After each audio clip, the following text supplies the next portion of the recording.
Good morning. Requesting everyone to kindly take your seats, please. Requesting all guests at the pre-function area to kindly come in, please, and take your seats. We are about to begin. Good morning, and welcome to the 6th edition of the Bengal Chamber Annual Education Conclave, Education Milieu. This year, the theme is the future of education. Before we proceed further, we would like to thank our sponsors, without whom this conclave would not have been possible.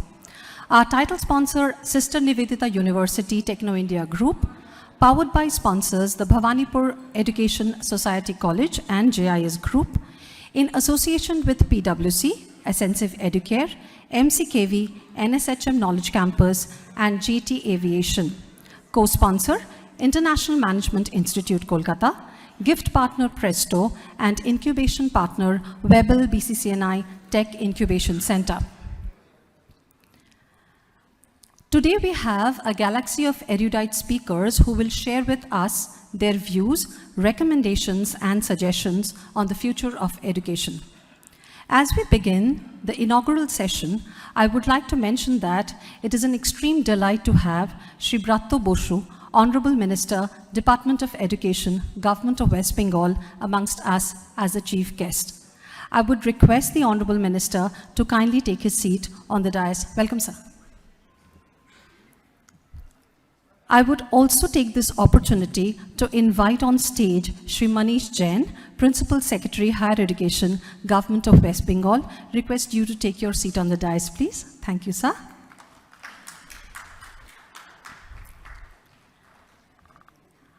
I would request Mr. Shottam Roy Chaudhary, Chancellor, Sister Nivedita University, Founder and Managing Director, Techno India Group, and Chairperson, Education Committee, the Bengal Chamber of Commerce and Industry, to kindly join our dignitaries on stage. Welcome, sir. May I also request Mr. Simarpreet Singh, Director, JIS Group, and Co-Chair the Education Committee of the Bengal Chamber, to join us on stage. Thank you. May I request Mr. Shottam Roy Chaudhary to welcome the Honorable Minister with a flower bouquet from our end.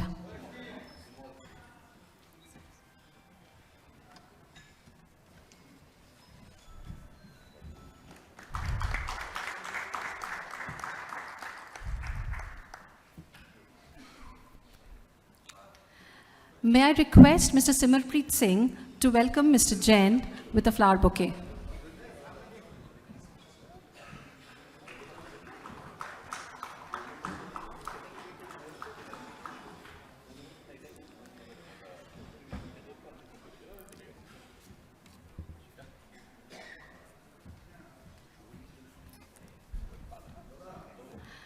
I would request Mr. Shottam Roy Chaudhary to kindly deliver the welcome address and set the context of the program. Welcome, sir.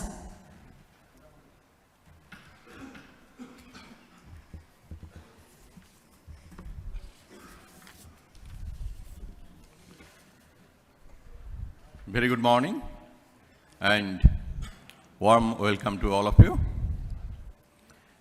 Sri Bratto Bosu, Honorable Minister, Department of Education, Government of West Bengal. Sri Manish Jain, Principal Secretary, Higher Education, Government of West Bengal. Distinguished dignitaries and guests, and Mr. Simarpreet Singh, Co-Chair, Education Committee, Bengal Chamber of Commerce and Industries. Academician from different universities, institutions, and all over the country. Friends from media, ladies and gentlemen.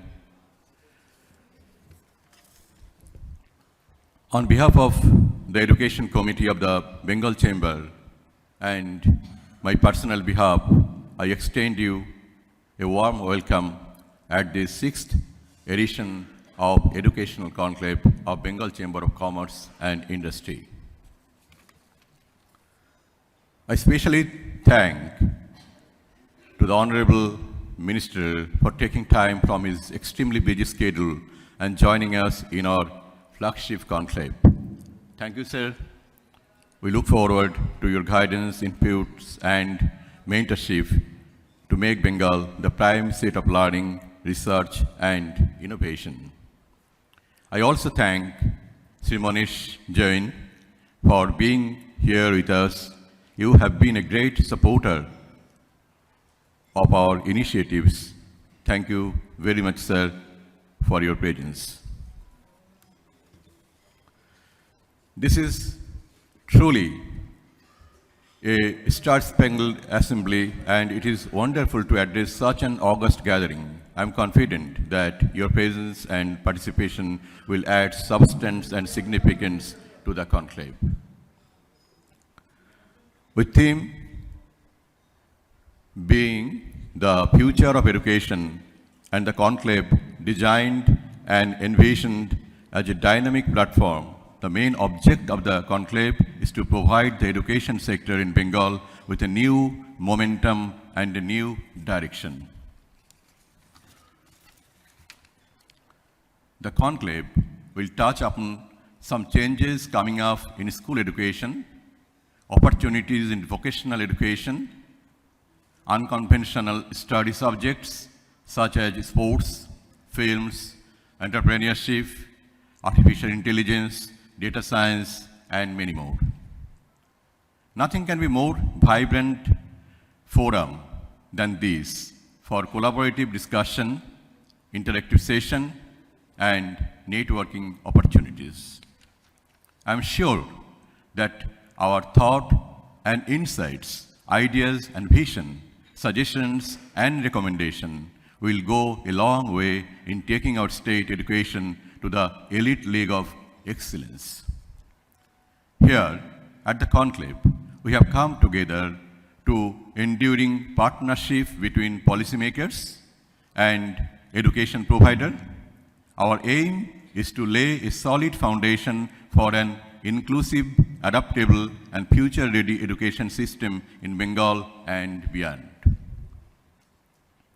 Public-private partnership, industry-academia collaboration, and international partnership are the need of the hour, and in my view, Bengal stands out as a top destination for education for global investors.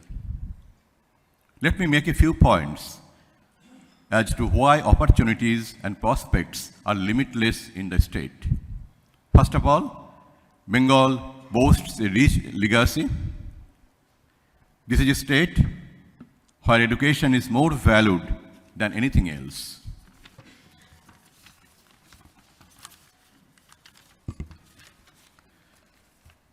This is also a state that where people, rich or poor, believe that high quality education for their children is the best investment they can make.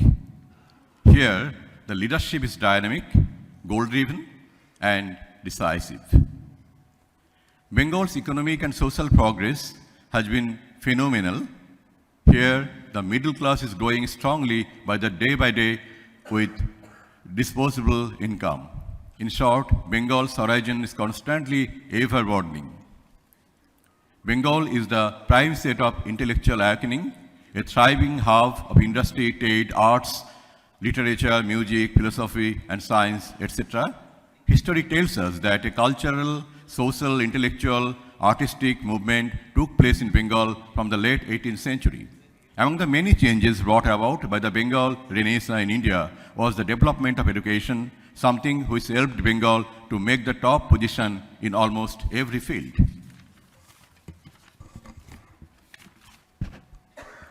Bengal has always produced extraordinary minds. Most Indian Nobel laureates and global leaders received their education in Bengal here. Bengal is still among the top 5 states in enrollment in higher education. From catalyzing the adoption of technology to focusing on skilling and upskilling, Bengal is the cusp of transformation. And now it is time to make the next big leap. Prospects are really bright. I am confident that Bengal is already on the road to becoming a sought-after destination for global investment. In today's globalized education, collaboration and partnership are the password to excellence and progress. It is imperative that educational institutions, industry stakeholders, and the government work hand in hand to attract top global investment in institutes for creating an easy access to world-class institutes and top-class and innovative teaching. For us to make global footprint and set global benchmark, we need to have institutions of global eminence here. It will be win-win for all if we ties with some eminent universities and centers of excellence abroad to make the next big leap.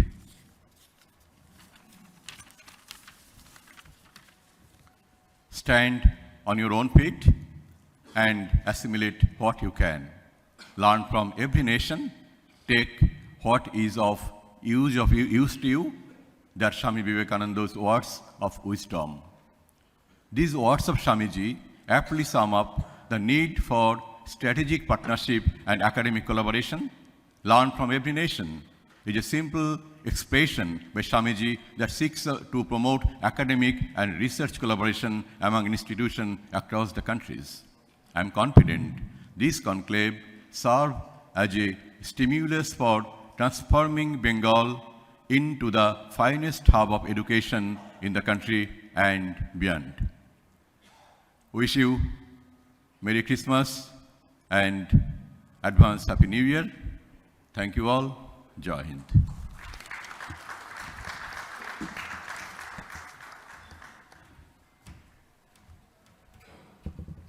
Thank you very much, sir. We are extremely delighted to have amongst us Shri Brato Bosu, Honorable Minister, Department of Education, Government of West Bengal, as our chief guest. I would request the Honorable Minister to kindly address us. Welcome, sir.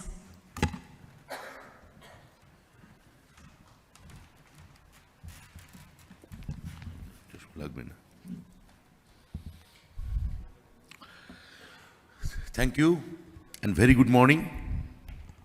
Suprabhat. On dais, Sri Shottam Rai Chaudhuri, Chairperson Education Committee, BCCI. Sri Manish Jain, Principal Secretary, Higher Education and School Education Department.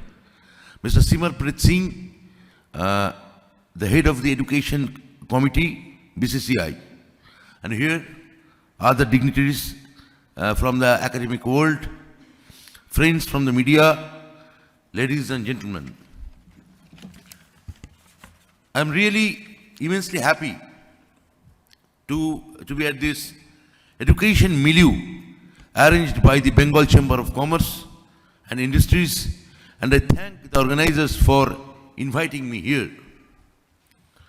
All of us present here are quite aware about the immense importance that our Honorable Chief Minister, Srimati Mamata Banerjee, attaches on the development of human resources of a state. She firmly believes that education is essential for achieving full human potential, developing an equitable society, and promoting national development. Providing universal access to quality education to the key to economic growth, social justice, and equality. Scientific advancement, national integration, and cultural preservation and leadership on the global stage. We in the Department of Higher Education and School Education are striving to achieve this very goal that she has set for us. We all know that Bengal, traditionally, Mr. Rai Chaudhuri has already mentioned a couple of times ago, that is a forefront of modern education, not just in India, but all of Asia. Calcutta University was among the 3 modern universities established in India in 1857. Calcutta Medical College, in the oldest of its kind in the country, and what is now IIEST. Shibpur is among the oldest engineering college in the country. Medical College and IIST Shibpur, the most technical, the oldest technical college an institution in this country. Parallelly, IIT Kharagpur, established in 1951, just post-independence era, Hijli jail was taken and the institute was established in the first of the kind and one of the most reputed science and engineering university in the world. I thank the BCC and especially its education committee for selecting the theme of this year as the future of education. We all are aware that the education system is expected to undergo rapid changes with the changing scenario of technology. New modes of learning like artificial intelligence, machine learning, data science, etc. It's evolving and gaining momentum. The students now have a large palette to choose subjects from. They are choosing new avenues as careers like film, music, theatre, yoga, sports, etc. as subjects for higher education. Both the higher education and the school education department of the government of West Bengal are adapting to the changing scenario for the benefit of the students. Over the last few years, our education sector has been tremendous growth in terms of both infrastructure and enrollment. In addition, considerable efforts have been made to ensure equal, inclusive and affordable access to high quality education for all. In tune with this, our Honorable Chief Minister Srimati Mamata Banerjee has introduced schemes like Kanyasri and Shobut Shati to ensure that the girl child had the support of the government to overcome the strong gender bias and complete her education and of course 100% the patriarch and misogyny of our society. We in the higher education department are proud to implement a portion of this flagship program in the form of awarding scholarships to the girl children pursuing graduate and postgraduate studies. Another of our visionary scheme is the Students' Credit Card Scheme, where students' loan of up rupees 30 lakh is sanctioned through banks to students at 4% simple interest for a period of 15 years to pursue higher studies in institutions within the country as well as abroad. এর সঙ্গে আমি আরো কিছু কথা বলতে চাই যেটা mister Roychowdhury provoked me to his initial introductory lecture. দেখুন 1835 সালে আমাদের এখানে Thomas Babington Macaulay east India company ঠিক করলো এখানে ইংরেজি শিক্ষার পত্তন হবে এবং গোটা বাংলা জুড়ে তখন ফার্সি মূলত অফিশিয়াল ভাষা হিসেবে তখন ছিল। এখন মেকলে যখন এই Macaulay was not at all imperial person, he was Macaulay was educationist, intellectual. Macaulay quote করছেন যে টমাস কার্লাইলকে কোট করেছিলেন মেকলে তার মিনিটের ওপর যে 1000 তলোয়ারের থেকে rather than 100 swords the Shakespeare poetry is more important. এবং মেকলে বলেছিলেন যে আমরা এদের ইংরেজি শেখাবো, এই কালো চামড়ার লোকেদের ইংরেজি শেখালে কি হবে, একটা দেশে দু ধরনের লোক তৈরি হবে, একদল ইংরেজি জানে আরেক দল ইংরেজি জানে না। তাহলে কি হবে, যারা ইংরেজি জানলো তারা যাতে ইংরেজি জানে না, নোট আছে মেকলে মিনিটের শুরুতে, যারা ইংরেজি জানে না তাদের মনে মনে ঘৃণা করতে শিখবে। ফলে একটা সময় এরকম সময় আসবে যে আমাদের কলোনি চলে যাবে, কিন্তু ওদের মধ্যে দিয়ে যারা ঘৃণা করছে, যারা ঘৃণা করতে মানে যারা ইংরেজি জানে না তাদের মধ্যে দিয়ে আমাদের কলোনি আমরা 1000 বছর ধরে বাঁচিয়ে রাখতে পারবো। And how intellectual, how was the thinking pattern, এটা ওরা বুঝতে পেরে গেছিল যে এই ডিভিশনটা পরবর্তী ক্ষেত্রে আমরা দেখব যখন প্রচণ্ড হিন্দি না ইংরেজি আমাদের অফিসিয়াল ল্যাঙ্গুয়েজ যা হবে, মানে জওহরলাল নেহরু মারা যাওয়ার পর লাল বাহাদুর শাস্ত্রী প্রায় কমিটি করে সিদ্ধান্ত নিয়েছিলেন, প্রচণ্ড আন্দোলন হয় ইংরেজিকে সরিয়ে হিন্দি আনার জন্যে। আচার্য কৃপালনি লোকসভায় বিরাট বক্তৃতা দিয়েছিলেন। রবীন্দ্রনাথ সেখানে দাঁড়িয়ে বারবার বলছেন যে তার লেখায়, আমি অত ভালো ইংরেজি জানি না, আমি অত ভালো ইংরেজি জানি না, এবং আমি যে ইংরেজি জানি না সেটা আমাকে শিখতে হবে, আমার চেষ্টা করতে হবে। আর আমি ইংরেজি জানার জন্য খুব আগ্রহীও নই, আমি আমার ল্যাঙ্গুয়েজে, ভার্নাকুলার ল্যাঙ্গুয়েজে আমি কমিউনিকেট করতে বেশি উৎসাহী। এবং ওনার অনুবাদের ক্ষেত্রে আপনারা জানেন, গোড়ার দিকে ওনার লেখা যে নোবেল পেল, তার লেখার অনুবাদের ক্ষেত্রে দুজনের খুব গুরুত্বপূর্ণ ভূমিকা ছিল। একজন জগদীশচন্দ্র বসু সায়েন্টিস্ট, আরেকজন একজন আইরিশ মহিলা, তাকে সবাই সমস্ত আমরা চিনি, ভারতীয় এবং বাঙালিরা, তিনি হচ্ছেন সিস্টার নিবেদিতা। এবং তিনি এখানে এসে বাংলা শিখলেন এবং তিনি মনে করলেন যে যেখানে আমি থাকবো সেখানে আমার মাতৃভাষাটা শিখতে হবে, সেই ভাষাটা না শিখলে হবে না। আজকে যখন এখানে আমরা একটা কসমোপলিটন চেহারায় পৌঁছে গেছি, আজকে যে the free entrepreneurs of the world, তাদের সব থেকে বড় টার্গেট ভারতবর্ষ, কেননা এখানে 70% মানুষ ইংরেজিতে কমিউনিকেট করতে পারে। সেখানে দাঁড়িয়ে বারবার ইংরেজিকে সরানোর চেষ্টা হচ্ছে, আঞ্চলিক ল্যাঙ্গুয়েজগুলোকে মেরে ফেলার চেষ্টা হচ্ছে, এবং একটা নির্দিষ্ট ভাষাকে আমাদের উপর চাপিয়ে দেওয়ার চেষ্টা হচ্ছে।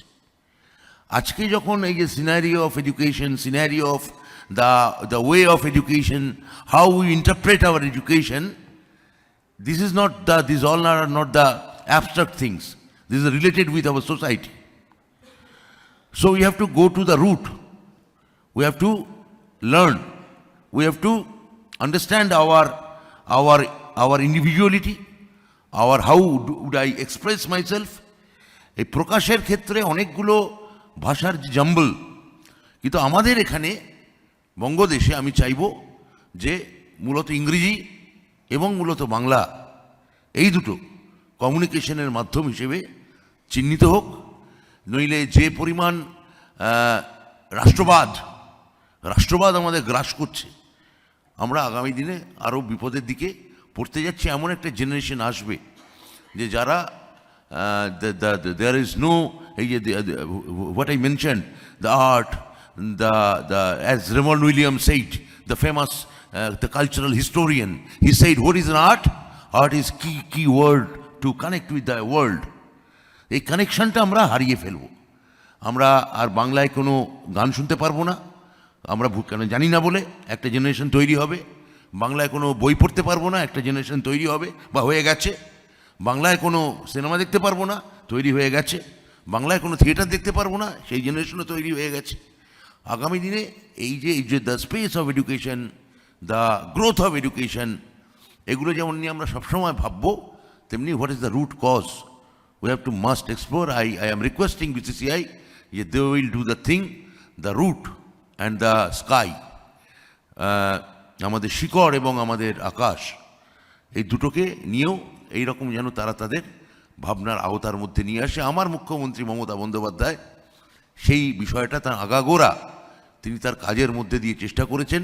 নইলে এরকম নিরঙ্কুশ, এইরকম একটা অদ্ভুত প্রজন্ম আমাদের তৈরি হবে। আমার মনে আছে, I have studied Morarji Desai when he went to Doon School, the institution. He went and I said, and he said, he was at that time, Morarji Desai was finance minister of the country in 1967. He came back from Doon and he said, আমার ক্ষমতা থাকলে আমি এইটা তুলে দিতাম, এরা সাহেবদের দেখানো কতগুলো ওরাংওটাং তৈরি করছে। আশা করি এই ধরনের কোনো ওরাংওটাং তৈরি করার জায়গায় আমরা আর নেই। নমস্কার, ধন্যবাদ।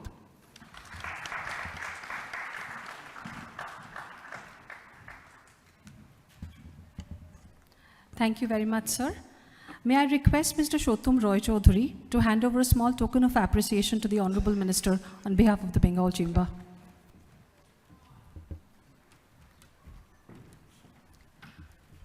This memento has been specially designed by Presto, and the memento courtesy is Presto.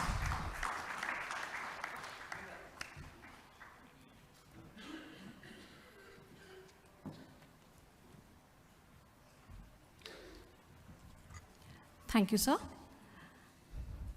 We are honored to have Shri Manish Jain, Principal Secretary, Higher Education, Government of West Bengal, amongst us as the opening keynote speaker.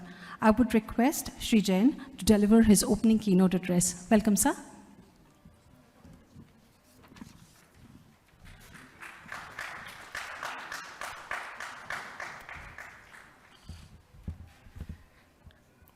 Honorable Minister, Professor Bhatta Basu, Satyam ji, Simaprit ji on the dais, and all the distinguished guests of the dais. Good morning to everyone, and I must at the beginning congratulate Bengal Chambers of Commerce to take such a lovely initiative. Why this is a good initiative, I'll come to this at the end of my communication with all of you.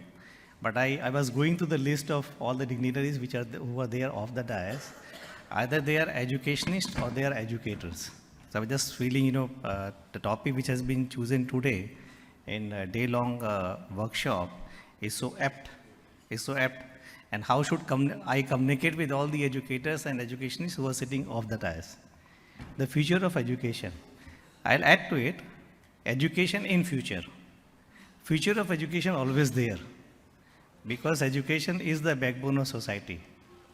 Maybe how education is going to be in future and how education system is going to be in future. I was looking at the topic of sessions today, very important.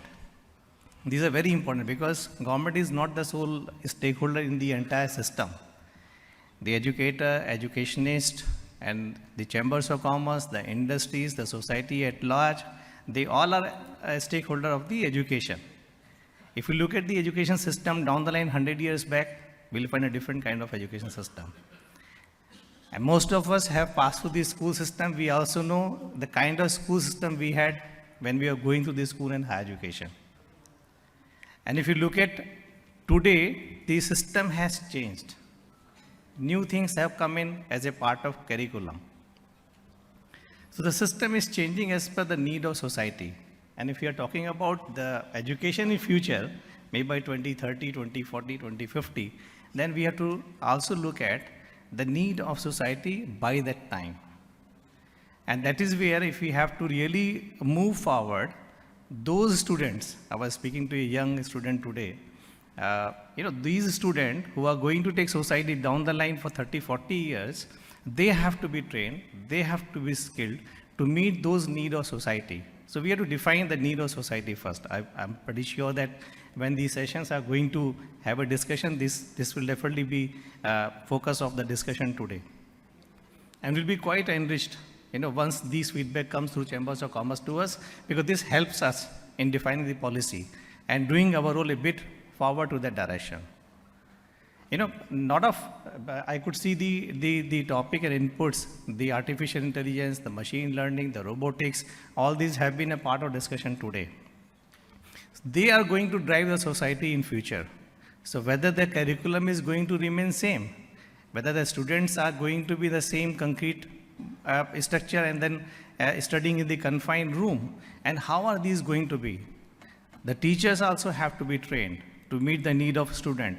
The curriculum, entire thing will also change, whether they are going to physical book, or they are going to be e-learning book and all. So all are these going to be changed as we could see by 2030, 2040, 2050. So this is where, we have to really prepare ourselves, all of us, all stakeholders, government, the educationists, the educators, the industry, the society at large. We all need to really understand the need of society and gear ourselves up so that the students who are there in the schools today, who are going to drive the society in future, they are ready to drive it and take it forward. The society is going to change very fast. All these new technologies are going to drive our life and the industry by 2030, 2040. And the system is also really going to change. So that is where, the government, in pursuance to that, we are also trying to redefine the policy, as Honorable Minister was telling about it. The mandate of the government is socialistic, so there the mandate was to provide access to all the education. And that is where, all these new schools, new colleges, they all have been built in the state so that the students are not deprived of education at any level. That is one. Second, about the scholarship, as sir was mentioning, many scholarship at the school, higher education level, they have also been reduced so that they remain in the system. And that is where the enrollment and at the school and higher education level has gone up. And third part is about the economic part. So that is where, this scheme like student credit card, they have also come in a big way to help the students and all. But all put together, the technology gap, which is there as a part of curriculum, is going to be the need of challenge in future. So that is where, we have to discuss and debate upon how these technologies have to be integral part of it, how they have to be communicated to the students in future, how the teachers have to also change their role. They cannot be teacher anymore. They might have to play the role of a guide, facilitator. So students, in today's time, you click a button, you have information before you. So they will be more educated. So they need to be guided in future. They need to be facilitated in future so that they develop their skill. Maybe from textbook, we might have to go to e-learning. We might have to go to some other system. From the physical classes, we might go to virtual classes. So things are going to change. The system is going to change. So we have to really see that. We have to see the challenges. We have to foresee the need of society. And that is how we have to build up the education for future. This is what I will expect. I'm pretty sure the aim and objective with which the Bengal Chambers of Commerce has organized this and the sessions which have been drawn are really going to discuss all the issues, and we're looking forward to the suggestion from Bengal Chambers of Commerce so that it helps us in defining our policies and taking the education forward. From the government side, Honorable Minister has already mentioned that. I do not need to reiterate. The government is committed to take education forward to make each and every single child future ready. So with this word, thanks once again, Bengal Chambers of Commerce. This is the need of hour. The Chambers of Commerce, they have to come forward. They have to bring all the stakeholders under one roof. We have to debate and discuss, and we have to find out the issues. We have to also find the solutions, and that is how we as society has to move forward. So with these words, once again, thanks to Satyamji for inviting me today, and thanks to all of you. Wish you all in advance greeting for Merry Christmas and Happy New Year. Thank you so much.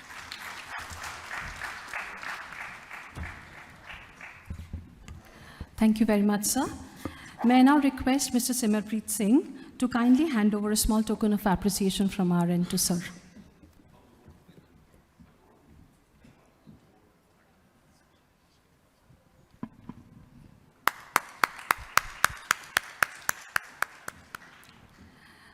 There is another small memento which I would request Shottam sir to please hand over to the Honorable Minister and to Manish sir.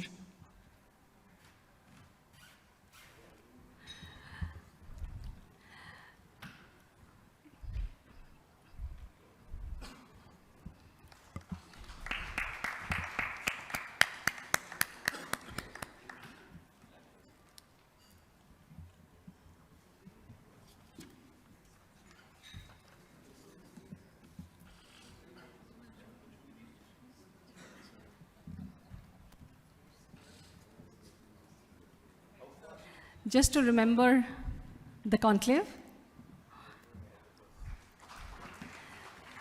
This is also courtesy Presto. Thank you, sir. May I now request Mr. Simarpreet Singh to kindly deliver the concluding remarks and vote of thanks for the inaugural session. Welcome, Simar. Good morning, everyone. Before I start my official address, I want to ask a question to all of you. Can anyone tell me what is the most expensive thing in the world today? Time.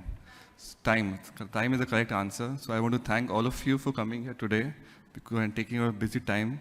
Since we know the festive season ahead and a lot of holidays there, so I want to thank all of you personally from my behalf and BCI to come here today. A big round of applause for everyone. Thank you so much.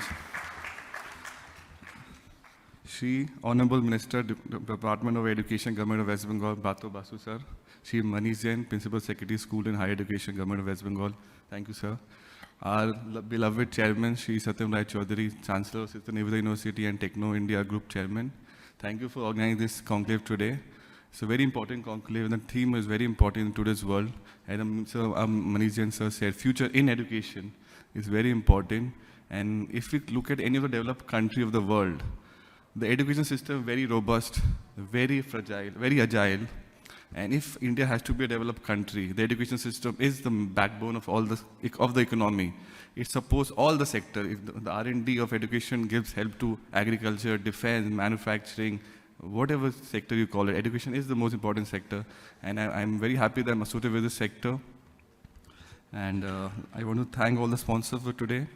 Sistanivida University, Bhawanipur Education Society College, JIS Group, NSHM, MCKV, JT Aviation, PwC, Extensive Educate Limited, Testo and IMI.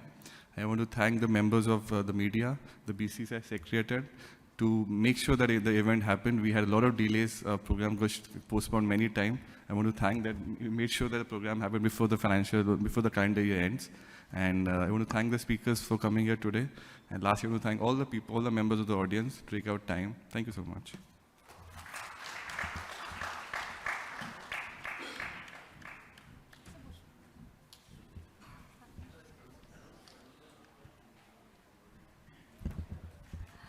That marks the end of the inaugural session, and we'll move forward to the next session.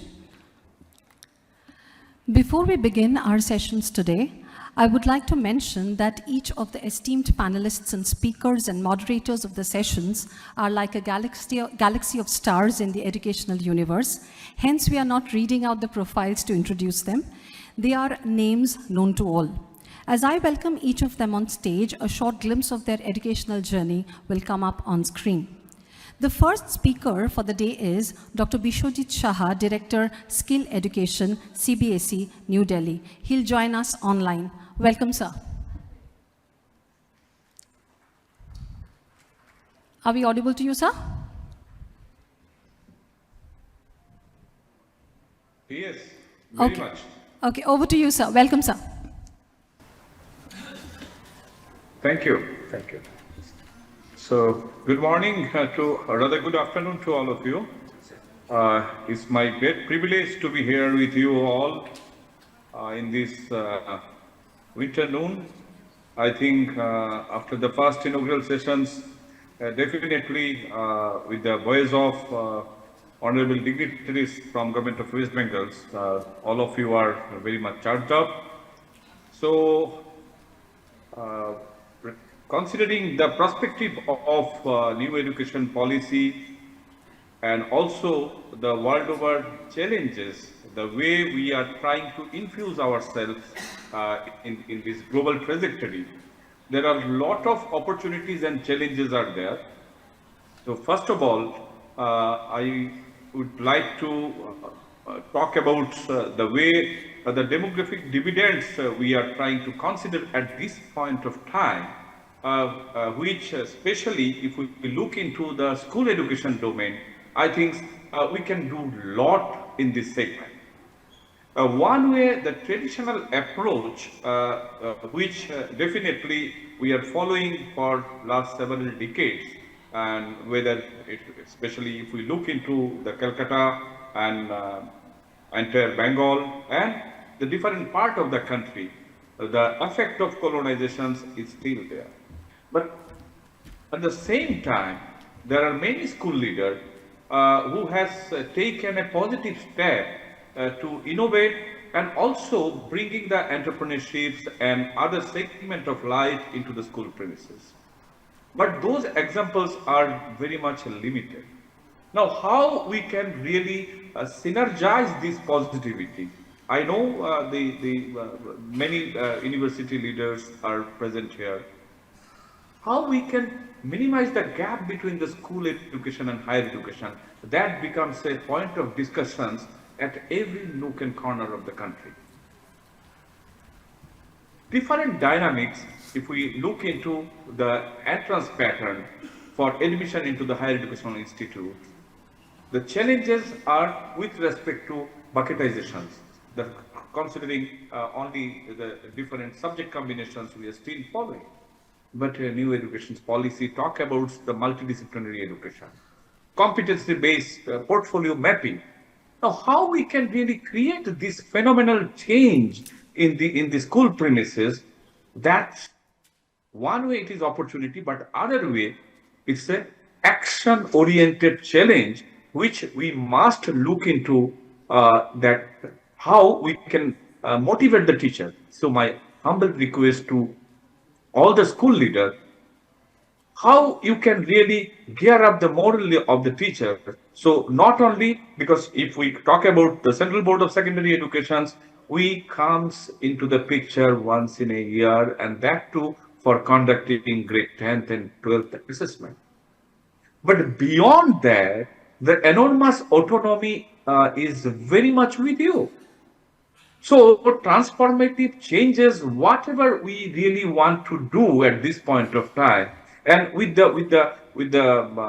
you can say this motion of technological landscape, how really we can be part of that transformative change.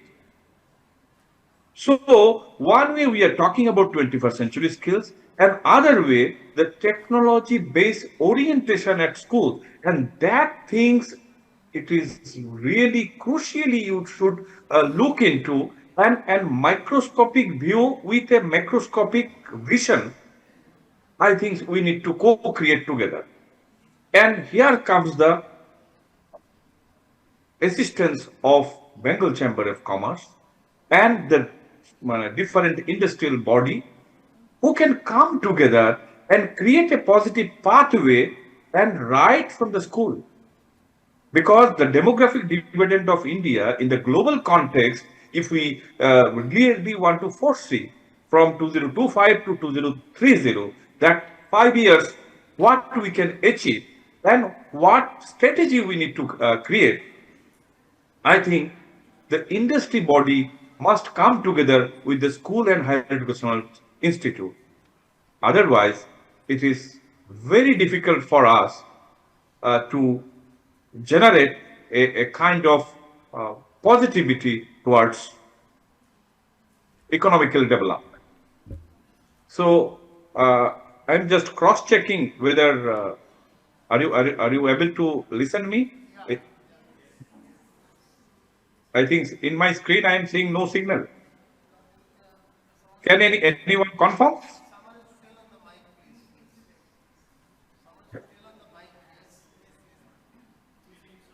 Yeah. Is it all right now? Can you confirm? Yes, sir. Yes, sir. Okay, Can okay. you? Thank you. Sorry for the interruption. So it is high time to come together and create a strategy for next 5 years, followed by next 10 years and 15 years. And that 15-year strategy, with the support of Bengal Chamber of Commerce and Kolkata School Shahodaya and the University Forum, I think that kind of cluster strategy we need to create. Otherwise, in silos, we can reach to sky.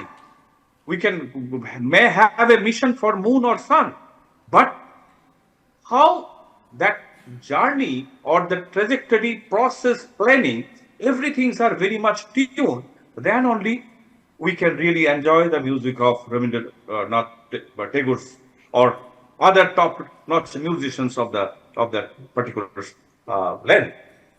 So my request to all of you that besides this 21st century skill mapping, the technological development perspective and how a university and school can come together to work for the betterment of the learners. And that perspective need to be co-designed by faculty members of both institutes. And here the industry is many a times comes together, but on the day-to-day forum, there is a huge gap. So can we minimize that gap also? So especially for the skill development, whether it is hotel industry, whether it is other tourism sector or broad financial institute, and even the scientific and technological institute can come together to help the child. Many of the infrastructures, believe me, it's not only in the Bengal, in other part of the country, post 2 p.m. remains idle. How those infrastructures can be utilized, especially for the community and also for the regular strata who are not really touching upon on those issues. So can we think of? So one way, the flagship projects of PMKVY 4.0 which promote the skill development in the school campuses, university campuses, polytechnic campuses, or ITI campuses, is it possible to work together? And my second agenda is towards giving a flexibility in the curriculum. So definitely there are certain curriculum, textual materials, learning tools are available. But what kind of freedom we are giving to the learners? Is it possible if somebody is very much fond of guitar or maybe on artistic side, or even for the matter of sports, can we allow them a semester to pursue their dream in the school campus or university campus? So the personalized curriculum mapping, broadly we can discuss in many forums, but it remains as a big dream unless we come out from the fixed railway track, which we assume that is the pathway towards the futures in education. I think we need to some way compromise with this mindset, and then only you can allow a class 6 child, grade 6 child, to pursue 6 months only on guitar, only on any music instrument, or only on sports, whatever, whether it is volleyball, basketball, or cricket, whatever you name, or as it is, we are sitting in the city of joy, the football is also very much famous. So can you allow them to play only football for 6 months? Forget about mathematics, forget about physics, forget about other notional curriculum which is fixed in the school. And gradually allow them to think and dream and come to the normal curriculum. I think you have to win the confidence of the parents first, and gradually if you try this kind of methodology, there are some country in the world which is primarily trying, the parents' mindsets are much closer to Bengal, and let me tell you, is South Korea. So there, these kind of experimentations are very much well tested, and I am requesting you to allow, then only the creative mindset, if somebody is participating in the business cluster, so their entrepreneurship skill, allow them to work for 6 months on a specific project, and maybe allow 2 faculty to support them. Maybe from Bengal Chamber of Commerce, some industrialist can mentor them. I think then only a cohesive and conducive atmosphere would be there. Otherwise, हम सिर्फ बातें करते रहेंगे, outcomes, कितना भी competency बोले, outcomes will be non-measurable, and both in terms of 0 or infinity. So, education, how we can create a equalizer, and somebody told that if the nation perspective can be looked into the status of women or girls. So maybe how we can promote the educations for the girls, that could be the another agenda I like to place before you. Not only the student, girls child who are coming to your campus. I know the huge infrastructures are being built by many of the private edupreneurs in Bengal. But in the neighboring community, the deprived, many girl childs are deprived from education. Can you open your campus in the second half for them? Maybe for 3 months short-term program. Maybe it could be spoken English. Maybe it could be some skill development program which really ensure them towards a positive mobility. So there are a lot of issues we can discuss. I know the time limit is there, so maybe I'll request if there is a possibility we can have more interactions in a question hour. I can take 2-3 questions from the audience and we can discuss. But definitely from the CBSE side, there are a lot of activities we are spearheading, whether it is student enrichment activity in terms of hackathon, in terms of skill expo, science exhibition. Many a times our school leaders are also confused which circular to read and which circular to implement. It is not like that. Let me assure you, the circular, each circular is scripted in a time-bound manner, and it is meant for some category of student. It is not that every student enrichment activities are meant for all your student. It is for that decisions and that autonomy lies with you. And you decide which student will participate in the sports, which students will participate in the science exhibition, which student will participate in Virgata program. So all together, a collective way, at the end of the session or at the mid of the session, you can think the total percentage of students who are really participating in this program and how, for the purpose of holistic development of the child, that can be mapped with your curricular activities. Because new educations talk about there is no questions of extracurricular or co-curricular. Every activity happening in the school campus are curricular activity. So maybe if somebody is participating in your Independence Day parade or Republic Day parade, how it can be mapped with his social science credit, that could be a matter of concern what school principal along with the subject teachers can decide. My last agenda for the day would be National Credit Framework.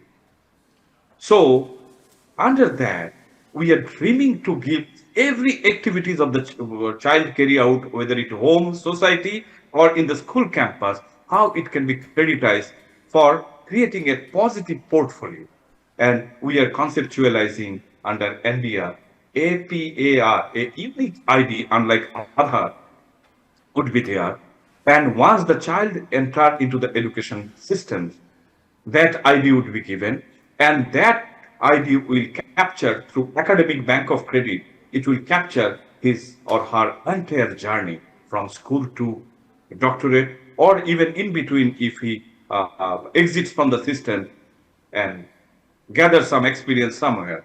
So everything can be credited, whether in the experiential domain, whether it is bagless day, or any kind of social activity they are doing during the school days or college days or universities days. So that kind of concept has been very much framed. Now, with the active support of you all, I think we can really create a great portfolio for every youth in this country, and who can really participate to acquire trillion-dollar dream economic projects of Government of India. Thank you very much to Bengal Chamber of Commerce for inviting me and sharing some thought with you. Thank you and namaskar. Thank you very much, Dr. Shah. We have time for a few questions. Anybody would like to ask any questions? Okay. Dr. Partho Sharathi Chakraborty from MCKV.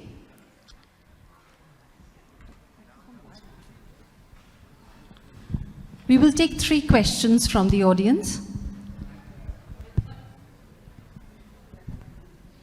Dr. Shah, good morning to everybody.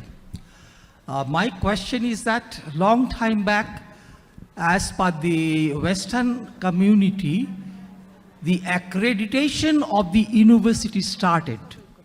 Then it went down towards the colleges. Now, as per NEP 2020, the extension of the school education has been expanded. Do you foresee anything about the school accreditation? Number one. I could remember there is a body, government body, Quality Council of India, QCI. They do accredit the hospitals, NABH, and the diagnostic labs, NABL.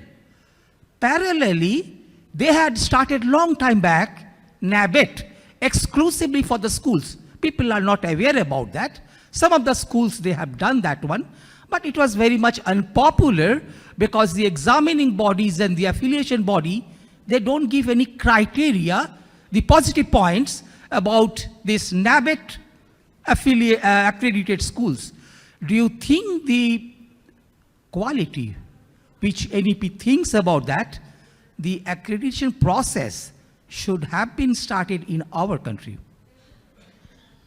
Yes, sir. Thank This is my you. question. I think it's a great question. And let me tell you, CBSE has already started working on it. Rather, I would like to request you visit our website cbseacademic.nic.in, and or any one of you through your mobile, you can simply search SQAA framework, School Quality Assessment and Accreditations Framework, SQAF. So there we actually look into the school quality assessment perspective in line of whether it is QS ranking, whether it is NAC accreditations for college and university, what Dr. Parthasarathi has rightly flagged.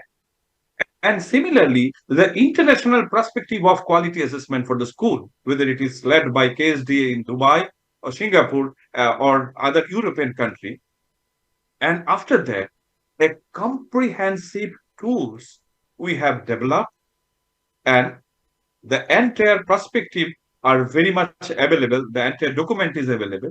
Now, what we did in between, in last 1 year, we experimented in few hundred pilot schools of all categories, be it government aided schools like Kendriya Vidyalaya, JNV, and state-run schools, because we have a few thousand state-run schools from Sikkim, Arunachal, Tripura, and also UT like Delhi and Chandigarh, Andaman. So we try to randomly select schools from all category, and be it private independent schools, both affordable category but also elite category, where infrastructure issues are not a challenge.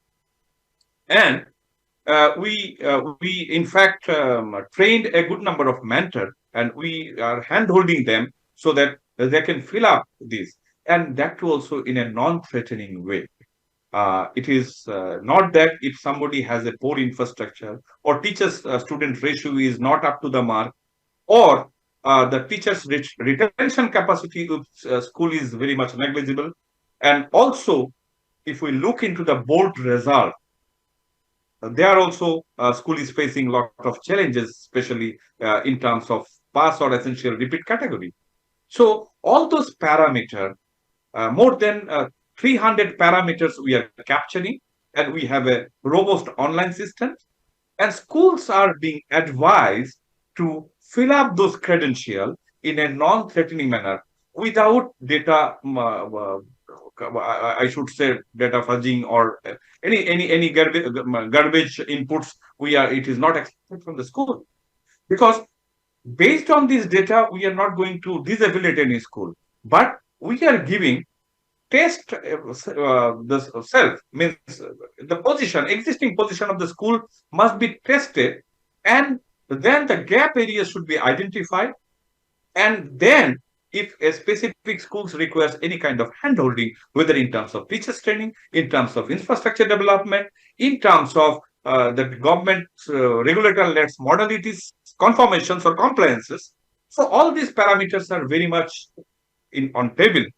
And through this forum, I am requesting to popularize it. And of course, the other sectoral interventions which you have named, they are there, and they are privately managing by taking some charges and all. So my request to CBSE school to look into this parameter, and also if West Bengal State Council schools, you can adopt this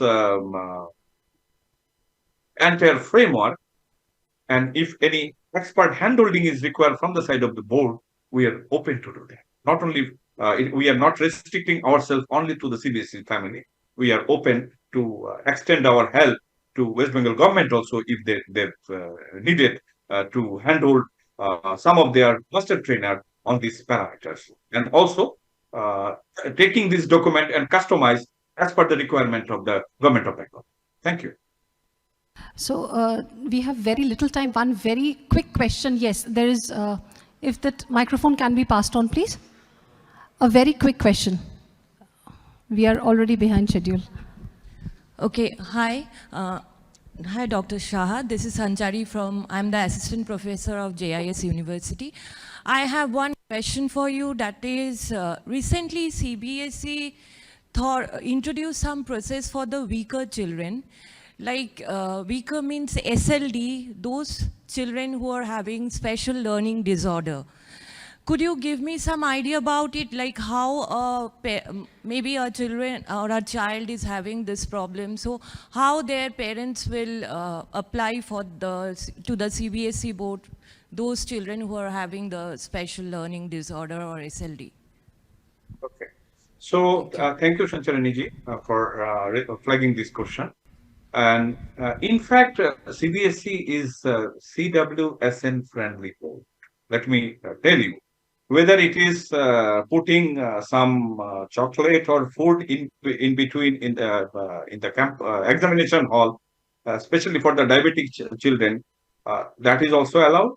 And at the same time, for the slow learner, or in fact children with special need, we have a special scheme of study.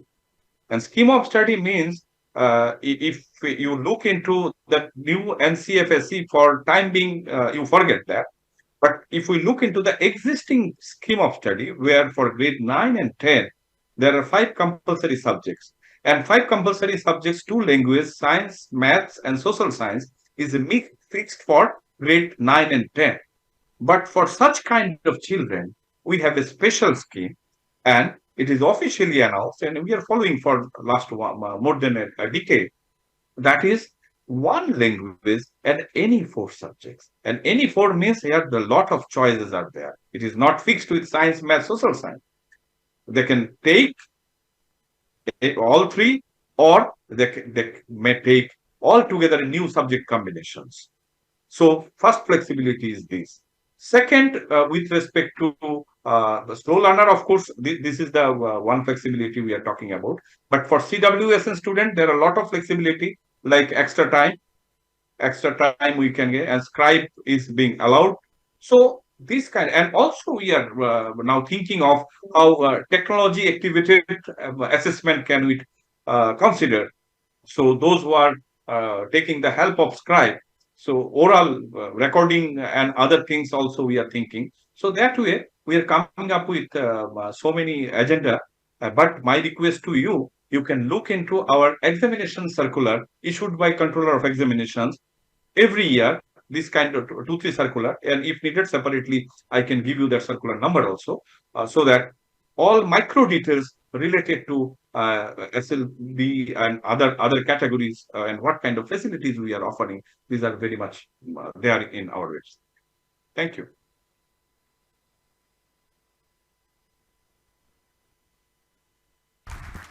Thank you, Dr. Shah, for joining us online. It was indeed a pleasure listening to you, sir. Thank you very much. Thank you. Namaskar. Namaskar. Now we move ahead with our first panel discussion for the day, Navigating the Future, School Education Transformations. The panel discussion will be moderated by Professor Dr. Shumon Kumar Mukherjee, Director General, the Bhavanipur Education Society College. May I request Dr. Mukherjee to kindly take his seat on the dais.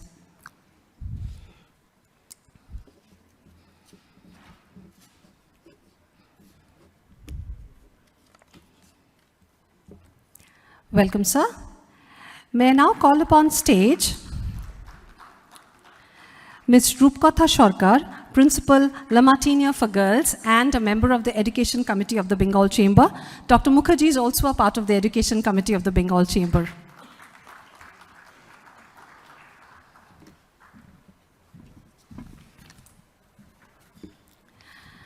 We are delighted to have amongst us our next speaker, Ms. Rupa Sanyal Bhattacharjee, Principal, South Point School. Welcome, ma'am.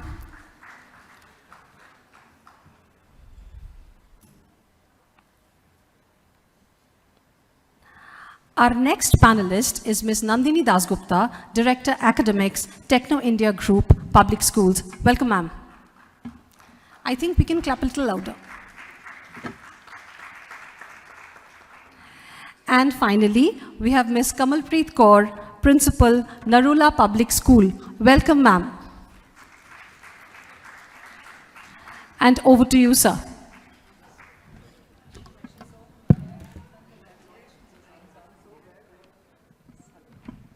Good morning, because yet still in the morning. We are going to discuss the problem of navigating the future in the world of education, particularly in schools. From esoteric learning, we moved on to producing a gentleman, then mass education. Today, the catchword for education seems to be employability and getting on with a process of earning more money. Is that what education is all about? That's something I think the panel will perhaps debate. But we are talking about a future which becomes very difficult to grapple with. The present, which is called a gift of the past, has the same components that will determine the future. And what is it that determines the future? The only constant in life is change. And we are changing every day, both physiologically, every cell in your body is changing daily. So is it with the system. So change is something which one has to accept. And the greatest disturbance in this case of late has been the role of technology. Robert Solow, in his book, which won him the Nobel Prize, says 90% of growth depends on technological progress. And so would it be for education. We need to understand how technology is not only disrupting our lifestyles and changing it, possibly for the better. And there are health reasons why I raised that question of possibly. But the fact is, has it really been introduced in the way we'd like in our so-called educational syllabi and curricula? Now, if it hasn't, then we will have a question of a divide between richer nations and poorer nations. We will have a divide in our own country, the urban areas and the rural areas. And this dualism itself is a mark of underdevelopment. By caste, I'm an economist, and we'd be talking about the dual values of life. You know, there's a technological dualism, there's a climate dualism, there's the urban-rural dualism, there's a financial dualism, and there is a cultural dualism. If education has to bridge these gaps, then surely those are the aspects that we need to look into the future for. For want of time, I wouldn't delve more into this topic because we have a galaxy of speakers. But as far as I'm concerned, future is something which is approaching at the rate of 60 seconds a minute. And that's the bottom line of how fast the change is taking place. The first issue of concern for me, and I turn to Ms. Nandini Dasgupta on this, that human consciousness is a part of three things: the cognitive, thought; the affective, which is emotion; and the third is evaluative. Of late, we seem to be stressing more on evaluation and analysis. Mathematics is given more space than the ability to perform on a sports ground, which is why a nation of 130 million do not get a Nobel prize in the Olympics. A medal. Team games, yes, but a medal otherwise, other than javelin, for years on end, we don't get that. So why is physical education not a part of our curriculum? Why is our intolerance in society increasing? To add to that, why is the grief of corruption hitting us so badly? Is it possible that we've been neglecting literature, the emotional parts, understanding, fellow feeling? Is it possible that we've not been delving into the thoughts that made us turn towards mysticism? So what are the elements of education that we need to address? And the interdisciplinary nature which has come in the new education policy, that needs to be looked into very closely. And I would like Nandini to address these issues. I would say that your initial time would be 3 because I have more questions for you. And that's the second round of questions. Thank you, Nandini.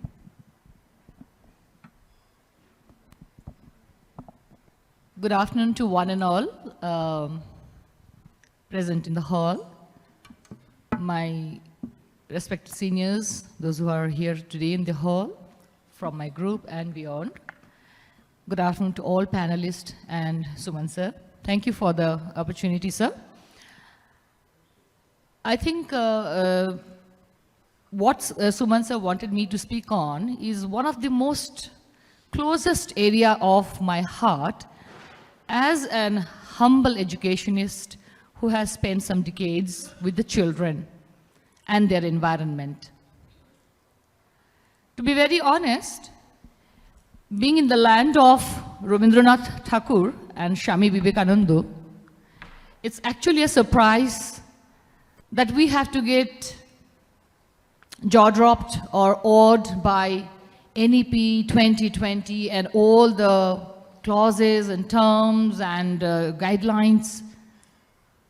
Didn't we throughout the times been following or been hearing or have been told, and most of us, many of us in our generation have seen, witnessed education happening throughout the life.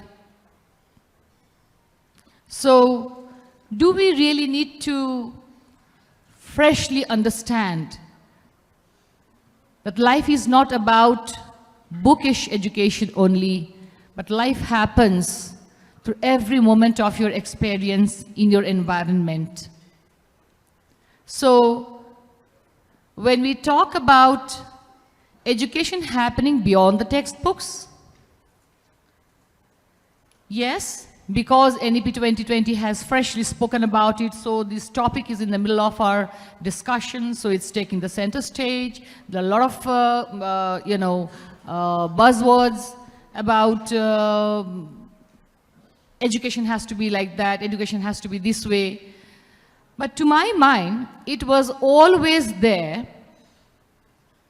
We just digressed because of the crisis feel psychology of job-oriented, or I have to get a job, or my children have to get job. That psychology which drove us to Marx-oriented, textbook-oriented, or rote learning-oriented education. But we all know that a human being can never achieve his or her target, or can never be a happy, successful person. I deliberately added the word happy. Happy, successful. To be happily successful, one has to have a very strong personality, willpower, understanding, clarity of thoughts, analytical power of the mind, and the compassion and the care that he or she should be able to show to his or her fellow people around. Until and unless these qualities, these attributes are acquired, an individual can never be successful. I have in my own life as an educationist of now 41 years, beginning as an humble teacher and with this whatever work profession work and job responsibilities I am entrusted with right now, I have seen so many people having their identity crisis even at the top of their career. Now, why is that? So, given all those questions, that queries that come, it's a happy scenario that we have started talking about changing the education system. But let's understand one thing.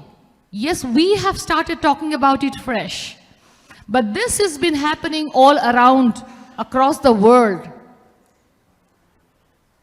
among the international boards for long, long years. Talk about international baccalaureate, talk about Cambridge, talk about UK board or the US board for that matter, or some other countries.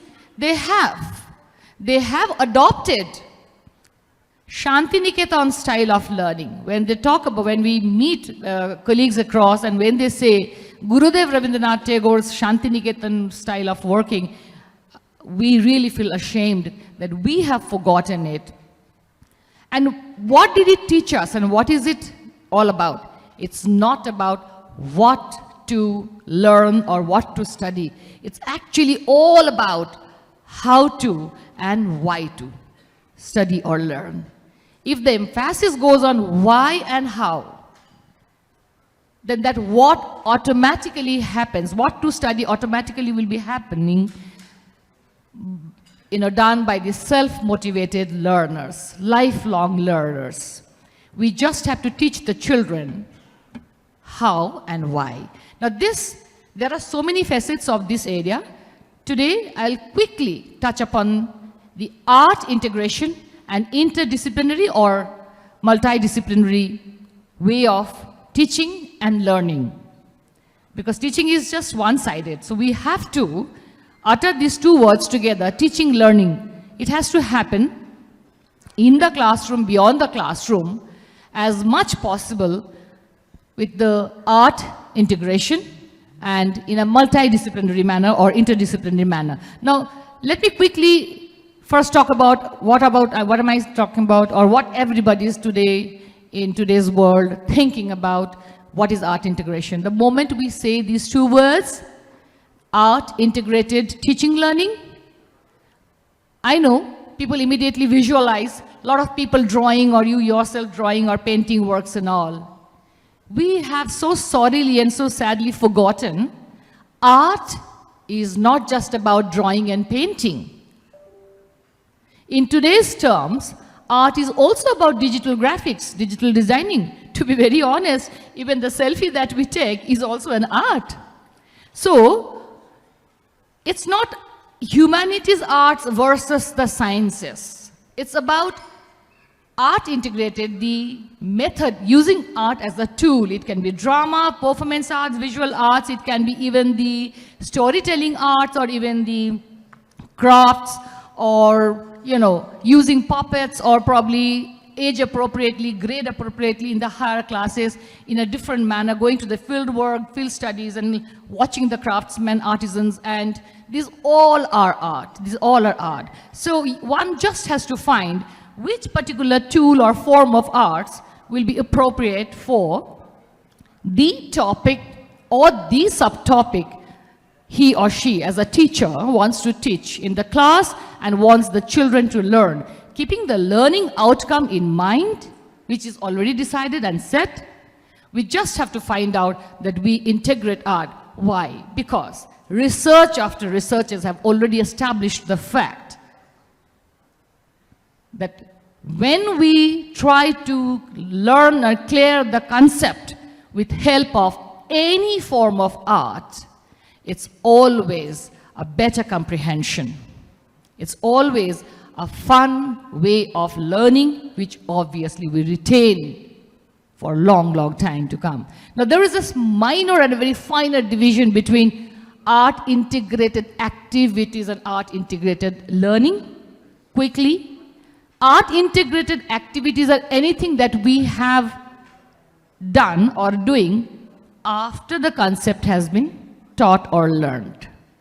Here we are talking about art integrated learning. That means the concept of the topic or subtopic of the chapter is being taught with help of some form of art as a tool. Not necessarily teachers would have to teach all the 5 or 6 periods of that particular chapter through this method. But once in a while, if this is adopted, it helps. Quickly, I'll go to interdisciplinary or multidisciplinary. We know life is not watertight compartments of, okay, today I'll just work a little bit about physics. Next, when I step there, I will move more on my chemistry knowledge. Then as I go out of my threshold, I'll only think about geography because I'm on the road, and then once I meet the people, I'll probably talk about or think about, the demographics or probably the histories or something. We don't move like that. So if life is not an watertight compartment about different subject knowledge areas or subject areas, then why should we stick to when not required, underlined, when not required or whenever not required? Why should we stick to teaching and learning Physics only physics, history only history, chemistry during chemistry. Why? Why can't we see the holistic view, have a holistic view, and give the holistic view to the children of life is all about an amalgamation and a balance and a synchronization and the harmony of all these subject areas. Children, we have divided the subjects and the subject areas because of the facilitation that we needed to have to assess your knowledge, to provide you, support you with the inputs and information, and then for you to acquire the necessary knowledge and information, yes. However, life is not a watertight compartment of this part is of mine is physics, this is about history, like I said. So, interdisciplinary and multidisciplinary way of teaching in the classroom, teaching learning is being emphasized so that, the kids, unlike us, they know it's actually a knowledge, it's a circle, it's a big circle where there are many areas of knowledge. That would be all from my side, sir. Thank you. Yes. Well, I was about to ask you another question, which I think we will keep in abeyance because you've exceeded your time, but you have answered that part of the question, which I'll do in my sum up. I would now turn to Rupa, and when I look at her, I recall that the two most terrifying things for me is facing a mad elephant in a forest, or perhaps being chased by a swamp of bees. Numbers is always a telling number. Proposition, particularly for principals which man large schools. And I think we are talking to a principal who has the largest number of students under him. And here I'd like to ask her, what is the role of a teacher in managing so many thousands in one arena? That's one problem. What are the changing roles of teachers in the present curriculum that you get in the new education policy? What is the role as a mentor? Can you mentor thousands? Can you guide hundreds? And what is the role in the learning front for a school of your nature, which is so large and so big? And imagine if I now exaggerate this and extrapolate and say, what should the education be for the gentry at large, for such a large country? Then we do have problems that we do see even in the parliament today. Lack of misdemeanor, misbehavior, and going outside bounds. So what is the role of a teacher to teach civility and acceptance in society? Thank you, sir. Good afternoon, everybody. As you already know, I represent South Point High School.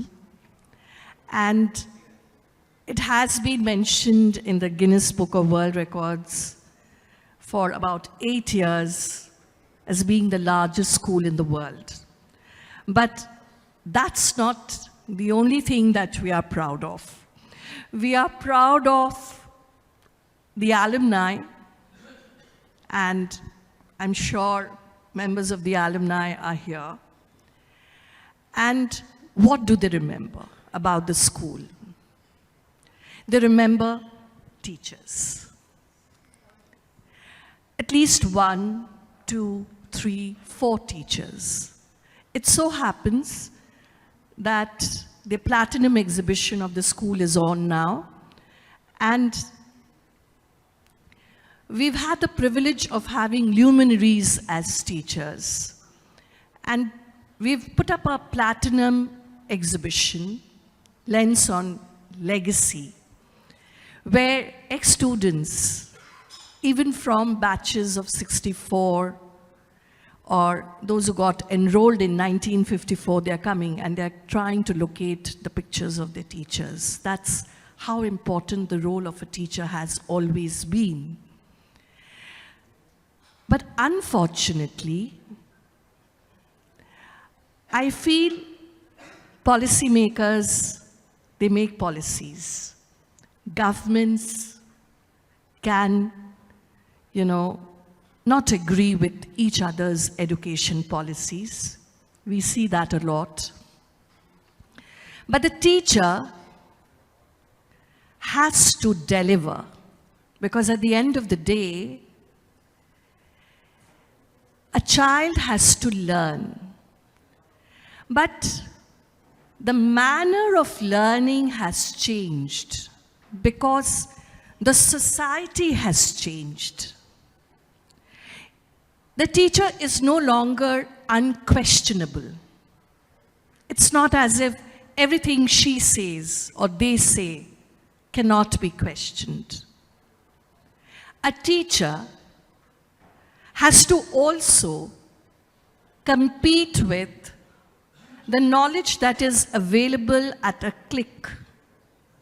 There's always Google Mama, or now we have ChatGPT. So a teacher, I always feel, because I teach literature, is a performer, has to grab the attention of the children, get them involved. It has to be participative teaching. But going ahead, again, it's going to be getting more and more difficult for the teacher. And the teacher needs support, maybe from forums like this, of course, from their own institutions, from their boards, and from the governments, because they really need to be trained for what is required today. Because it is not enough to have a professional degree of a Bachelor of Education or a Master of Education.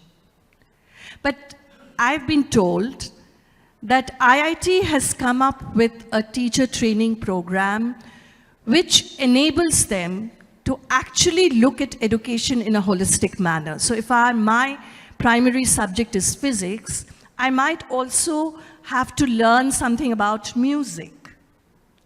And just yesterday, a child of mine was giving a demonstration about how she plays the flute based on arithmetic, a combination. So that is actually art-integrated learning. Art-integrated learning is when they have to think about how the pyramid was built or how the Thangka paintings were made. What was the science behind that? A teacher now has a much more dynamic role, because a teacher has to be a parent. A teacher has to be a psychologist. A teacher also has to be a guide, a mentor, a friend, but also know how to draw a line. So it's not an easy job. It's not a job which gets over within, say, 6 hours of our existence or 7 hours of our existence in the class, in the school scenario, out of which maybe 3 is spent in the classroom. It's a 24/7 job, because people are constantly trying to develop plans by which children can learn on their own. And trust me, that is much more difficult than standing at the podium and delivering a lecture. Thank you for that. I mean, you hit the nail on the head when you said physics is closely connected to music, etc. I remember Dr. Hindol Dasgupta telling me that when addressing the students in America, he asked the students to introduce themselves, and one of the girls stood up and said that she has an MA in music. And he wondered whether she should at all be in that medical class. When the results came out, he found that she had topped the class. And then he realized that maybe orchestra and music helps the student to understand the physiology of a person, how things are interconnected, how the nervous system is connected with your muscles, and she was therefore able to understand the body and the mind in a much better manner. So yes, there is interdisciplinary need, and that's the point that you were making. And when we are on that point, I'll move on to the next one, which is really NASSCOM in its last report says that by 2030, 85% of the graduates will be jobless because they'll be, obsolete in context of the job requirements then. So this brings us to a very interesting point, and this is BCCI. So we are talking about chamber and industry. How closely is academia related to industrial needs? Why do we have to have industrial training, retainerships and internships? Is that the answer to make them good for it?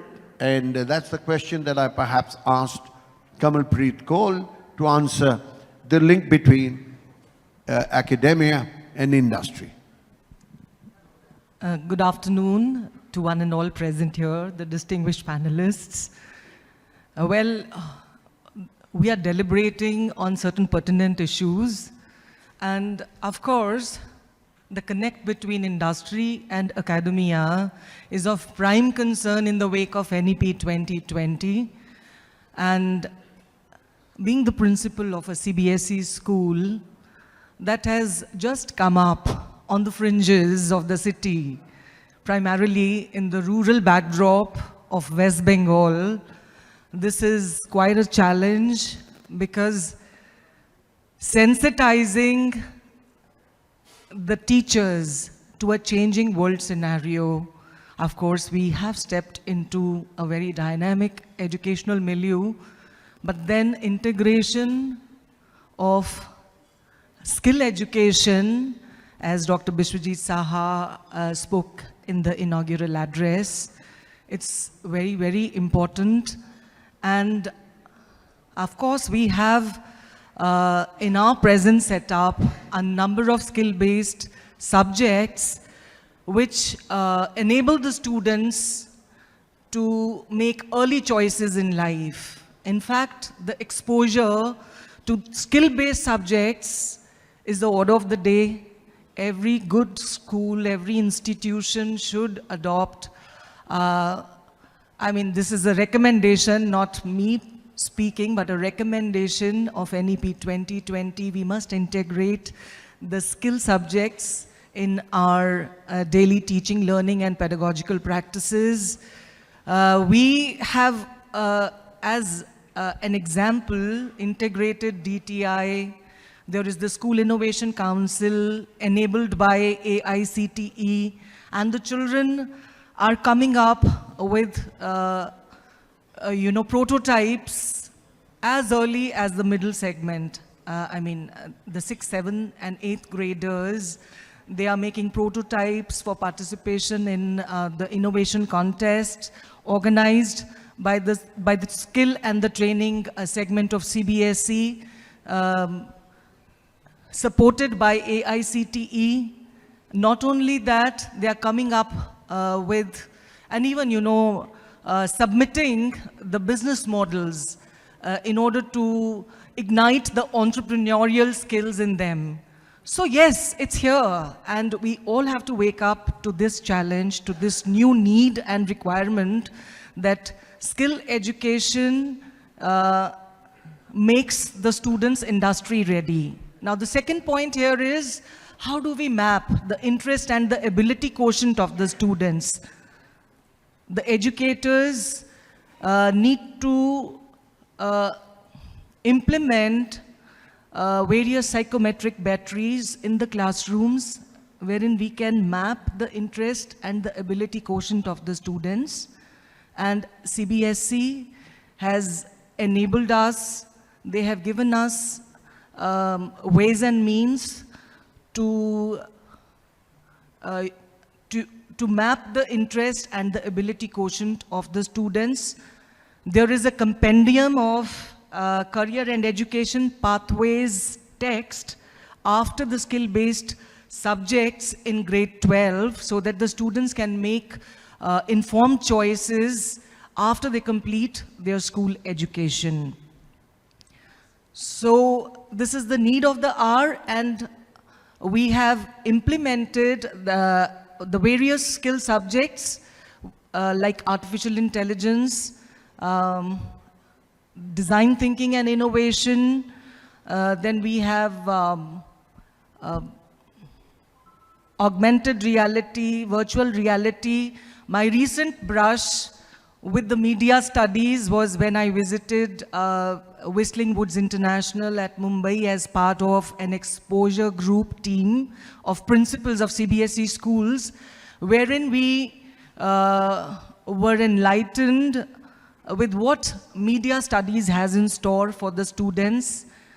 I want to make a point here that in a country of more than 1.4 billion people, half of them, nearly 50% of them, are the youth below 26 years of age.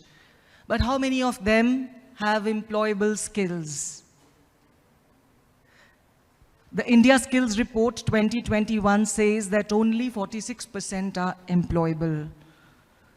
1 in 5 of Indian labor force is skilled as per the Human Development Report 2020. So we really need to wake up to the needs of the industry, and this should start very well in schools. Schools should shape the future of the students. I have my nieces and nephews abroad, in the States, in Canada, who are interning while graduating, and they are earning a considerable amount of money as allowances, as internship allowances by the employers. That's such a high for the students. But in India, we need the parents' support. So this is also a question to ponder upon.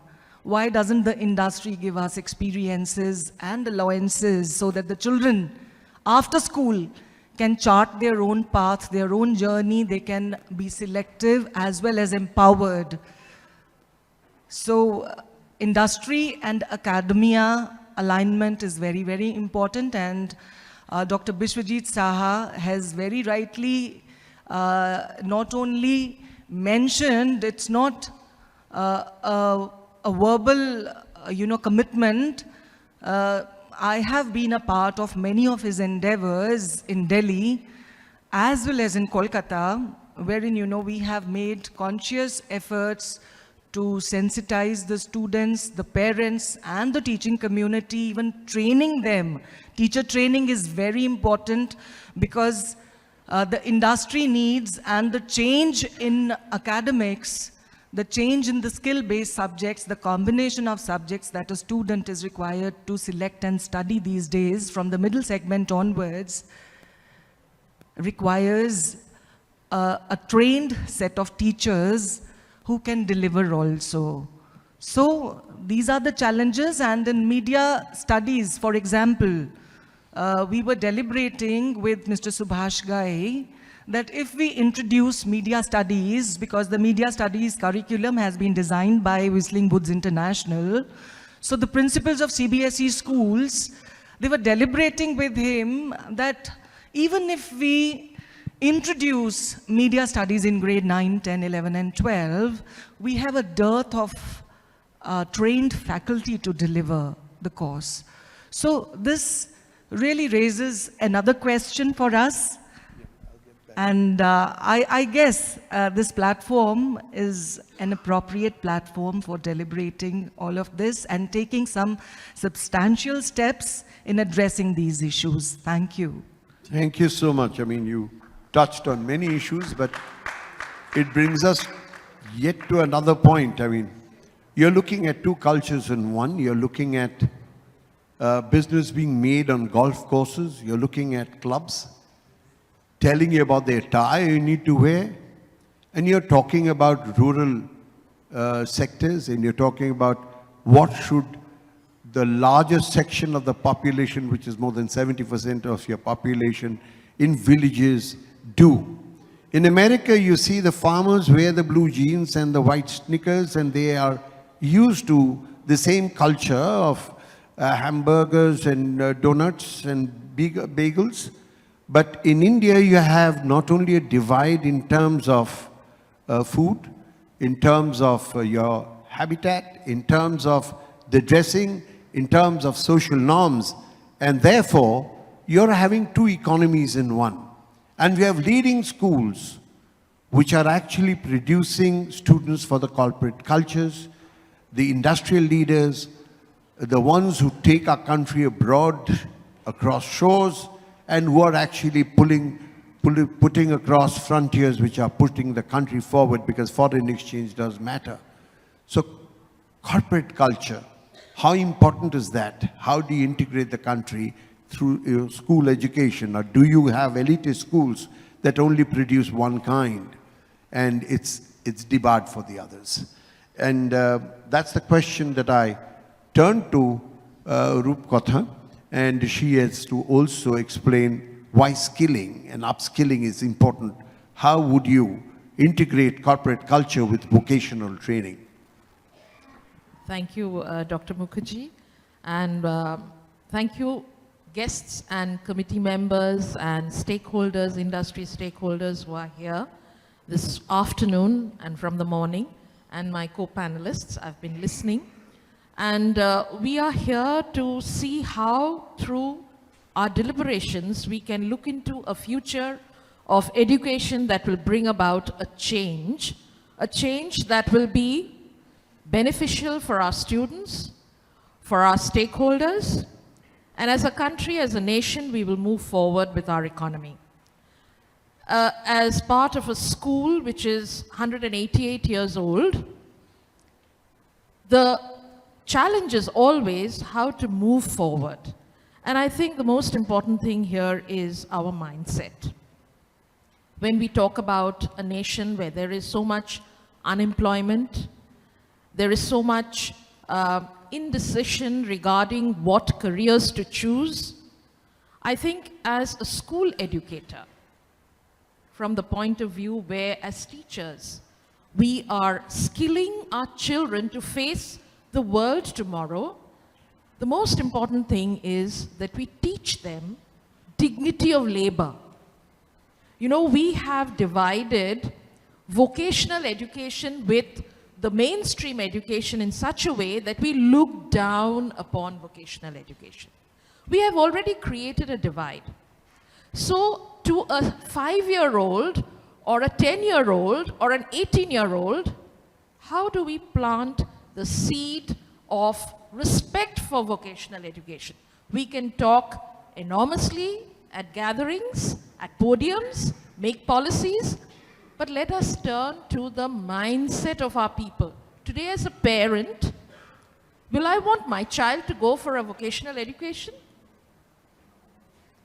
I can talk, we can talk, but the mindset has to change, and maybe the definition of vocational education has to change. I think, you know, many of you will bear with me when in olden times, when our parents and grandparents would say, "Janish to, বাইরের দেশে না প্লাম্বাররা গাড়ি চালিয়ে আসে." Today, in my country, does the plumber drive the car? Yes, maybe a two-wheeler. But do we give him the same or give her the same respect? So first of all, as educational institutions, we have to change the definition. Vocational education is an education that skills a person. It is not about menial labor. You know, we denigrate it. We don't give the equal pay. We don't give the equal status. So education now for vocation has to be repositioned. And all policies are looking towards it to give it back that respect. So I think, you know, first we have to upgrade our teachers, upskill them, make them understand how can we make a 5-year-old or a 12-year-old interested towards vocational education. Example, there are girls in my school who like to play, okay? They like to play football. Initially, you know, I found it difficult to find other teams in other schools where girls would play football, only badminton, basketball, tennis, not football. I mean, in a city in Kolkata, difficult to find football teams among girls. Now it is coming up. So there are students who are interested in football. When I was small, I used to see all the footballers, Sham Thapa, all of them play. If I wanted to become a sports manager, would I have the skill to be one? Am I giving in my school that interest and that spark and that opportunity? I met recently a girl from St. John's Diocesan School. I taught there for a few years before I joined La Martiniere. And she said, ma'am, I wanted to be in sports. I was not a good player, but I wanted to enjoy sports. And today I'm in Australia, a sports manager for the Australian cricket team. So how does it happen? Because she was introduced to this kind of skilling, a vocational education. It is not just about becoming a plumber and an electrician. And do we have an A-grade electrician? Do we have A-grade plumbers? So dignity of labor has to be instilled. Do we make our children do work with their hands? Do we take them to the villages in Pulia, where they see the people who actually win and spin the yarns that we are so proud of? Do we take them to Kumartuli and show them what doll making is about? And one day they can be maybe the marketing agents for these dolls outside in the world. So vocational education is skilling people in various areas. Art, literature, music, sports.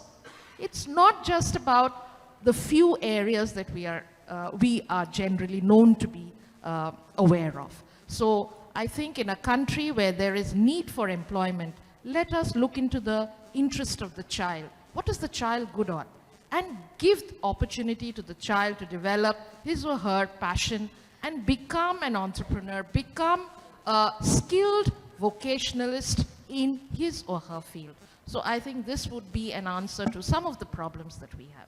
Yeah, I think it's extremely unfair for such leading personalities in the world of to be let off in less than an hour, but I'm looking at the time and I'll see that the ration time that we have, 45 minutes, is getting exhausted.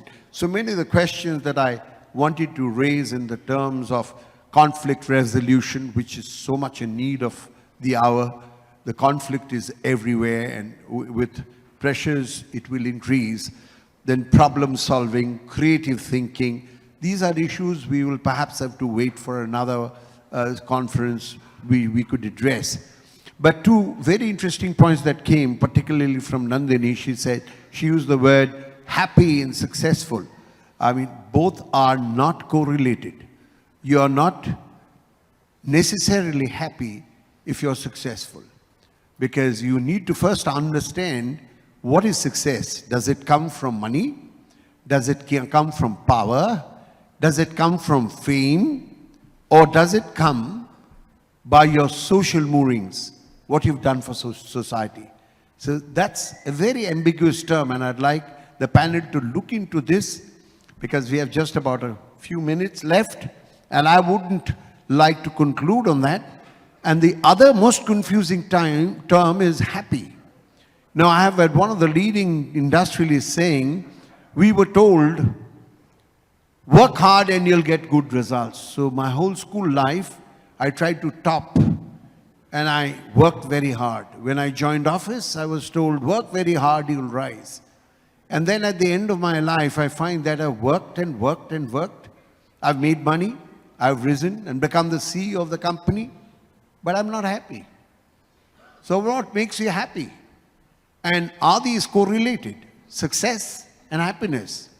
Or is it something which is beyond both? And that is leaving something which in American universities ask, write your obituary. What should you be remembered as? And if you're unable to write that and you say, well, I'm going to keep back a fleet of cars and a few bungalows and air-conditioned rooms and a few swimming pools, and that is a signature of my success and my happiness, then there's a problem in understanding it. Myth of Sisyphus is the story of Sisyphus trying to put up a boulder on top of the hill, and he knows at the top it won't stay there, it'll flow down. Yet the myth is, what is the purpose of life? The purpose of life is hope. Now, this is where I turn to the panel and ask them 1 minute each to say, what you see in the world today is we are quite at peace with corruption. And there's no qualms. I remember when I was young, corruption was a touch-me-not word. My parent wouldn't be allowing, and I came from a business family, nobody was allowed to bring gifts to the family. No supplier was allowed to bring gifts to the country. But today's world, corruption is a part of living. And this is a global phenomenon. So what instills values in life? We have done away with moral science in classes. Has it helped society? Has it made people feel closer because you love one another, not because of the car and the bungalow, but because what you think and what you do? How will school education address this issue, which I think is the crying issue to face any time, certainly the future? Values in life. So we'll start with Nandini, move on to Rupa, and then Kamalpreet, and finally Rupkatha. Thank you, sir. আপনারই কথা ধরে একটা প্রশ্ন সবাইকে করছি, হয়তো আমাদের জেনারেশনে যারা এখানে রয়েছেন, all of you would remember, আমাদের সময়ে কোনো মুভির হিরো ডিরেক্টলি কাউকে খুন করতো না বা মেরে দিত না, মানে ওদের খুনটা করিয়ে দেওয়া হতো আর কি। হয়তো পাহাড় থেকে পড়ে গেল বা কোনো হঠাৎ কিছু একটা এসে পড়ে গেল আর হিরো ওয়াজ স্টান্ড, আমি তো মারতে চাইনি কিন্তু মরে গেল, বাট মরে গেল। তো এখন কিন্তু র্যান্ডম হিরোরা মেরে দিচ্ছে। আমরা কিন্তু তখন খুব আত্মতৃপ্তিতে থাকতাম, দেখেছো যাই হলো হিরো কিন্তু খুনটা করলো না। But now is the time of animals and we still are quiet. So এই জগতে, in this kind of a world, it's really very tough to keep on sermoning the children. Kiddos, you need to respect your seniors. Kiddos, you need to respect your time, your works, your responsibilities, etc. Khub mushkil. It's very difficult. But if you ask me personally, when I'm absolutely one-to-one with whether they are my teachers, whether my small children, teenage students, or even for that matter, a lot of, parents who are aggrieved or something for their own reasons, etc., I straight away tell them only one thing, that look dear, we have simply come to enact a role, let's complete it. Accountability is only to one entity. Keep doing that, keep remembering that. Finish your role in the best possible manner. Move on. কিন্তু এটা তো সবাই বুঝবে না। তাহলে কি করা যাবে? স্যার আপনি বলছিলেন কনফ্লিক্ট রেজলিউশনের কথাটা। We talk a lot about that. We talk a lot about the respect of time. And we actually ensure that the ones who are the role models, that is mostly the teachers, we try to set examples. We create a lot of social interactive ambience wherein we try to demonstrate such habits. And it does help. There are many other ways, but of course, these are some things I'll pass on to my colleagues. Okay, Rupa, can I have your pick on? Thank you. Very quickly, we are in a time which is full of crisis. I sometimes fear where we are going. And just taking cue from Nandiji,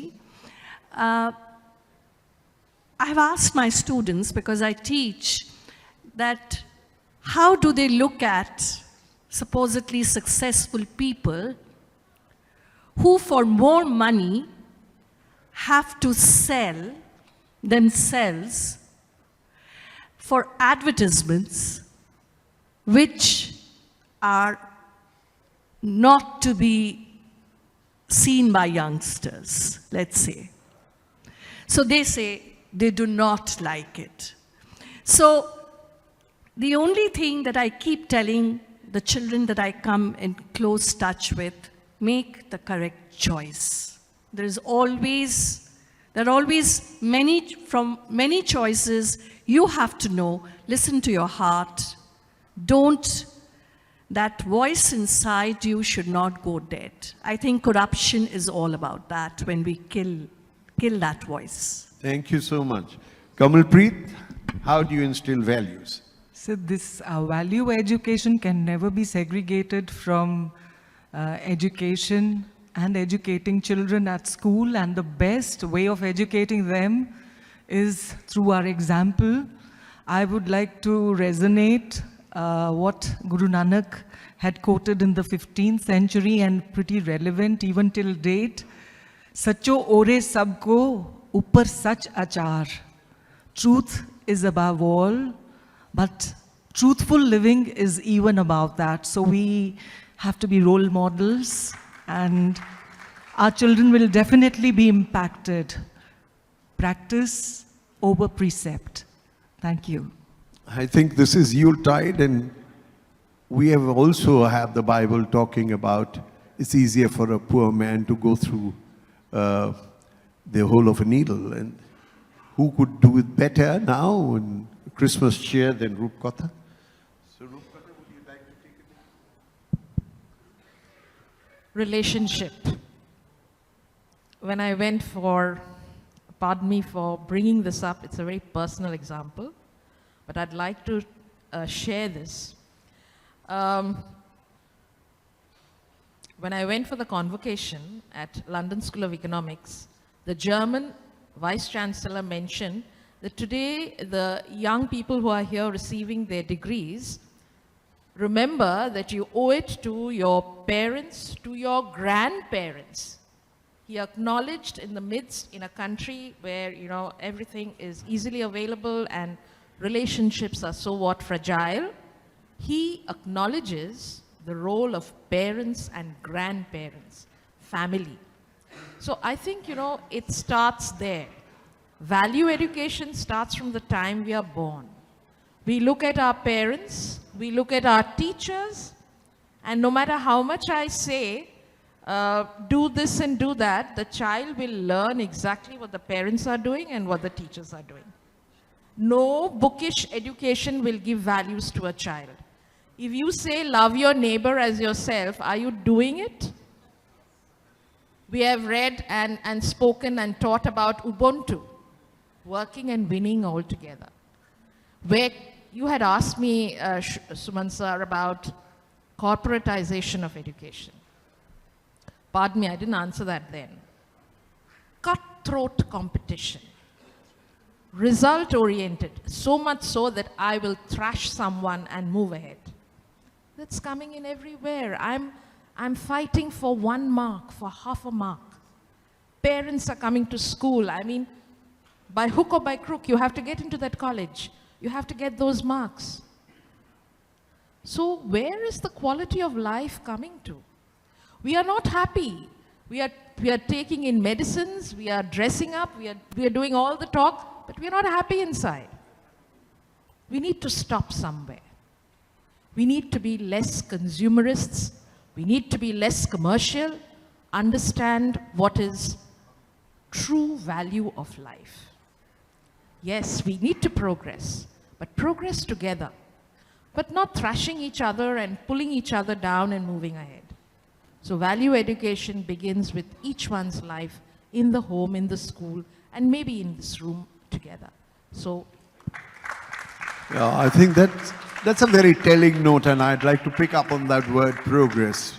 What is progress? With every new generation, we discover a new way to kill. So that is progress for somebody. But however, we've heard the voice of Guru Nanak, we've learned from the Bible.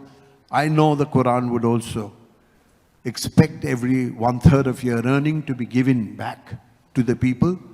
So through sacrifice, we learn to give and learn to give, which is why Sai Baba talks about not education. He talks about the need for educare, the need to love one another and realize that we are all children of the same architect of the universe.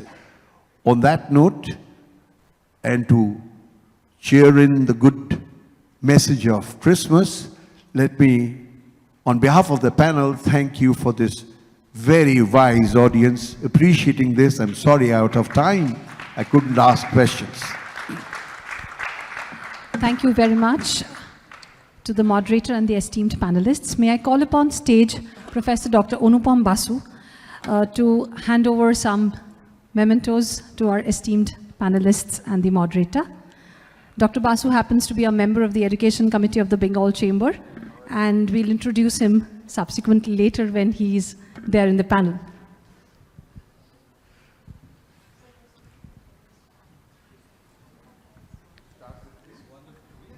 Can we have a big round of applause for the distinguished dignitaries on stage?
Thank you very much for such an insightful session. Our next expert speaker is Mr. Ramesh Kumar, Senior Advisor Technology, Innovation and International Cooperation, World Association for Small and Medium Enterprises. May I welcome Mr. Ramesh Kumar on stage, please. Welcome, sir.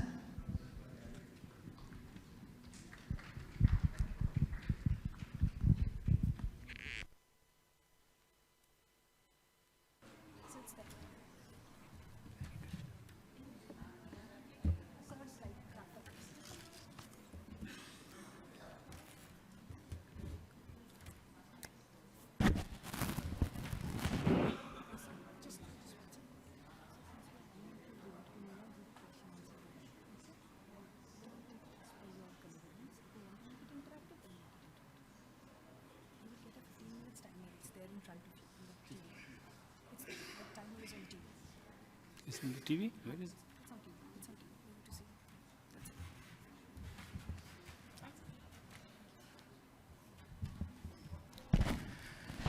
Hare Krishna.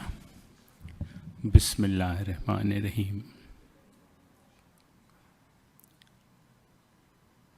Thank you. Thank you, BCCI. 1833. My God. In next 10 years, you'll be celebrating 200 years. So before I start, I thought I should say, next 10 years, we should be having a vision document for BCCI, what we will do. And 200 years means 200,000 SMEs is what I aim for in Bengal. Hare Krishna. I'm here to speak on MSME, micro, small, and medium enterprises, and WASME in developing entrepreneurship. This is a subject. In the changing times, we all are trying to, what are we trying to do? We're trying to navigate how we do what we do. And just to make things clear, sun rises, sun is rising. Can you stop it? You can't. It will rise. Technology will change. Adoption is the mantra. We have to adopt, like it or not like it. Isn't it? Enjoy the sun with your vitamin D, go it scientifically, or enlighten yourself spiritually. That is what we need to do here. I'll just cover some slides and make it, skip some, add some, and try to be more of interactive and share the experience rather than statistical and bookish. MSME, what is actually MSME? And why we need to change here? What are the standards we are talking about in the current milieu? What are the challenges being faced by MSME? How to mitigate that? What are the strategies that I come here and stand and tell you? One of them is WASME, which stands for World Association for Small and Medium Enterprises. I would like to do some case studies, what we have done with the young members, with the young colleges, and what they have achieved. It's mind-blowing, and I have real-life case studies. 2 of them I have brought. And then recommendations. You need to start early. There is no too thought about it. And charity begins at home.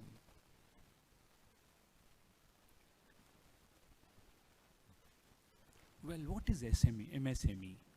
You know, these days, till 25 lakhs, the investment in plant and machinery is called micro enterprise. Till 5 crores, it's small. And the medium is 25 crores. The investment in plant and machinery sizes makes it a micro, small, or a medium enterprise. And 5 crores, 10 crores is the bottom line. So almost all of these startups, all of the children who are graduating in the current colleges, they all fall in this category. And even globally, MSME contributes to about 90% of the business. In India, it is about 30%. Of course, employment potential is also about 50% overall. And it contributes to more than 50% of exports in India. I will skip some rapid technological development and mention one real-life story about it. Kolkata was lucky. It was one of the first cities where telephone started. And when it started, there were small traders in Bara Bazaar and Dharamtala who did not take the telephone connection because it was you apply and it was a procedure. Then some newcomers started coming. The newcomers means when you start your business, you immediately 1 day, 2 day old business, young kids, they took the telephone connection and then they sat in whatever aratyas where they sit.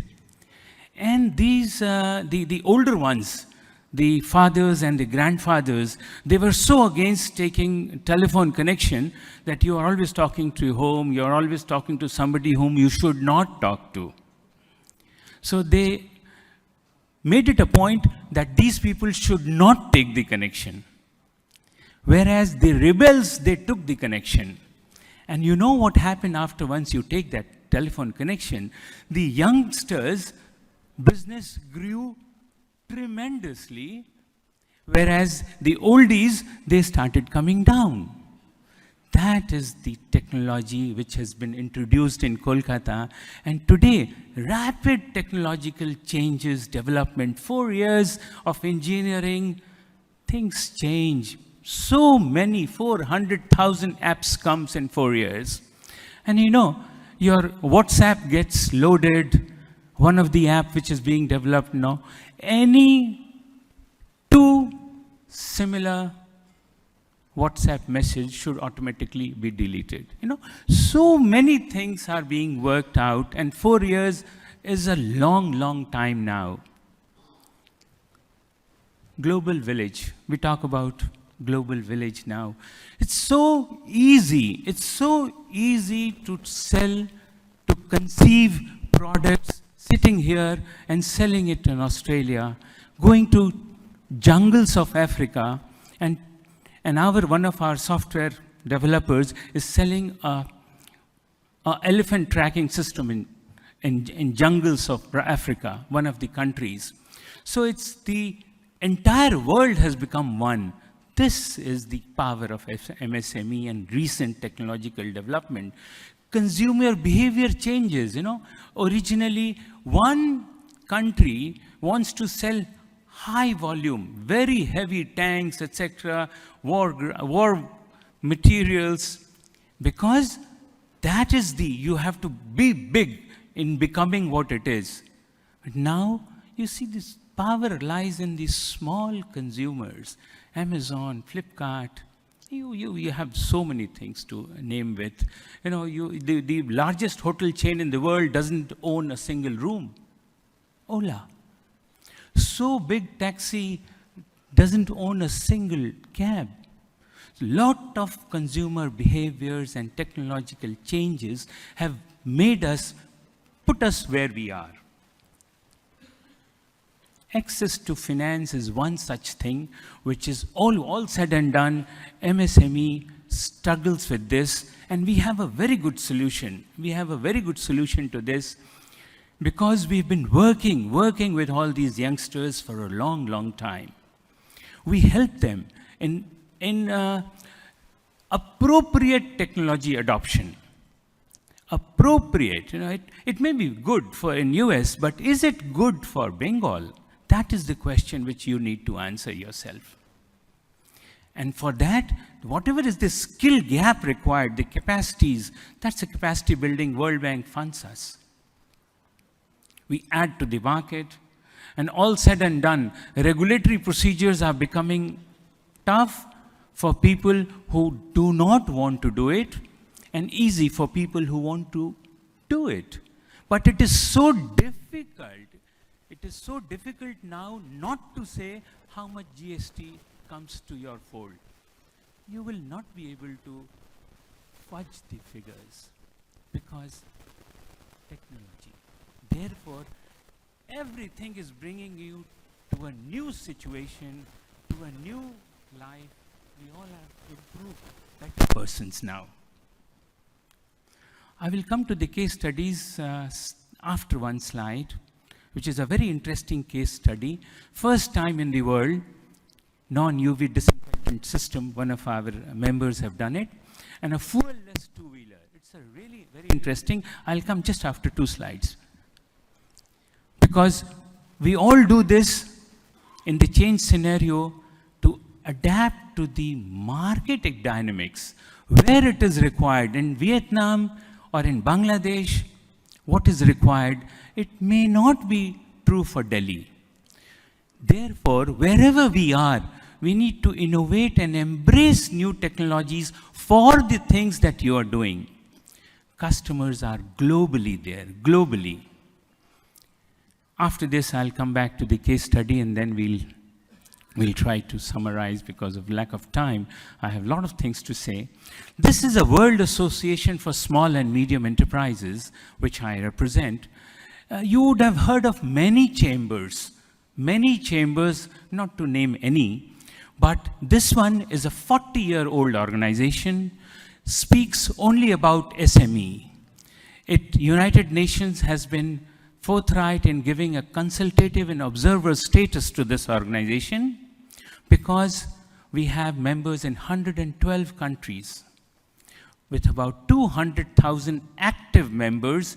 My prime job is, I'm there as a senior advisor looking after technology, innovation, and international cooperation, sharing the best practices of one country to the other.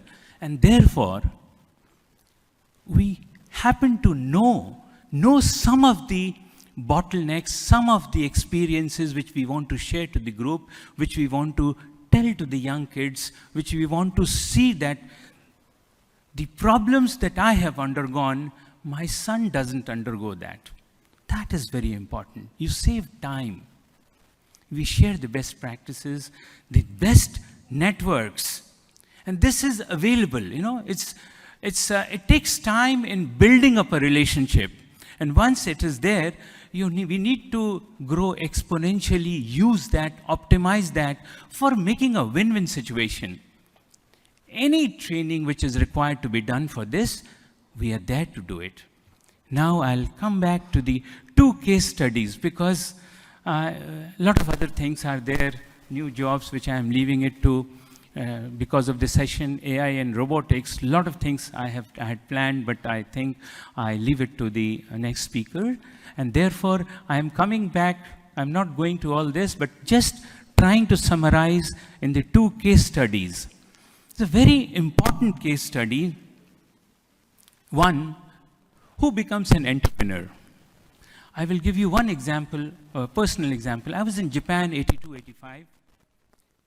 And there, I noticed, in a class of 30 students, the persons who come the first, the toppers in the class in India, they want to look at UPSC, engineering services, IAS, IFS, etc., etc. And who becomes an entrepreneur over here? One, those days, still, one who is unable to crack any exam, go into any all those coveted services, he becomes an entrepreneur over here. What happens in Japan? The person who comes first in the class, he looks at a entrepreneur skill for himself, something which he wants to create.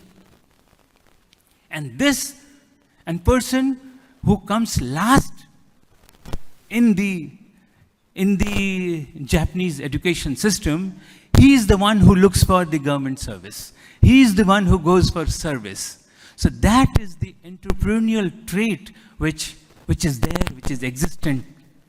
And that is what we saw in one of our members who developed a non-UV, non-ultraviolet LED-based disinfectant system which kills all types of viruses, corona and bacteria and microbes, all types, in 30 to 60 minutes. This has been tested by Government of India, Center for Cellular and Molecular Biology, Hyderabad, as well as Australia, and we have achieved this. And this is a young team which has been doing that, one of our members, and it's world's first with non-UV. The second one is fuel-less two-wheeler. Very interesting because my seniors, very senior professors are here. You know, it doesn't use diesel, petrol, mobile, any fuel. But what it uses, they have 2 batteries. And when you run, one battery gets charged and one is depleted. So this is a simple system, which is again the first in the world. The two-wheeler is already there, which has traveled 125,000 kilometers in 2.5 years. This has been developed in the last 2 years after the corona, around the corona time. But this is a case study of our members who are youngsters, young kids. So putting these skill gaps training, trying to marry their knowledge, their intuition with the subject knowledge is what we have achieved at. So many things I wanted to mention to you, but I'm trying to skip. And then now I leave. If you have any questions, I'm always there to answer you. A lot of things, new jobs, collaborative efforts we do, because we have members in 112 countries, so we do exactly what you are doing in India, we try to do globally. So many countries, smaller countries who come to us. Every month, one ambassador comes to us and he asks that we should do a gap analysis. We should go to, and the countries are so obscure, many would not have heard the name of Togo, Grenada, Timor. And when Timor, I again am reminded to, because I've been working with foreign companies, foreign governments. This is one country which is also the latest United Nations approved, recognized country, which has a capital also called Delhi. Interesting it is for all of you. Any questions, sir?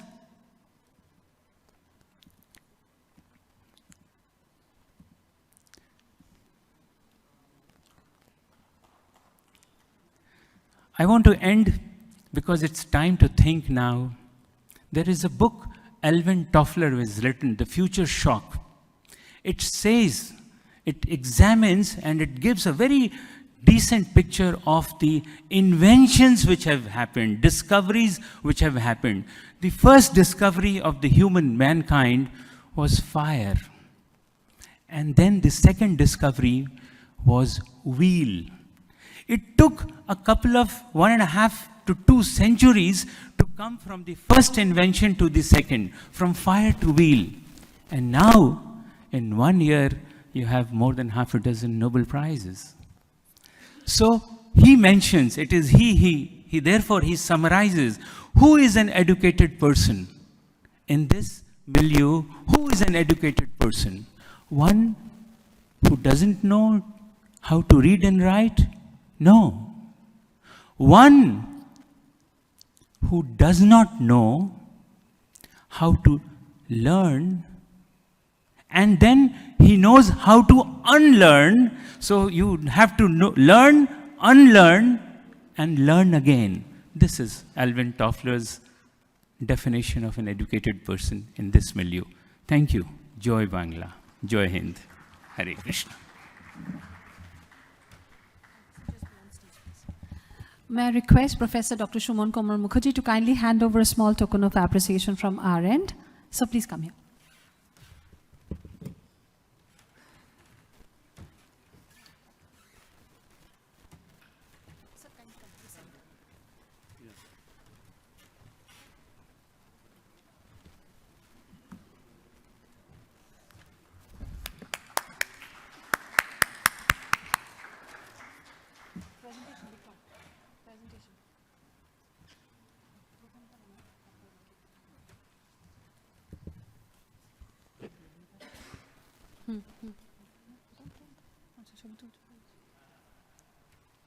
Thank you very much, sirs.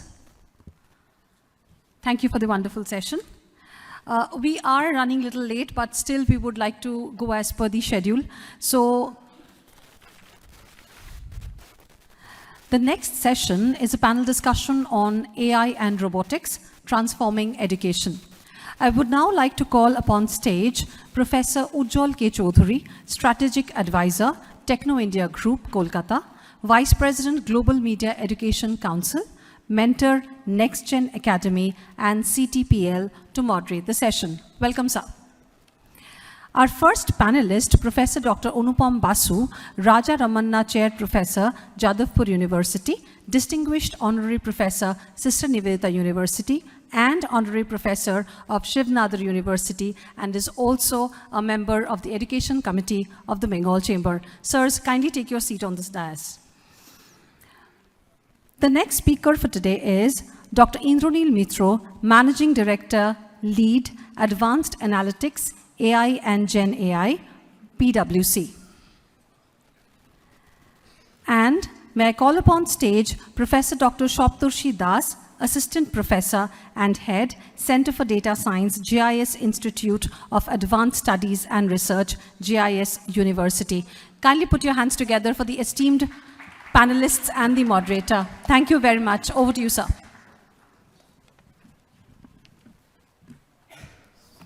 I promised to get it done within 45 minutes allotted and not 1 minute more.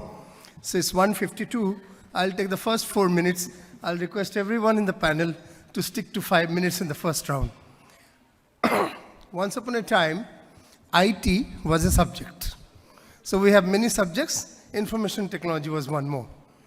That was second part of the last century, and at that time, what we call as the third industrial revolution. Then a time came when IT became part of every subject. Whichever subject you study, IT is there. And then a new concept came, and that's what we call as the fourth industrial revolution, where AI came in, artificial intelligence. Along with that, cybersecurity, blockchain, and several others, AR, VR, and all. So all of this constituted a new jargon we brought in, fourth industrial revolution. Now when this became prominent, we are now moving into, and this is the first part of this century, and now we are moving post-pandemic into another time, another tenure of technological evolution. Here, it's a man-machine relationship which is taking primacy. And in the man-machine relationship, AI is no more an alien, not another subject. AI has become a part and parcel of our life.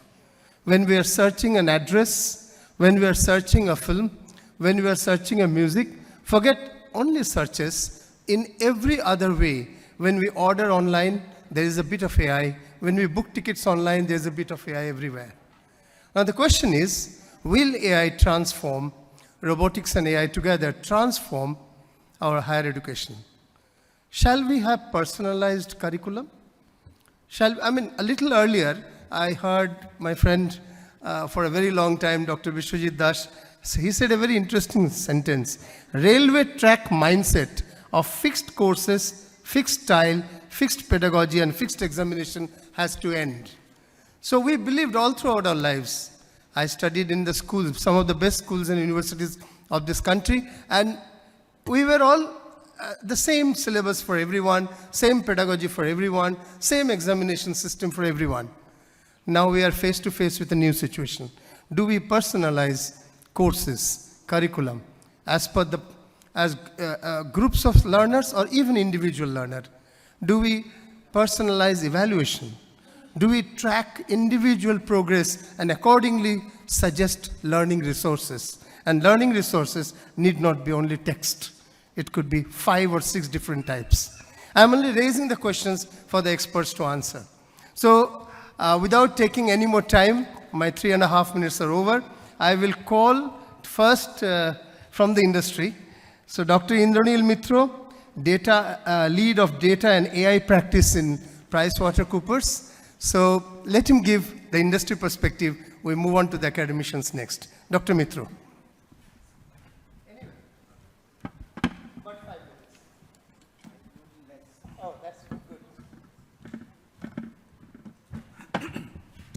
Hi, good afternoon, everybody.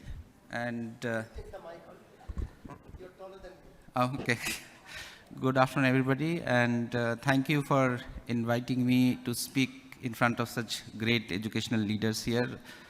My esteemed co-panelists is almost like back in school with so many great teachers around. So I'm Indranil. I represent PwC and lead the artificial intelligence and generative AI practice for PwC in India. So as we discussed earlier, there are a lot of great thoughts as how we can improve values, how we can improve education, mindset, and I've been hearing all the great panelists who've been talking about it, but I think the paradigm shift is coming or has already come. I think Nandini ji or somebody spoke about ChatGPT. So I'll start from there. ChatGPT is just a phase of what is coming next, the large language models.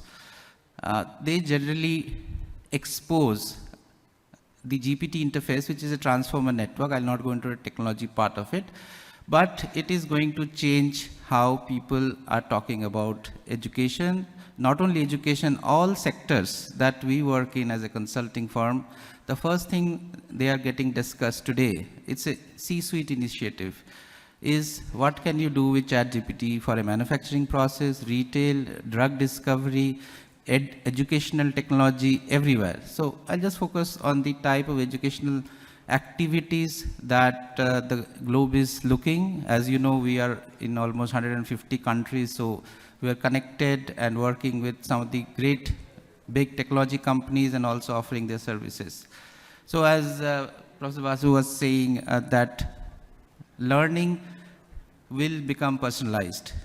We are doing that. I'll not speak too much about PwC, it's become like a sales pitch, but learning is getting personalized because more and more data, these machine learning models, the AI models, understand about a particular student, about its progress. They will start giving personalized recommendations. Teachers will get augmented by bots, humanoid bots. So PwC is one of the first consulting organizations to start with something called the Code E. The Code E is actually a teacher assistant which teaches these students in absence of teachers about particular subjects on a particular day, and it can be personalized. We are also helping a lot of organizations which are developing special soft bots for specially abled children. 1 out of 5 children, as our statistic shows, is hit by autism. And what happens to those children? How can they learn and be a part of the society? So inclusivity is a big part of PwC's agenda globally. And we are building bots, helping NGOs, non-governmental organizations with World Economic Forum, where our technology prowess is going into helping building these kind of bots. One of them is known as Kibo. So there's a school in Chennai which is actually deploying a bot called the Eagle bots, which are very similar in shape and size of a young child, and it can augment the learning of children who are normal and also who are specially abled. The best part about this is these are non-judgmental, like humans generally are. So it instills confidence, brings about a lot of learning at a much faster rate than a human could teach. So these are all experimental, but I think great stuff around this is happening. And from the AI practice that we do, and for education sector, we are working with a lot of universities, where we have designed the new AI courses that are required by the industry, not the theory part of it generally, but what would be required by a student who graduates out of an engineering college, how AI can be used. So those are the personalized statements, defining the assessments and the exams, also helping the teachers do specialized courses for different kinds of children are getting done. So there are multiple of these. So as sir keeps asking questions, I'll be replying to that. But the big change has already come with the large language models and how they're getting integrated and AR and VR. And last, I will leave you with something called the Government of India's initiative. A lot of us have also been a part of it, called the Bhashini app. I'm not sure how many of you have heard about it. The Bhashini app is the Government of India initiative, which actually takes into cognizance 30 major Indian languages, and you can talk to it, and it will reply to your language of preference. So just think about the amount of digital divide it can narrow down so fast. Somebody who's in the outskirts of a village in Telangana can understand from a teacher in Bengal who's the best expert in statistics in their own languages. And this not only 30 languages it is going to do, it will cover more sub-dialects and dialects in the next couple of years, and we're proud to be part of that. So I leave you with that, and as questions come, I'll be very happy to answer them. Thank you very much. Thank you. A lot of examples, a lot of new developments brought in. Teaching assistant humanoid bots, very interesting. Augmenting the teacher's role through the use of humanoid bots. Now, are we going to a situation where bots or technology would replace the teacher? Now, that's a question to be thought. First of all, is the word teacher, at least in higher education, in school it's very relevant, but at least in higher education, is it any more relevant? Can you really teach, or can you only mentor? And there's a big difference between teaching and mentorship, without getting more into that. And technology, what would be the role of the technology? Is it to replace the mentor or to empower the mentor? For empowering, all welcome. You cannot replace. And the value beyond technology, beyond information, the value of the mentor has already been discussed in the earlier panel by the four stalwart principals here and Shuman Babu. So that's already been discussed. So you cannot replace, you can only empower. And those technologies are important which actually aids the learners. And therefore, for higher education at least, I'll replace the teacher with mentor and the student with the learner. What could be the role of AI in augmenting education? The next speaker, I'll request that, but I'd like to also draw your attention. The technology has two roles. The discussion may have two roles here, two aspects. One, how does technology, AI, ML, robotics, how did they help the education? That's one. And what impact do they bring it in the marketplace with respect to jobs and employment? That's another question. We continue with the first question. How do these impact upon education? I call upon a very senior professor of this state, a former NIT director, former head of the department of IIT, Raja Ramanna professor, Dr. Anupam Basu. Very interestingly, has done a lot of work on something about which the previous speaker mentioned towards the end. Around 20% of our learners, some way or the other, are autistic. That's what you said. It's right. I'm associated with India Autism Center, and their understanding is also almost that. So different levels of autism are there.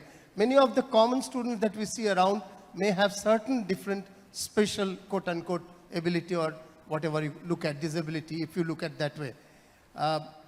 Special behavior, let me say. So how do you really utilize technology to reach out to them? And Dr. Basu has done phenomenal work in that field also. Over to you, Dr. Anupam Basu. You can go there,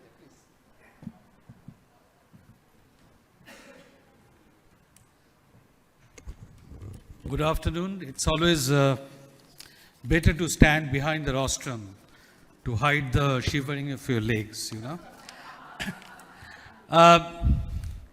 Well, what the topic is, AI and robotics for education. And when we talk about education, of course, we mean education for the people, education of the people, of the students.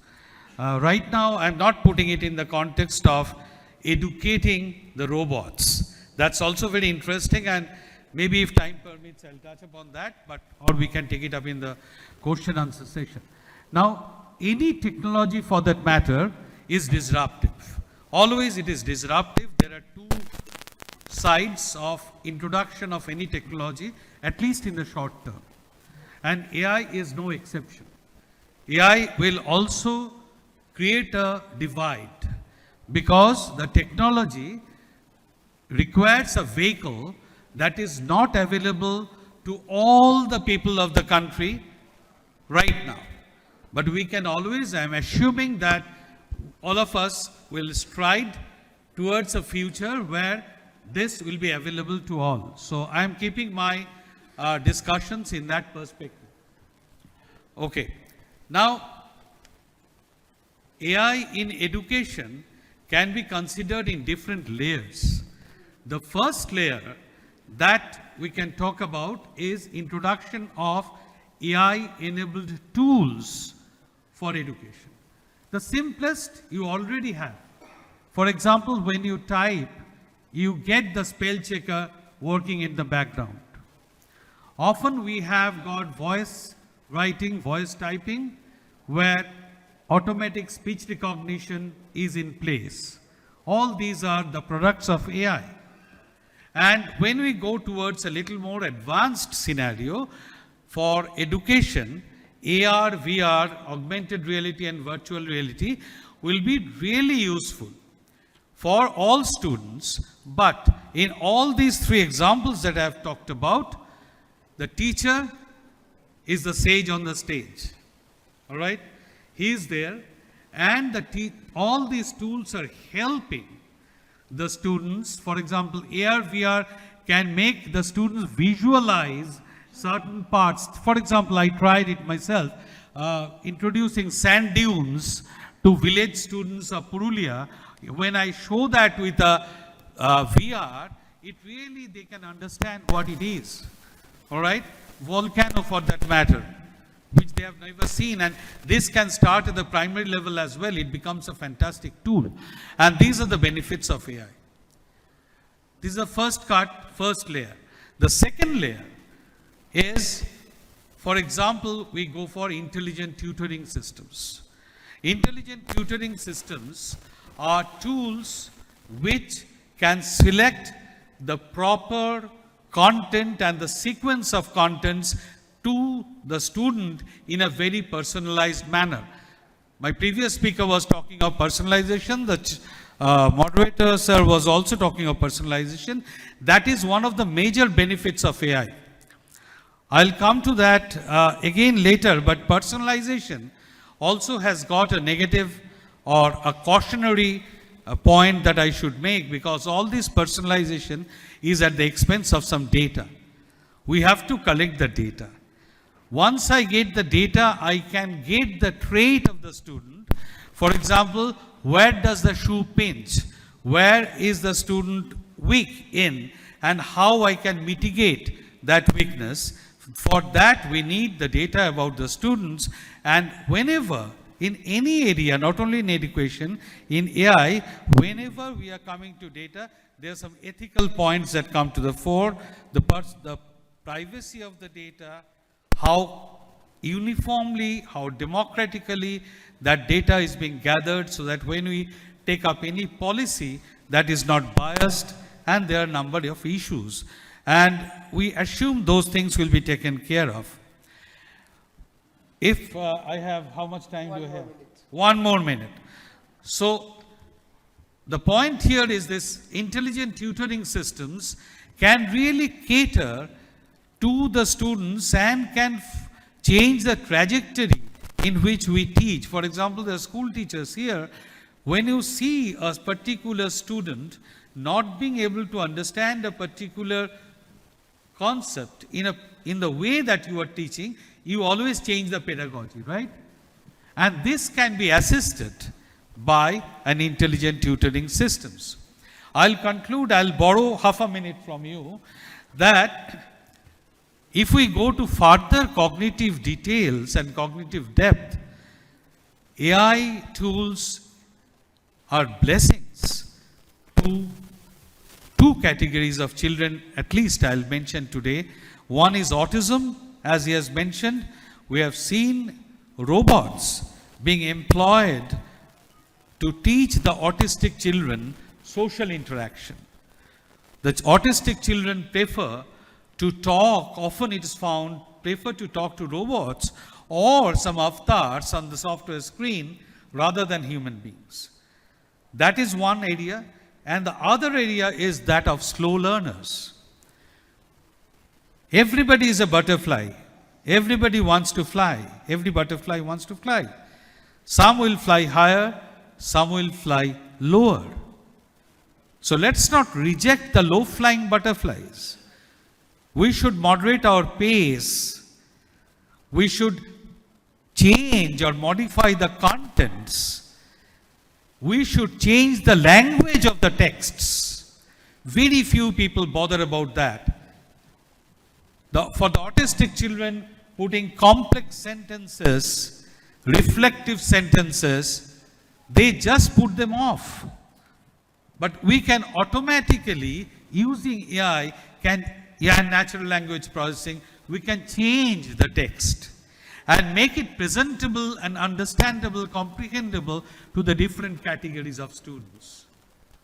And the slow learners, we can also look at we can analyze, capturing the data, that where they are falling back, and we can introduce modified pace learning. And so that is, I'll keep for the first 5 minutes. 7 already. 7 Thank minutes. you. So next I'll get some 3 or Sure. 4 minutes committed to me. So then I'll talk further. Thank you very much. Thank you. Very well explained. Actually, the idea is 2 rounds and questions, and 25 minutes remaining. Very pertinent point brought in, intelligent tutoring systems. This leads to another form of application of AI in higher education, that's adaptive learning platforms. So what we have known during the pandemic is that you put the Zoom on and take classes, you give a lecture the way you give a lecture in the classroom. The only difference is, instead of people in front, they are the small boxes on the screen. But that's not online learning. That's an online lecture, but not online learning. And online learning requires an adaptive learning platform, a learning management system. Now then, there was another concept. Learning management system, there is a platform. I put my video, my proprietary content, I put my PPT, I gather, aggregate from open sources some of the facts, put them up there, and students are expected to bring them down, download, and study. Now, that's the first level of LMS. Does the LMS tell the mentor which student has downloaded which segment and read how much? Which section was more interesting to which learner? The video, the audio, the PPT, or the text? Does it tell which part of the course engaged a specific learner more? Now, that's where AI comes in. Suppose the person has been asked to do an assignment, and the assignment has been uploaded. Is the assignment, does it have plagiarism? Has been copy-pasted from somewhere? Or some 3 or 4 sites have been seen, or examples have been read, and a rewriting of the thing has been done? Or there is some primary data as well. If the AI tells me that, then it becomes adaptive learning, goes to the next level. This is what helps and empowers the mentor, does not replace the mentor. What we need is empowerment of the mentor and not his replacement. We have with us a young academician of high-profile, Professor Saptarshi Das, head of the Center for Data Science in the Advanced Institute of JIS under JIS University. Can we have Professor Das put his perspective examples how AI and robotics may help education? Over to you, Dr. Das. Just 5 minutes. Others have taken a minute more, so you can.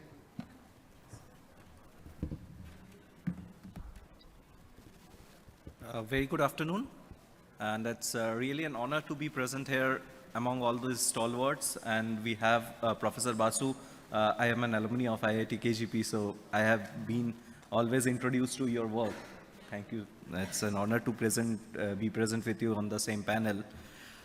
So when we are talking about adaptive learning or adaptive tutorials, so AI and ML comes to play a very major role in this. The first thing is learning assistance. The first thing we can talk about is learning assistance. We have, most of us have heard of one app which we use, some of us use to learn a new language called Duolingo.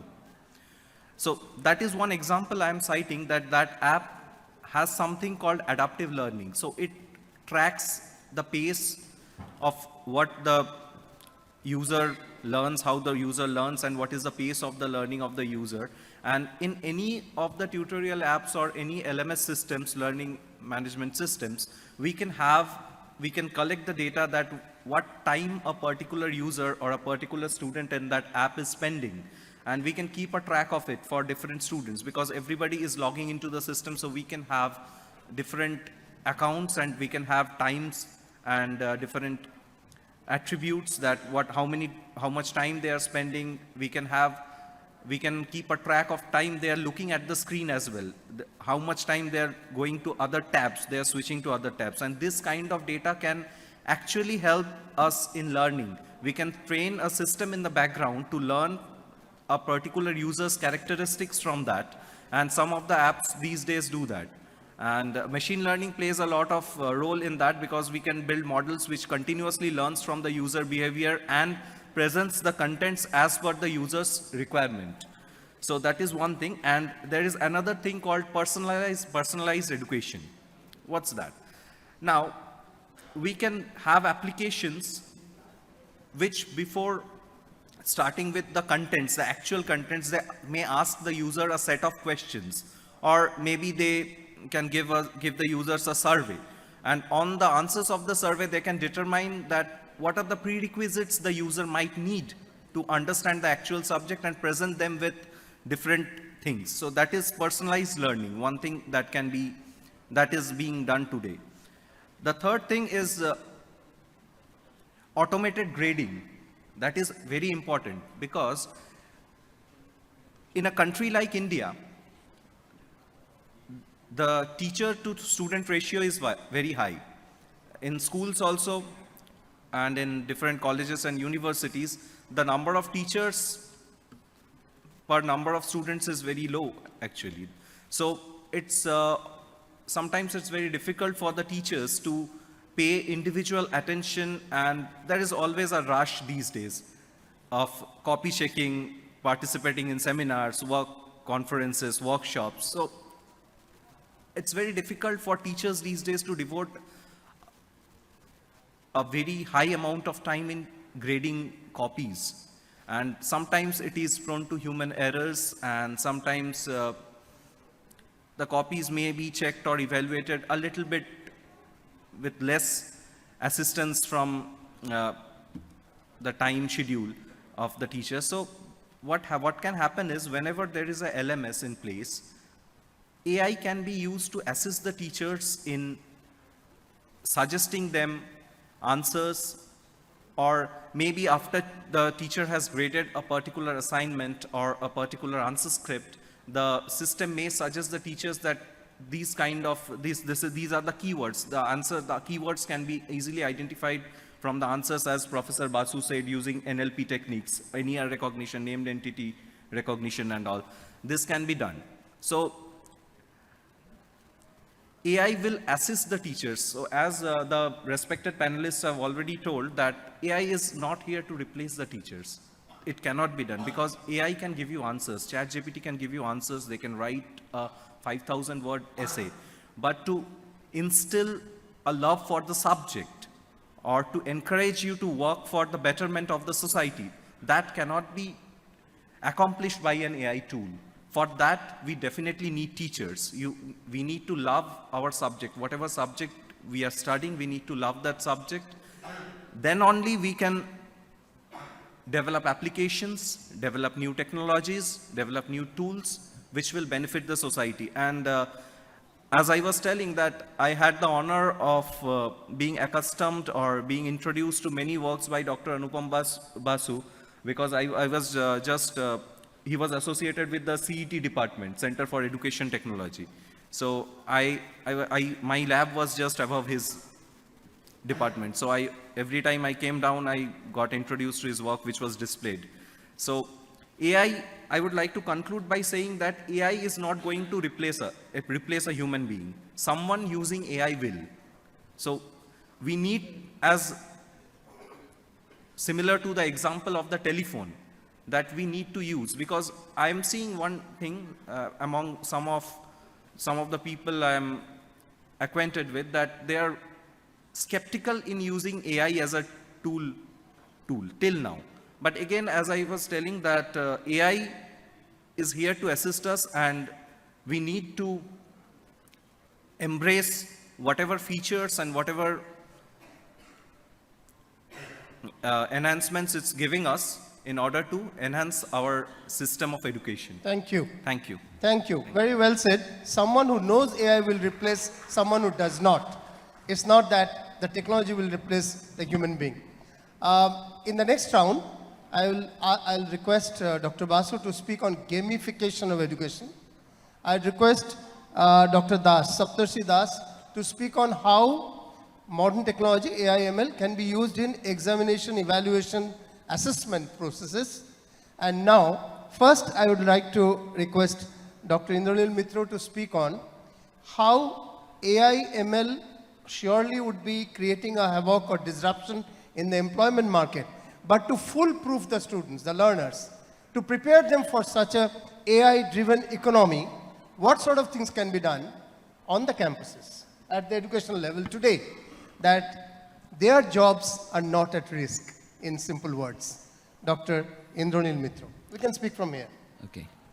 Thank you, Professor Chaudhary. So I think as a consumer of, maybe not the right word, as the user of these students which come out from engineering colleges, the one thing that we've seen the trend is there's a lot of courses which are starting on AI, ML, there's master's course and there is bachelor's course. But what we also need to learn, not only do the modeling part of it, but we also need to understand the basic tenet of doing a AI ML in a commercial structure is to understand the data of that business. So the thing that we see is a bit lacking is the understanding of subject called data engineering. A lot of us teach SQL, etc., but we need to understand what the full scale of data could be, in which by these AI, ML, etc. could be run. And in very near future, I think some of the universities also may be teaching that platform, the low code, no code platform, which now also utilizes data pipes to understand the types of data. So these kind of technologies will become commoditized, but all students should be aware, should be able to use technologies like this with an interface so that they understand what is happening behind. And as Professor Basu was also saying, and he'll speak about the gamification part of it also, is how we train them in upcoming trends which are going to disrupt. So one disruptor, we've already seen the ChatGPT part, everybody is speaking about it. The next will be creating videos which are there. So GPT-4 has launched, which will integrate text and videos and images together. What is the next one? So how can you help students understand these technologies and how do they use it? The other part is, I think, again, Professor Basu had mentioned about that, is when so much of data is getting collected, how do you create the privacy guardrails around that? How do you create the ethical nuances of AI models which are pervading all your systems? All of you generally would be looking through your smartphones right now. So the smartphone, the latest updates in iPhones or Androids will understand what kind of usage are you going to do. Similarly for students, they'll understand all kinds of data that a model is used to maybe not police, but see through a student's reading behavior, as Professor Chaudhary was saying. So the ethical part and the algorithmic bias that is there, we also need to teach them that, and in a later period, they should be aware of what is an ethical model, what kind of artificial intelligence systems are coming in, how they can help for themselves and also for in their working environment. So I think Saptarshi was speaking about people who know AI will replace who don't. I think that is very true. So all of us have to train or upskill, as I think Sir was saying that we have to learn, unlearn, and learn again. So that's typical machine learning models. You have to keep feeding data in a system, keep learning. The students have to, now they're learning SQL, tomorrow they'll be learning prompt engineering. Highest paid jobs right now in the market. How do you prompt a large language model to get the prompt engineering, the right, elicit the right response.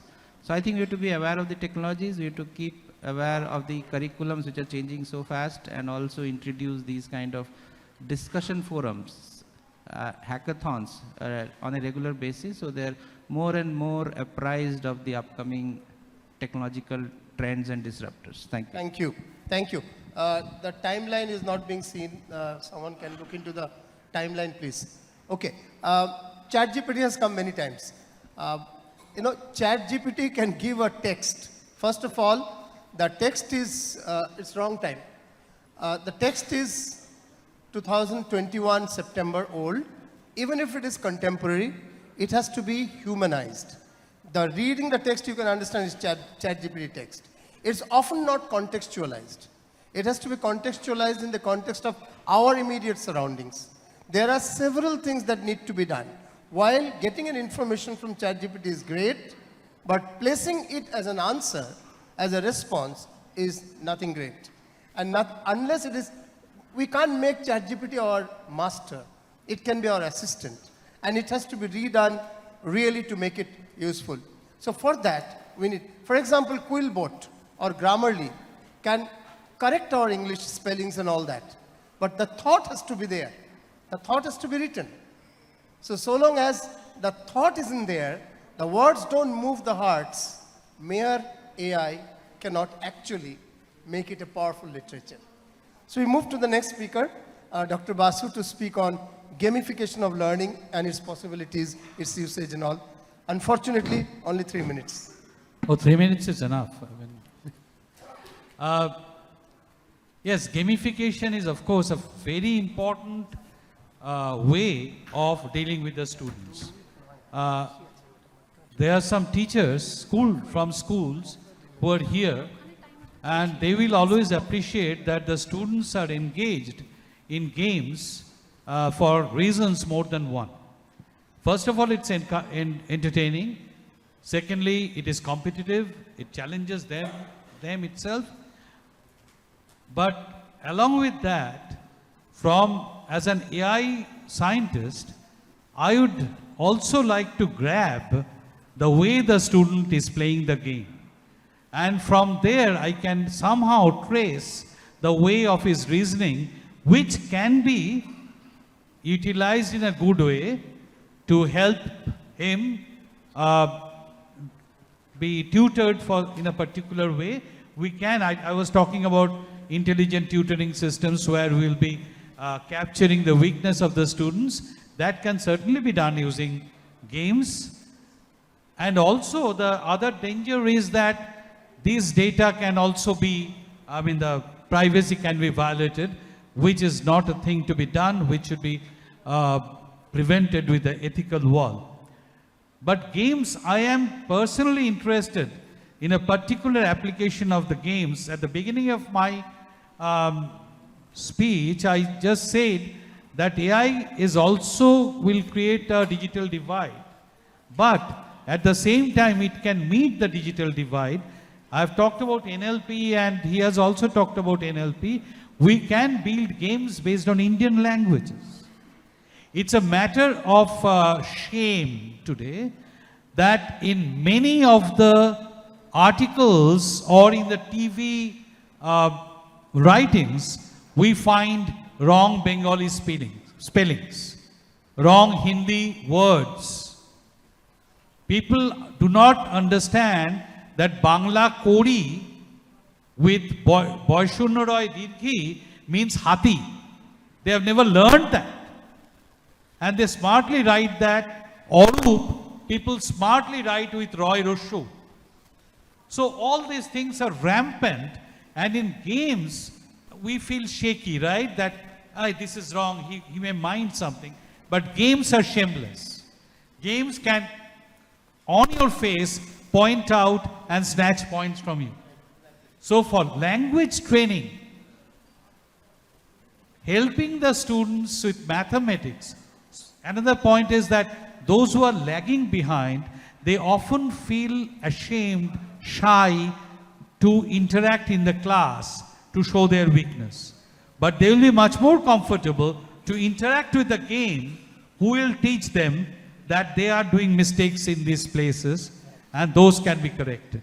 So games have got an immense opportunity, and I know there are a couple of app developers also here. I'd encourage them to make games for school education, and especially in the vernacular, vernacular language, so that they can really come up.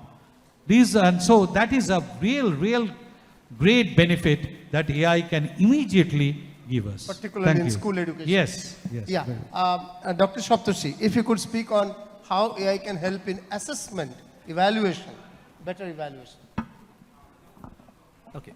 So when we are talking about assessment, as I was earlier pointing out, that it's very difficult for a teacher to evaluate around 100 copies because it takes a substantial amount of time.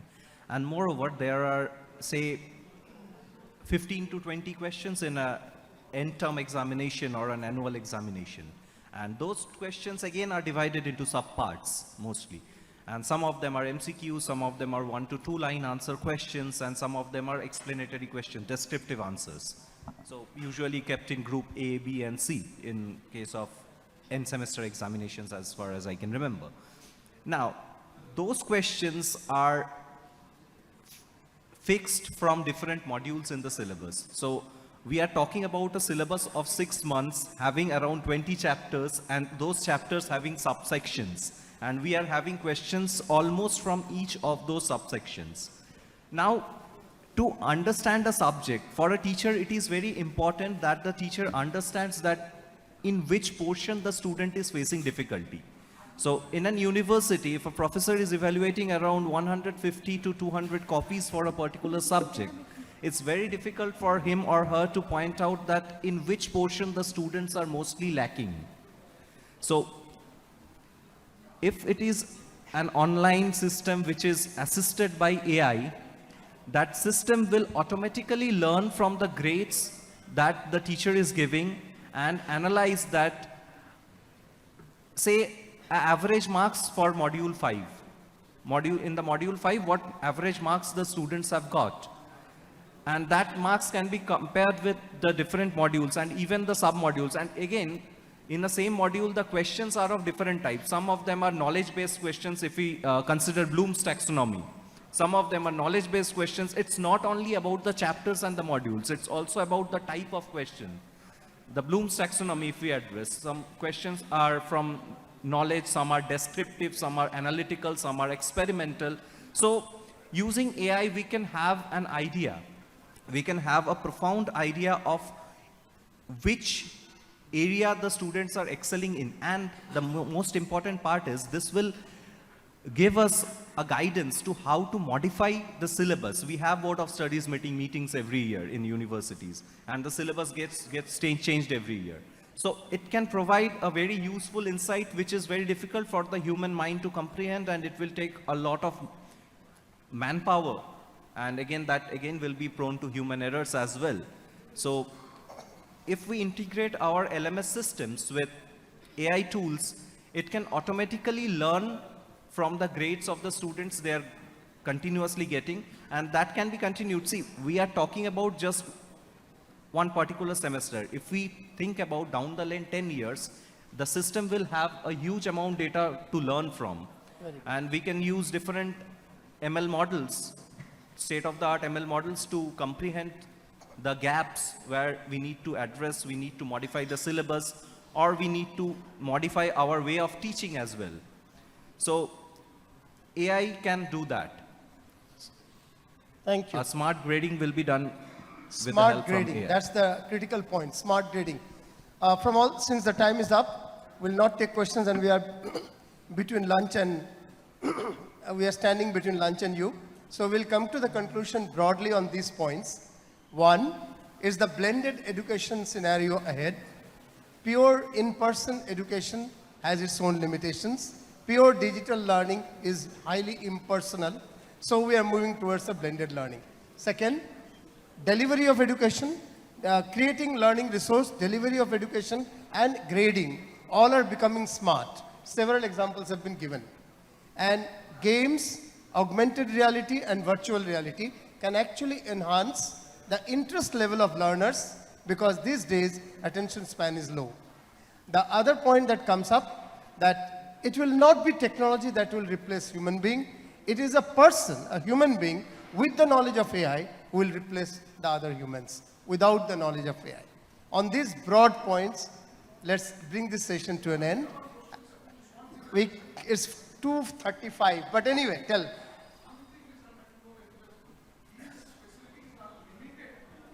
Just please give the mic. Our good friend Arijit, yes, please. Thank you. This facilities, what you're discussing about, is limited to the schools or institution within the city. There is a huge lot of school and students who are studying in government school or different village. So how they will get That's this the bigger opportunity? question of digital divide. In that case, there will be division of this set of student getting IT support and students are not getting IT support. Right. So that's the bigger question of digital divide, cannot be taken in 30 seconds. The only answer to that would be that the pandemic has already reduced the digital divide. It has already, that's the sad part. You need a big crisis to bring a good impact. So if we have learned the lessons from pandemic, there should be investment both by public and private sectors to bridge the digital divide, so that the benefits of technology can go to every individual student in even in the hinterland, government schools, many places. For example, we undermine sometimes the power of the smartphone. Today, the smartphone has gone up to the vegetable vendor as well. So similarly, IT bridging or digital bridging can be done. It's a bigger issue, but that's a serious concern that the government, policymakers, and even the private sector. And that's why Dr. Biswajit Das was speaking. After 3 p.m., most of the infrastructure of schools and colleges lying idle.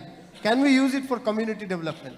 Can we use it for institutions in our vicinity to make them more tech savvy? So that's one of the ways, and can we look at many other ways to bridge the digital divide? That's the bigger question. Without bridging the digital divide, the fruits of AI cannot be actually harnessed. And as far as teachers are concerned, AI will not replace the teachers, but the teachers need to know and use higher technology. On that note, let's close it here. Let's take the questions, discussions, whatever, on the lunch. Thank you very much. Thank you very much.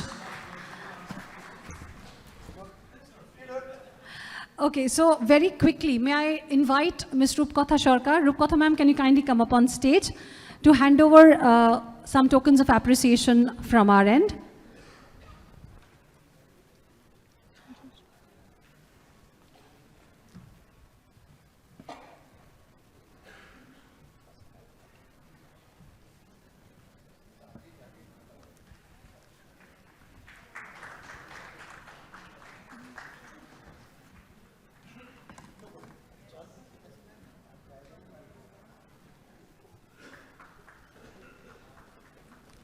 I think a little louder clap would be nicer. Thank you.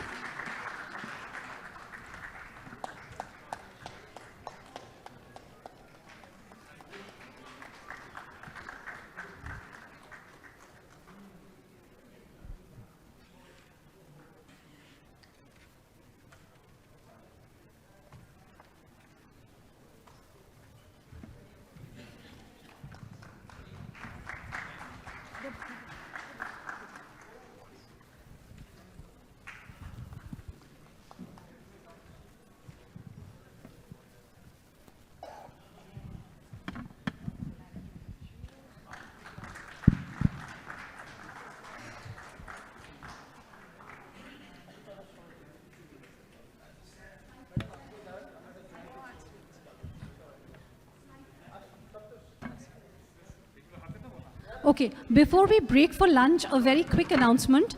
The Bengal Chamber is organizing the 6th Entrepreneurs Business Summit in Bangkok, Thailand on 25th January 2024. Interested entrepreneurs may contact my colleagues Kumar Shivam or Mr. Devjit Ghosh, who are present here today. The details are available on screen as well. And since we are running late, my earnest request is to be back in the hall in the next 45 minutes. We will have to start in 45 minutes. My apologies. Thank you so much. So, welcome back. I'm still awaiting few other people who are outside. But since, in the interest of time, we are starting off. The next panel discussion is on innovations in academia, the unconventional study subjects. To moderate this very interesting session, I would like to call upon stage Mr. Sumit Dasgupta, Managing Director, All Cap Communications Private Limited. Welcome on stage, sir.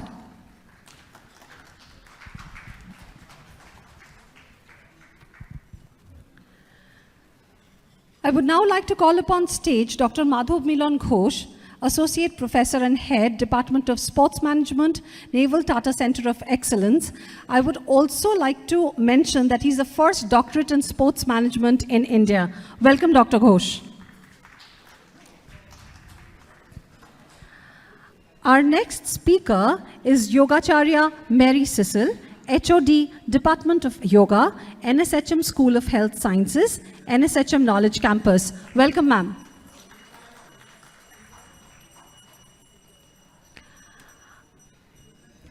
Next, I would like to welcome on stage Mr. Shobhik Basu, who is a very well-known cinematographer. Can you put your hands together, please? And finally, I would like to call on stage Mr. Saurav Chakraborty, founder and CEO, Sconto Student Lifestyle, India's student lifestyle and discovery platform. Welcome. Over to you, sir. Thank you very much. Hello. Yes. So yes, in the interest of time, we will not waste any time in introductions, etc. Can we go straight to the topic? If we can start from the far right, if I can request you, all I'm asking for is each panelist to look at this topic and through the prism of their expertise and experience and shed light on the topic that we have for the day. So please start.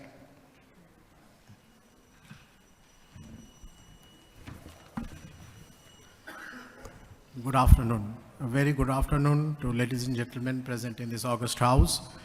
So it is my proud privilege to say about something, the unconventional subjects of study.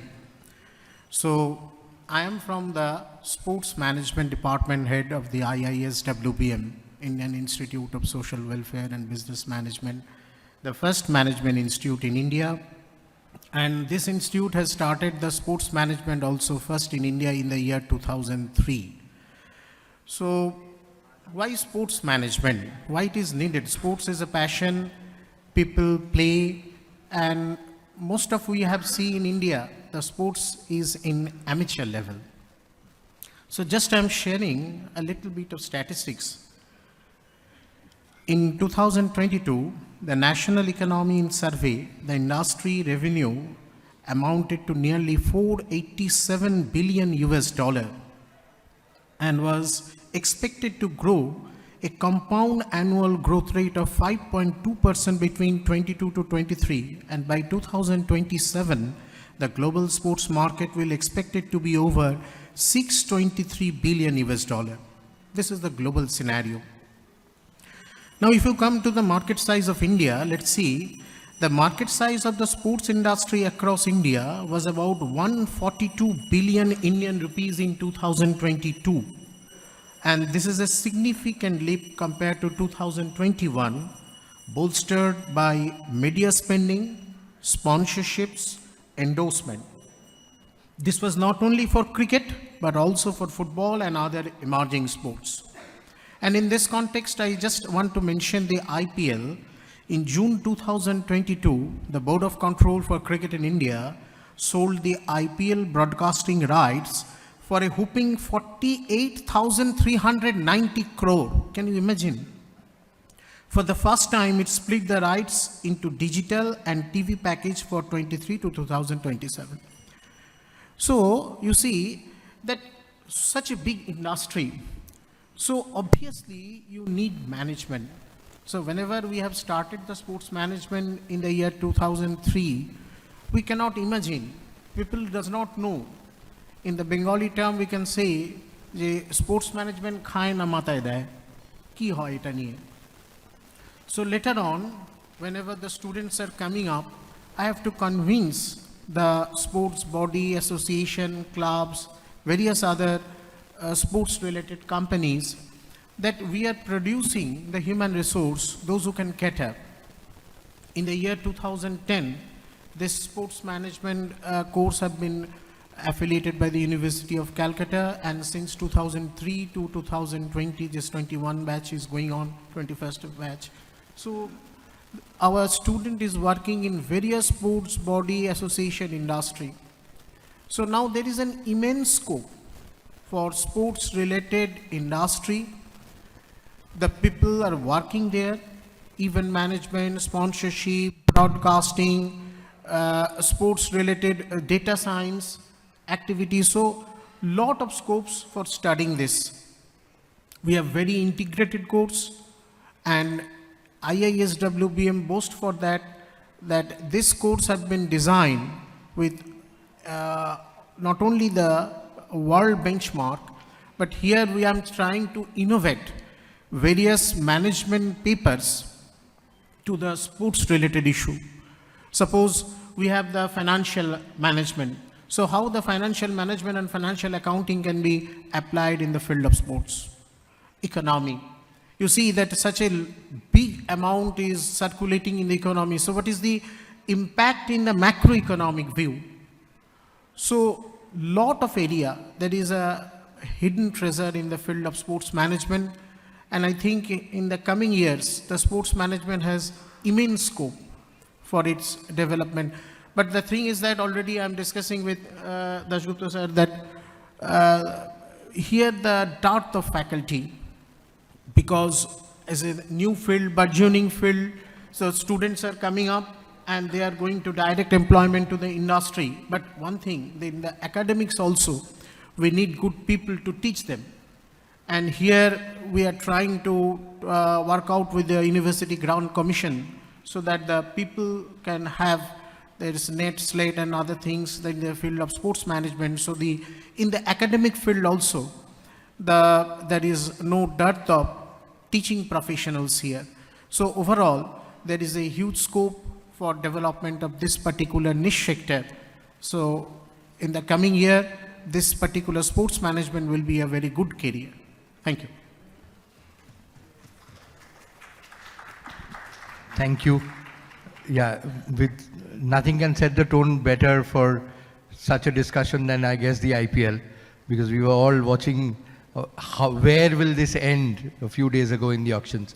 If you can please throw light on it, especially Shorababu, especially the use of technology and how that is a key to innovations in academia and education. Absolutely. Good afternoon. I'm sure you've had a wonderful lunch, and I'm more than honored to be on this panel here. I am, by profession, I'm an engineer who finished his engineering from Calcutta, moved to the US to do his master's, worked in Milan, and then finally moved to Imperial College London to do his master's in management. So technology, management, financial inclusions, financial technology, right now data analysis, artificial intelligence, machine learning. These are the key words that govern the interest of the modern generation across the globe. It is like what could be done using these tools. However, if we adhere to the topic of discussion here, what can be unusual subjects that are being taught or studied across the globe? I could come up with a few names, and I'd rather open it up as a more sort of a one-on-one discussion, open it up also to the audience to understand that whether they are aware of such academic courses that are being offered in the Western world. For example, there is something called astrobiology. People are studying the universe and the existence of life in the universe. We all know and give due credit to the ISRO people who are working their days and nights to find important information from other planetary places, but there are places already who are concentrating on bringing this factor out and understanding the need and the presence of life. What if the Earth suddenly stops living? Probably that's what Mars had been previously. So to understand that, astrobiology is one unusual subject. For example, sir, just the discussion before this, we were talking about what data, AI and ML could do and how gamification was important. Of course, game designing is one of the highest paying jobs in the world right now. It keeps the Gen Zs, because in my startup, we mostly deal with Gen Zs, and we realize that how Gen Zs are into real life gaming. They want a social relevance, they want an aspiration, and they want to win a game to carry that badge on their shoulders. That differentiates them out of the league from their usual peer circle. Music, for example. We belong to the heritage of music. Varanasi has been given the place of being from the United Nations being the city of music. Amader eto thumri, eto classical, Hindustani classical, mixed with literature, of course. Literature, some may kind of consider as legends, some may consider as history. Thumri gawa সম্ভব না লিটারেচারের জ্ঞান ছাড়া, where you have to understand the essence of longing, that is biroh, to understand what is the meaning of Ustad Baregulam Ali singing Ka Karu Sajni Aena Balam. So literature mixed with music is playing a very important role in developing a certain musician forward. Of course, there are vocal trainings, there are amplitudes, frequencies to be understood. But Out there in the West, there is a course called Beatles, Music Industry and Heritage. It's been taught at Royal College of Music, Berklee College of Music. Now imagine that out here. Imagine Ustad Baregula Malia and his musical thing. Imagine Kalidas's writings, imagine Lalon Phokiri Giti, imagine Anthony Phiringi. Diss battle, Gen Z-der moddhe khub common. It's like rap korchi, diss korchi, or oitake niye ami hit korchi, kintu amader deshe ami sei purono dine chole gele, we had our own legacy of battles, musical battles in the form of Kobil Lorai, jekhan theke Anthony Phiringi came up. But are we holding on to that culture in any way? I don't think we are. Most importantly, I want to concentrate on one aspect which has been deprived of our academia as an unusual subject or a basic subject maybe. That is alternative history. You know, history is always written by the ones who win the war. But in this August gathering, I'm sure all of us must have heard Babar Hoilo Abar Jor Sharilo Ushade. That's the entire chronology of the Mughal dynasty. Can anyone tell me what is Maharana Pratap's father's name? Without Googling, using technology. Can anyone tell me what is Shivaji's father's name? Chhatrapati Shivaji's father's name. Vivekananda bolechilen uni shoyong Shiber arek roop. What is his father's name? We do not know that. And we did not care to know that. We did not care to know who's Bajirao Peshwa before Ranveer Singh did his gig with Deepika Padukone. So, Indic studies, if we just pick up our phones, go to Google and type in Center of Indian Studies. The first thing that comes to me is Center of Modern Indian Studies, University Göttingen. Then comes Seeing New India with Indian Studies Center, Chulalongkorn University. Then we see Center of Indian Studies, Auroville. Then we see Yadunandan Center of Indian Studies at California. Then we see Stony Brook Matuk Center of Indian Studies. We see University of Groningen, Princeton, and as well as we see CIAS of Wharton. Do we realize why are they studying India? Because jaha chilo Mahabharate ta ache Bharate. We are a subcontinent for a reason. We have had knowledge, we have had analysis, but we have a plethora, mine of information available in our Indic culture itself that could be leveraged further in the form of music, in the form of astrobiology, in the form of astrology. I know a certain gentleman, Mr. Nilesh Oak, who's probably using AI and ML and a lot of timelining activities to figure out the constellation 5,000 years back.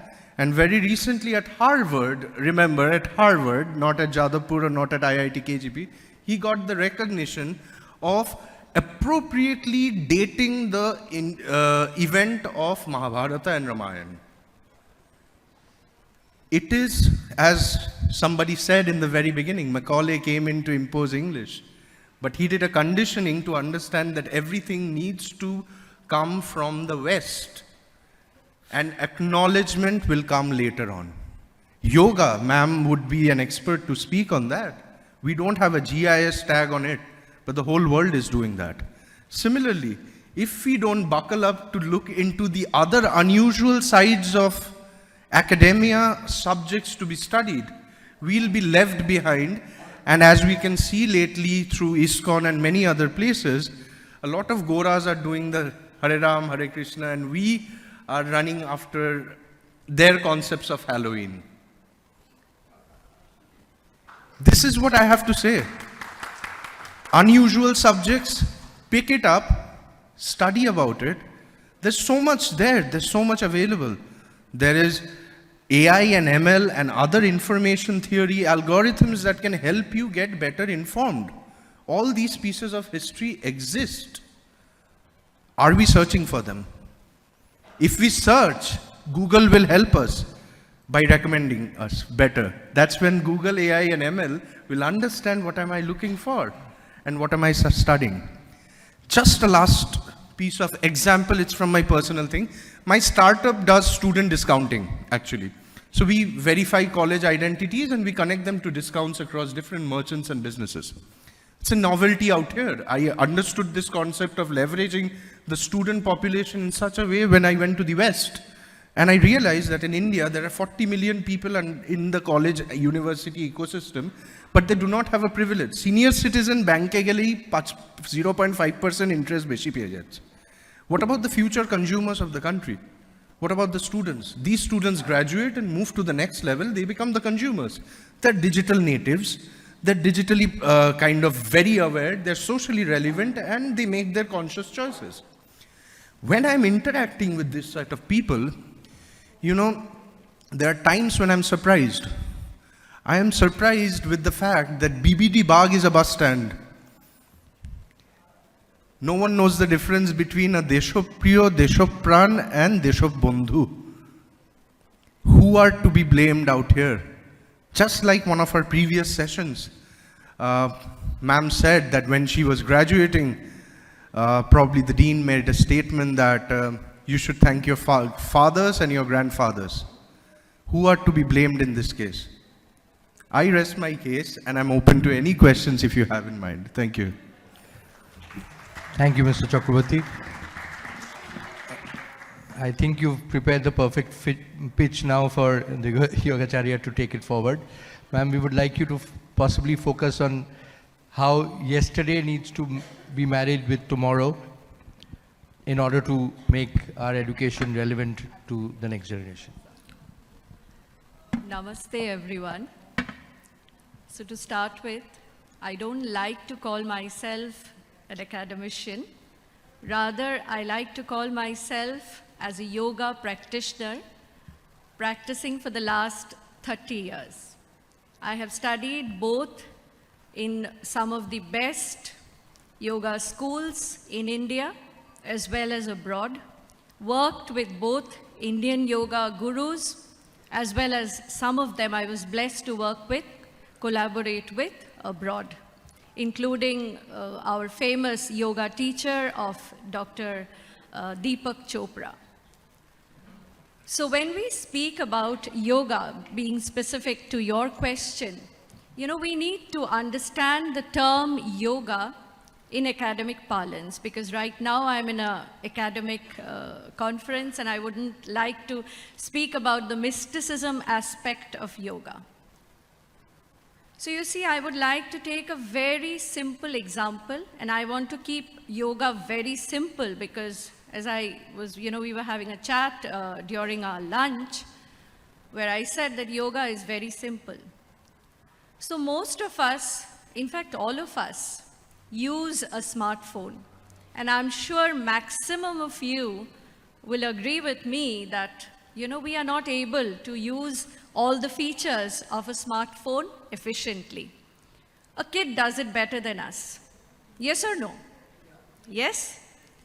The reason being simply that we do not know how to use the features on that smartphone on which we have spent so much of our hard-earned money. We do not know how to use it efficiently to its fullest potential. Agree with me? This body-mind complex that each one of us is blessed with because of a human birth, and our scriptures say that we are blessed with a human birth after 80,000 species of birth, right from the single-celled, you know, living creature to the animal kingdom, plant kingdom, animal kingdom, and then you are blessed with a human birth. And we all know it because it's there in our culture. This body-mind complex is the most advanced mechanism on planet Earth. We just spoke about AI. My dear friend spoke about all the, you know, you speak of a supercomputer, you speak of a smartphone, you speak of a spaceship. Everything has come out from this body-mind complex. So definitely this is the most advanced. The technology, the methodology, the philosophy, the art and the science In simple terms, the user manual of how to use this body-mind complex to its fullest potential is what yoga is. When we speak of yoga in academic parlance, we can look at it from the health sciences perspective, we can look at it from the consciousness perspective, and when I say consciousness, I mean the experiential, the existential aspect of consciousness. That human, that being that we call ourselves, the state of being. That is what yoga is. Neuroscience tells us that a normal human being, a common human being, uses 6 to 10% of his brain cells. A meditator, and I'm also not using the term a yogi, because yoga starts, meditation is actually dhyana. When you have mastered yourself in dhyana, you reach the state of samadhi. Sama-adhi, balance of the two hemispheres of the brain. And we had a beautiful talk, I think, Alamate in your principal spoke about the left brain and the right brain, or some other principal had, if I'm not missing out the name. So that Sama-adhi, that balanced brain, where both the brains, the left hemisphere and the right hemisphere, are being utilized to its optimum, that is where the higher yoga starts. Maharshi Patanjali calls it Samadhi. And the first chapter, the very first chapter of Patanjali Yoga Sutra starts with Samadhi Pada. It does not speak about asanas. It does not speak about pranayam. There are only 3 sutras in the Patanjali Yoga Sutra which speaks about asanas. And that also it states, and if we go to the Bhagavad Gita, which my dear friend, he spoke about, Hare Krishna. Lord Krishna in the Bhagavad Gita explains asana as a posture of sitting. Asana, to be sitting comfortably with your breath. So that is what yoga is. Asana, the physical practice, pranayama, the breathing practice that we call, actually it's not breathing, it is prana. Breath is the carrier of your vital energy, which we are closely related to. And the interconnection between the body and the mind. Am I taking a lot of time? Please let me know, just. So those are the preparatory practices of yoga. And when I speak about neuroscience, where, a common man uses 6 to 10% of his brain cells, research has continuously shown that meditators, yoga practitioners, have more gray matter in their brain cells. They use more of their brain, and not only more, they have more activated prefrontal cortex, the neocortex. And we all know, anybody who's from a biology background will know that the neocortex deals with the higher functions, that which differentiates us from an animal instinct, from an animal nature. We know what are the problems in education. We've been harping about it all morning, and every conference, every training, every session we go to, we hear the same story over and over again. The issue is, what is the solution? And as human beings, we have the power of choice. I remember beautifully Madam speaking, quoting Guru Nanak, be that change. And that is exactly where I don't like to call myself an academician, because I'm sure a lot of you know that my husband is he is in the field of academics. I'm just a yogi, just a practitioner. And I feel that if I want to bring change, I need to be that change. Thank you so much. Thank you so much. Yes, I think left brain, right brain is just the cue to bring you in, because we would like to hear from you about how your industry where you are working has been practically revolutionized by the OTT boom, and how there are so many more opportunities opening up, and it's become a really viable sector for students to aspire to. So if you can please take it forward. Thank you. Hello, good evening. Hi, I'm Shavik Basu. I am working as a cinematographer in Bengali film industry. As যেটা উনি বললেন সেটাই হচ্ছে এখন opportunity অনেকগুলো আসছে আগে in earlier days there is only opportunities in films and television. Nowadays OTT comes. In the pandemic আমরা দেখেছি যে OTT কিভাবে রেজ করেছে পুরো ইন্ডাস্ট্রিটাকে, তো সেক্ষেত্রে এখানে অপরচুনিটি অনেকটা বেড়েছে, ইন ফিউচারে আরও বাড়বে বলে আমার মনে হচ্ছে। বাট এর সাথে একটা প্র্যাকটিক্যাল অ্যান্ড থিওরিটির একটা কম্বিনেশন রয়েছে আমাদের স্টাডির জন্য, যেটা ফিউচার জেনারেশন যারা এটাকে পারসু করতে চায় তাদের কাছে অপশন রয়েছে এটাকে নিয়ে ভালো করে সুন্দর করে এগিয়ে নিয়ে যাবার। তো অপরচুনিটি এখন অনেকটা জায়গায়, সেখানে টেলিভিশন আছে, অ্যাড ফিল্মস আছে, আর ইন ফিউচারে আমাদের যেদিকে যাচ্ছে ইন্ডাস্ট্রি সেটা মনে হচ্ছে আরও অপরচুনিটি, আরও গোলস আসবে, আরও নতুন নতুন ওটিটি প্ল্যাটফর্ম আসছে আমাদের অল ইন্ডিয়া ওয়াইজ। এখন ওটিটি প্ল্যাটফর্মস আমরা সবাই ইউজ টু হয়ে গেছি। এখন হলে কতজন আর সিনেমা দেখতে যায়, বেশিরভাগই এখন ওটিটির জন্য রয়েছে, কিন্তু সিনেমা হচ্ছে সিনেমার সাথে ওটিটি, তো অপরচুনিটি এখন প্রচণ্ড ভালো রয়েছে, ইন ফিউচারে আরও বাড়বে বলে আমার মনে হয়। একটা রাউন্ড আপনার সাথে স্টার্ট করি, কতটা শেখানো যায়? How do you think we can mainstream make it part of the syllabus? সেটা করা কি বাঞ্ছনীয় না বাঞ্ছনীয় না? অবভিয়াসলি এটা হচ্ছে কম্বিনেশন অফ মানে practical and theory. You have to know the theory very well and then you can use the practical all the things, because we know photography. Photography means with the help of light we are creating or drawing something else. তো এর জন্য আমাদের physics chemistry is a collaboration of physics and chemistry in photography. তার সাথে আপনি practical ইউজেসটা দেখতে পাচ্ছেন। এখন ইউজ মানে নাওয়াডেজ photography is much more easier with the phone, but earlier days যখন আমিও কলেজে ছিলাম বা ফার্স্ট ইয়ার বা সেকেন্ড ইয়ার তখনও ডিএসএলআর আসেনি, অ্যানালগ অল দ্য সিস্টেম, তো ওখানে না ফটোগ্রাফিটা অনেক বেশি ডিফিকাল্ট ছিল নাওয়াডেজ। কিন্তু এখন আমাদের ফোন অনেক বেশি ইজিয়ার করে দিয়েছে, কিন্তু back calculation all the same. When you take it as a profession, you have to know the things. Otherwise, it is very difficult. With the phone and you can do the things, but it is possible na je eta future apni etage kaj korate paren. But you have to know the basic. Thank you, ma'am. How viable as a source of livelihood is yoga? If a student says that this is my passion and I want to pursue as a profession, what would be your advice?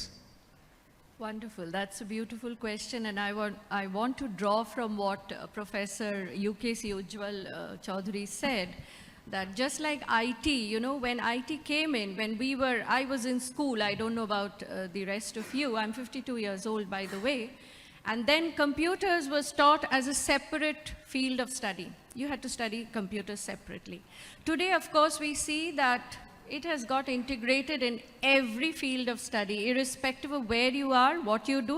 Even if you're a housewife shopping, you need to have some basic, knowledge of the IT. Similarly, when I talk of yoga, of course, it can be pursued as a separate field of study, as I already said. The therapeutic aspects of yoga, the consciousness studies, those are there, and these are areas where, you can do tremendous research. I think the Harvard Medical School just came out with a beautiful study that they did on yoga as a therapy. So when I'm talking about aspects of, job opportunities, yes, our government, and when I speak of government, the state, the center, everywhere, there are opportunities being created because this knowledge is there. It is there with us. It has to be given to the newer generation who are suffering from attention span disorders, the newer generation who is suffering from anxiety, depression. I don't remember myself suffering from anything like that as a kid, right? The left brain approach of the education system that we are blindly following. We in Bengal know this has been the land of Swami Vivekananda, this has been the land of Rabindranath Tagore. They were the people who took spirituality to the West. And when I speak of yoga, of course, we cannot deny the spiritual aspect of yoga. And scientists, famous people like Heisenberg, people like Nikola Tesla, including our very famous Albert Einstein, everybody has drawn from this land, from the knowledge of this land. In fact, if I wouldn't be wrong if I say Swami Vivekananda was the one who bridged spirituality and science and took it to the West. So why should our children, our youth, our new generation be deprived of this? Anybody above 40 to 45 years of age, it will be surprising if he or she does not have a chronic health condition, is not on medication. But let me tell you something. You've been diagnosed as a diabetic. I'm taking the example of diabetes because India happens to be the diabetes capital of the world. And we are also racing to be the capital of the world when it comes to cardiovascular diseases. And the root cause of all these diseases is boiled down to stress, lifestyle disorders. The doctor stamps you, tells you you are diabetic. He puts you on a lifelong medication. Does that medication cure you? Has anyone heard of anybody cured of diabetes through medicines? No, because modern medical science terms these diseases, NCDs, as idiopathy, simply meaning they do not know the cause, so there's no cure to these diseases. And repeatedly, Western science, as he said, that we need to reinvent ourselves through the eyes of the Western world. That's okay, no problem. That's the wave that is there. But let us not lose the knowledge that we have in that process.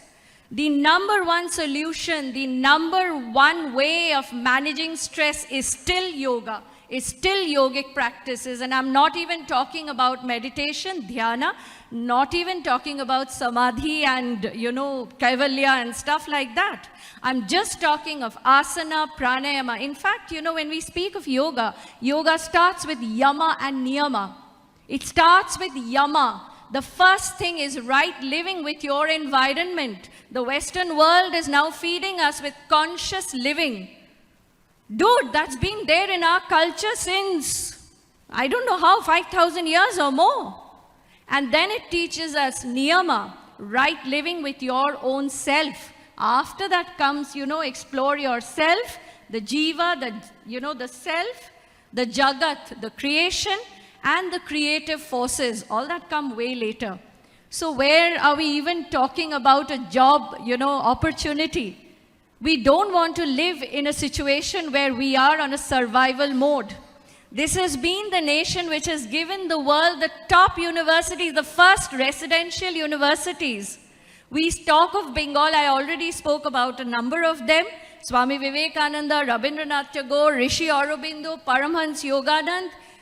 The Nyaya Darshana, the logic, right here in Nadia. I have some students who had invited me, I think in January or February, when I visited Nadia, and I was shocked. I went to see, what those were called tolls in those days. Sadly, they are just lying locked, absolutely, thrown. People who have studied philosophy will all have studied the Aristotle theory of logic. How many of you all have studied the Nyaya Darshana? We know Shiva, right? And I'm not being religious, absolutely. When we speak of Shiva, what comes to our mind, I'm sorry if I'm taking a bit of time here. Yes, please. What comes to our mind is the calendar, the artistic impression of the humanized form of that energy which is called Shiva. Now this very Shiva in the avatar of Nataraja is there in CERN, Geneva. Just Google it up, what CERN does.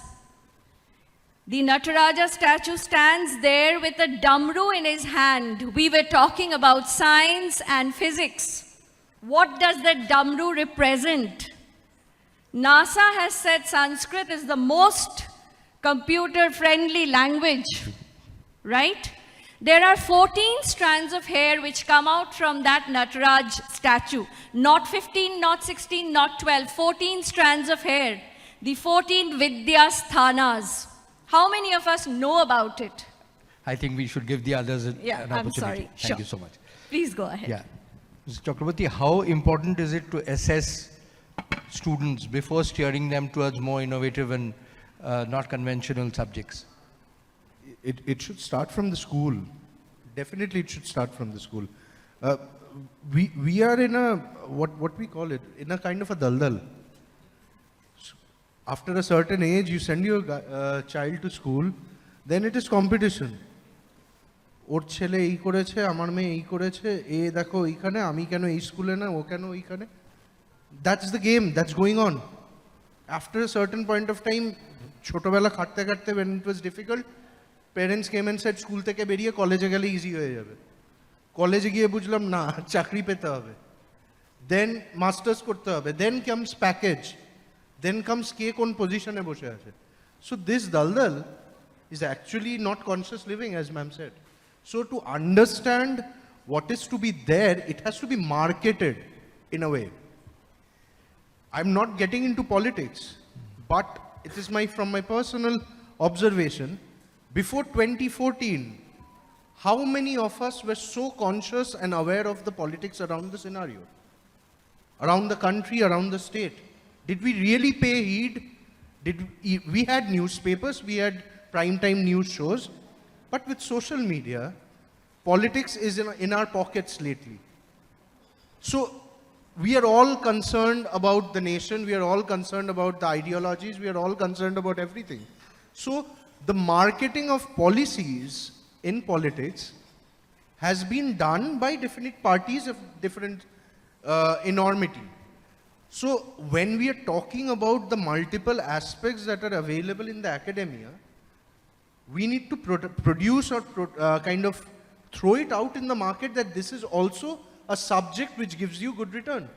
Otherwise, the scenario, academia scenario, is either you become a doctor, or you become an engineer, or you become something in the commerce line. Who really pays heed to if their child is one of the best artists? Who wants their child to be Raja Ravi Verma? No one.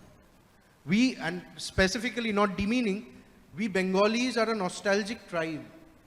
We are stuck with Rabindranath Thakur and Satyajit Ray and Saurabh Ganguly lately.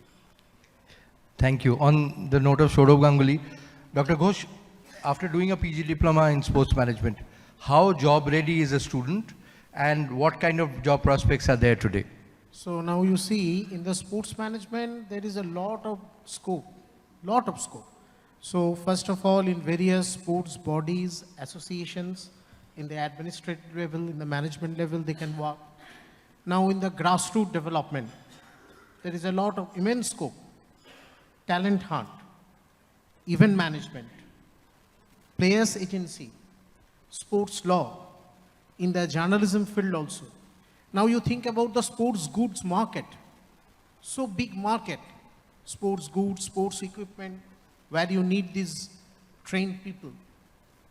Nowadays, sports statistics. There is an immense scope of data science in the field of sports. Whenever you are thinking of the Duckworth-Lewis system. So whenever you have to ready statistical fields, you have to immediately analyze the facts, the performance of the players. So huge scope about it. And I think in the long run, the sports management will come as an emerging discipline. Already it is in the field. And I take pride in that all my students have now placed in all the sports bodies and associations, not in India, but throughout the world. Thank you so much. So we have 5 minutes to go. If I can throw it open to the house, if somebody can take a mic around, we should take about 3 questions. Please feel free. Gentleman at the back. Mic, please.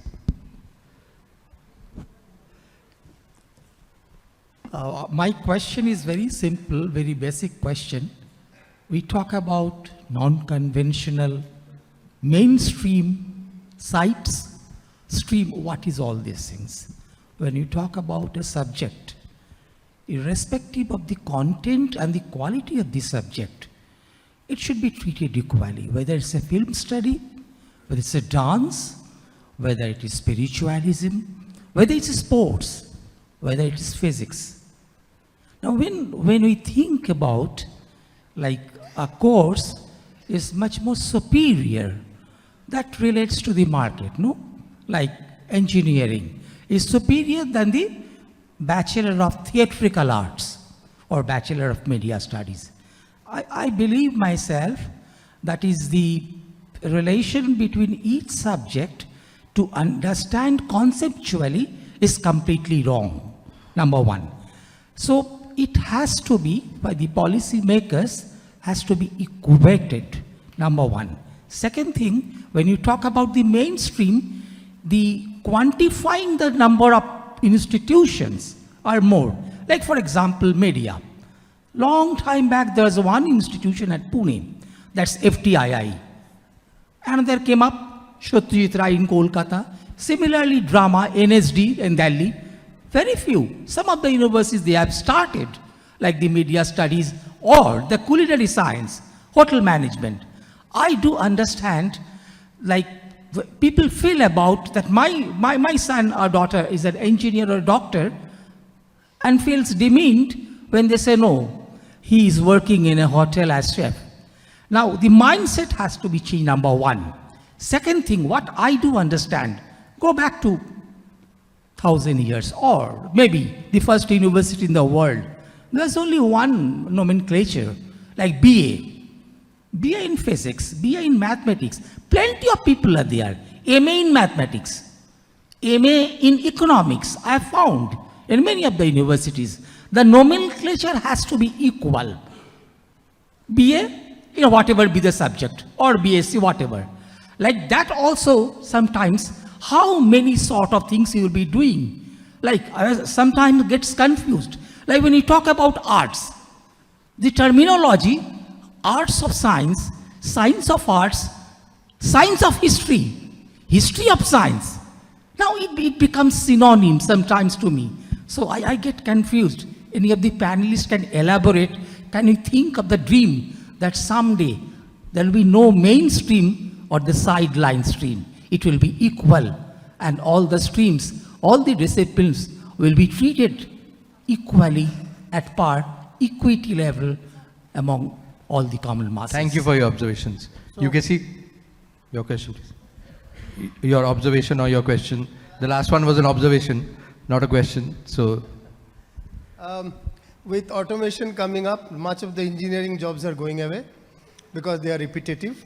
And with AI coming up, again, a part of the repetitive work is going off.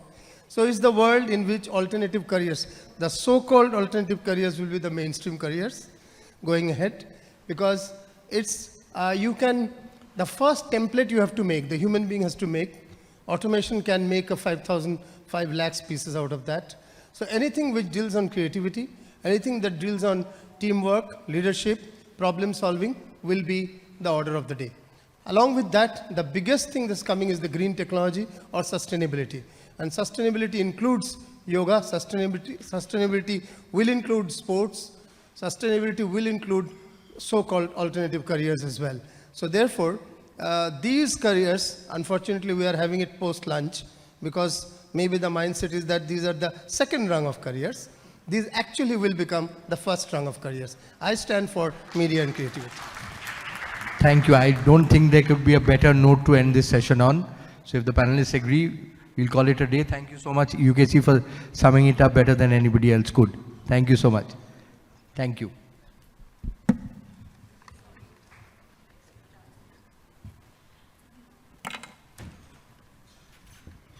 Thank you very much. Kindly be on stage.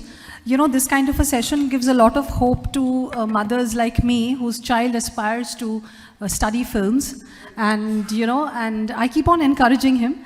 So provided he completes his basic education, it gives a lot of, you know, inspiration for us also.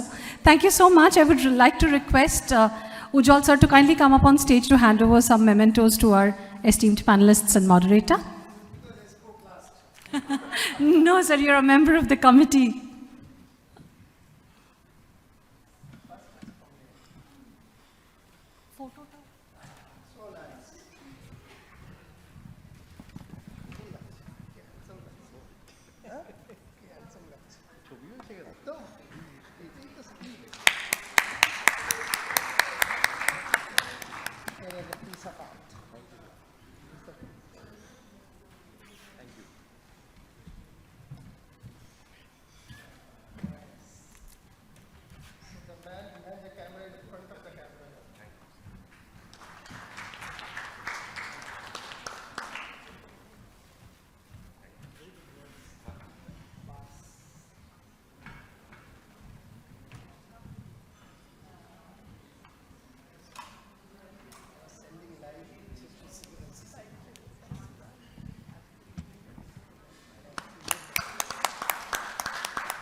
We have 3 more expert speakers to go, and they're all expert speakers, really.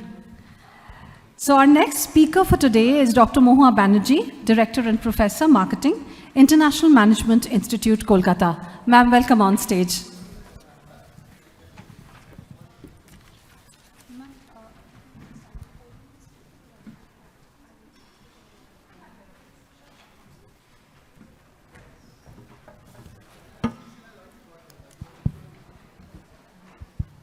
Thank you, Shwarnali, the Bengal Chamber, for having me here today, and it is indeed an honor for me. I was quite mesmerized, so to speak, when I heard all about the alternative courses, programs that are currently being contemplated. So, brief introduction, I come from the higher education space, Management Institute in Eastern India. And I would like to share, the broad topic out here, the way forward. So what propels the way forward? Management education, so to speak, has been there sometime from mid-50s in the Indian context. And then came COVID. I would not want to get into the finer nuances of how COVID affected management education. But did it have an impact? And my God, it did. So, we come at the ultimate stage from where the graduates, they enter the job market.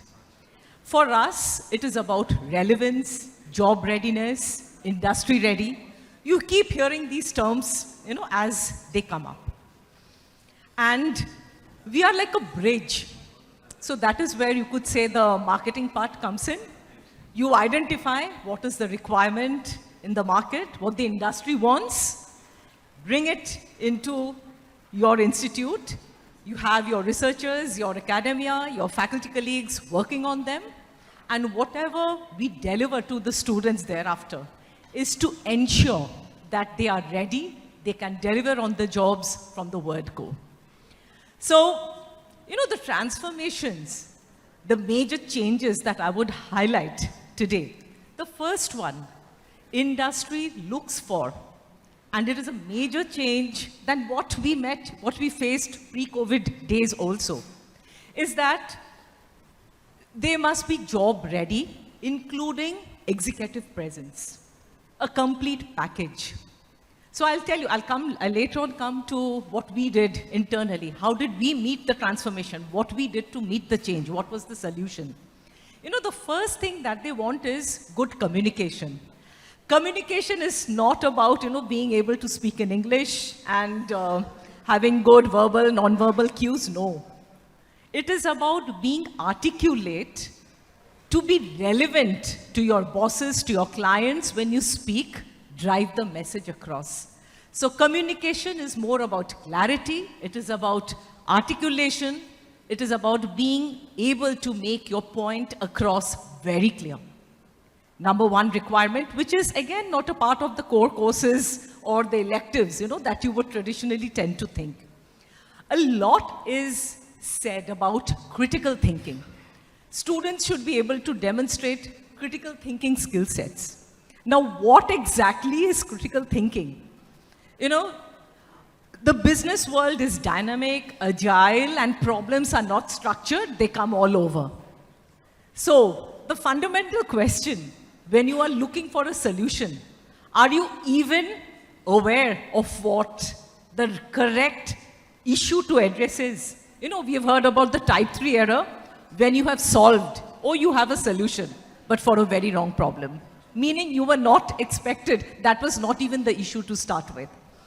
So, critical thinking is about, in all this undefined, abstract mess, dynamism, can you identify the crux of the matter, what needs to be addressed? And can you thereafter take appropriate steps to solve those particular problems? Critical thinking, problem solving. Another term that we came across quite often, was integrative thinking. From a typical functional mindset, we tend to put it in silos. Okay, so this is a finance problem, this is an operations problem, this is about manpower, HR problem. But what businesses actually face is an integrated problem. So when students, they see an issue, they should be able to break it down into its components and address each one equally. So how do you develop? So these were the requirements that kept coming to us from the industry time and again. And this is where the solution, what did we do, came about. So for us, it is about to ensure readiness. And if I take this platform to say this, the entire concept of teaching has changed. Teaching is no longer, as a faculty, I'm a PhD in this space, and these are my research areas, and this is what I know, and I come to the classroom, and that is what I deliver.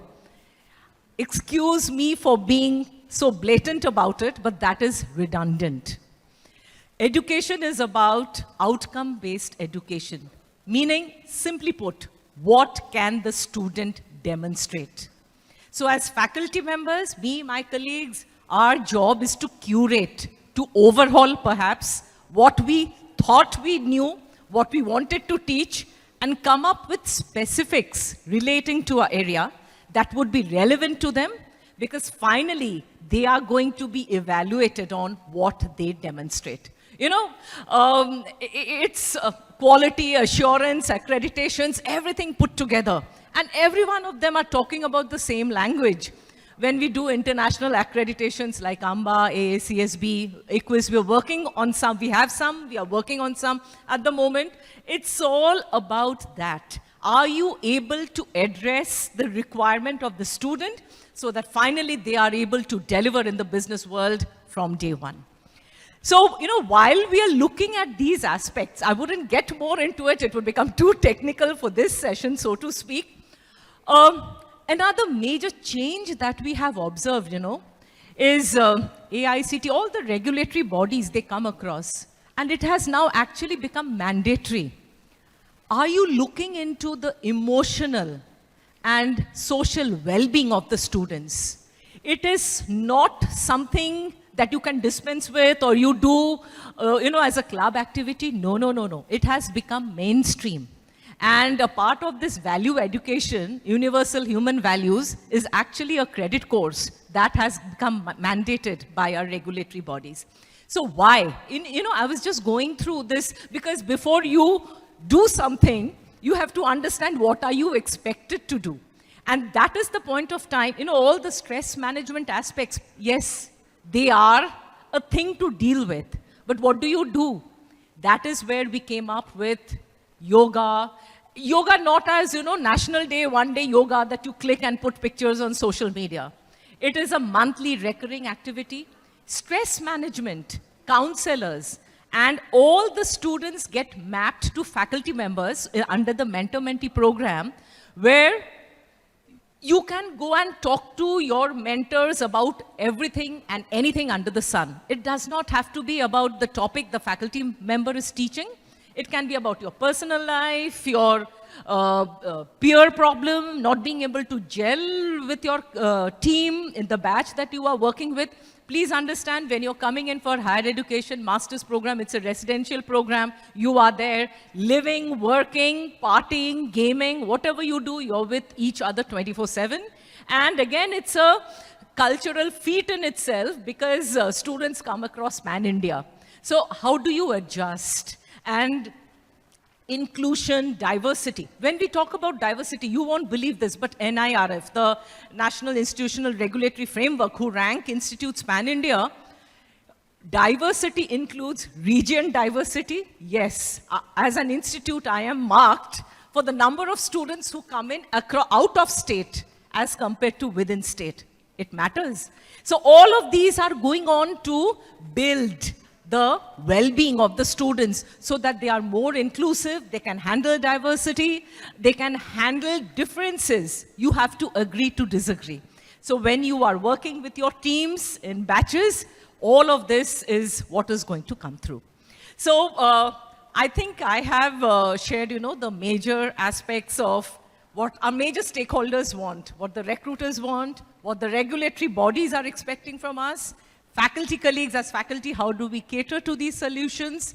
And, well, the students, ultimately, what do they want? Because end of the day, let us be very clear about this. They're looking at jobs. They're looking at skill sets, which are not, you must have heard about this maybe 20, 25 years back. You start your education, you complete your education. The term was complete your education. Then you enter the job market, because once there, you don't have to get back to your books anymore. You're good for your lifetime, for your career ahead. That is done and dusted. So, when we are developing our program objectives, etc., we say that whatever we teach should take care of the students for the next 5 years. As any institute of worth, what are we focused on? We should be able to take care of the skilling requirements of the student for the next 5 years. Why? Because after that, we have heard about all this, business transformation through digitalization and all of that. Existing skill sets become redundant. So there is this constant requirement of upskilling, reskilling, redefining where you are to keep your position relevant in the job market. So what we can do, give you a head start of the next 5 years and instill in you the concept of lifetime learning. How do we do this? Again, well, I'm talking about my experience here. So we have taken institutional, as have many institutes, I understand, to Coursera and all of these, hybrid platforms, online platforms. So we teach them in class. And we tell them for this professional certification, this is where you need to go to. We will give them a couple of references. But ultimately, they need to go there, do the course, study it, and they have to add that to their CVs. Because that is how I know that it has been completed and they are job ready. So everything will get supplemented. Direct faculty contact hours in classroom will get supported and supplemented by what they are picking up in the online programs. So ultimately, the aim is to ensure that when they leave us, because our hand-holding is a 2-year-long duration, after that, they will not be with us anymore. They'll come back to us as alumni members. So when we leave their hands, when we let them go, at least they have in themselves the mindset, the clarity of thought that, yes, this institute has been with me and will be with me till this much. From thereafter, I am on my own. But am I prepared? Do I know how to gear myself, prepare myself as and when I get the signals that there is the next wave of change driving the market? Am I ready? Can I be there? They must have the confidence that, yes, they will make it good. So that is higher education.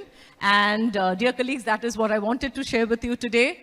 If there is any other thoughts, anything else that you would want to ask me, please feel free, and I would love to take your questions. Thank you.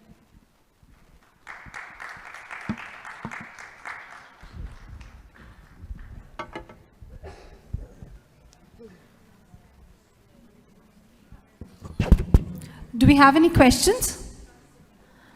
Okay, so Ujjwal sir, once more we would require you on stage to kindly hand over the memento to ma'am. Ma'am, thank you for such a wonderful session. It was so insightful.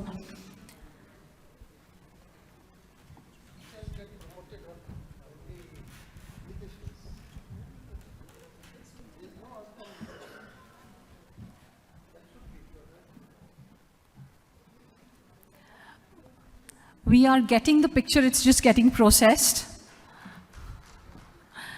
We'll get the picture soon, ma'am. Thank you very much. Our next speaker is Dr. Vinay Swaroop Mehrotra, Professor, PSS Central Institute of Vocational Education, a constituent unit of NCERT under Ministry of Education, Government of India. He is joining us online. Sir, can you hear us? Yes, a very good afternoon. Namaskar. Thank you, sir. Thank you. Over to you, sir. Thank you very much for having me on this very important and academic forum of the Bengal Chambers of Commerce. The topic which I'm going to talk about is on vocational education. And as you all know that vocational education is a very important education now when we talk about skill development. We have been in vocational education, schools, colleges, universities. There's a Samagra Shiksha scheme under which these vocational subjects are being offered along with the general education subject. We have also National Skill Qualifications Framework and now also the National Higher Education Qualifications Framework and National Credit Framework in place. Recently, we have the NCRT has launched the National Curriculum Framework for School Education. So there are now a lot of frameworks which are to be integrated through the school education and higher education. And as you are all aware that we have the target of 50% to be achieved through school and higher education by 2025.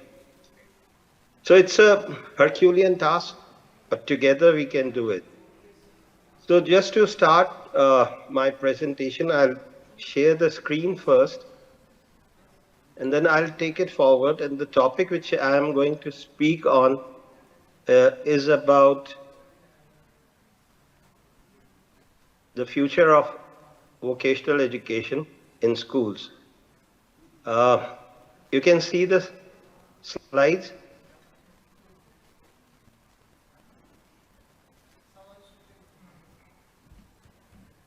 Yes, sir, we can see. It's okay. We can see. So demographically, 62% of the population in India is in the working age group, 15 to 59 years, and more than 54% of its total population is below 25 years of age. The large youth population indicates a growing demand for education services, including schools and higher education institutions. And vocational education, as Dr. Banerjee was just now talking about, is a lifelong learning process. It's not, I mean, we are not going to say anymore that I have completed my education. Everyone has to be a lifelong learner, starting as early as elementary school and progressing through all levels of education, including adult education. It creates opportunities, ensures social justice, instills confidence, and stimulates the economy. You know, we all know that India is one of the fastest growing startup hubs in the world. So we really need to focus on entrepreneurship education. And today, India is the third largest country in technology-driven product startups after the United States and the United Kingdom. That means we need to really integrate technology into our education.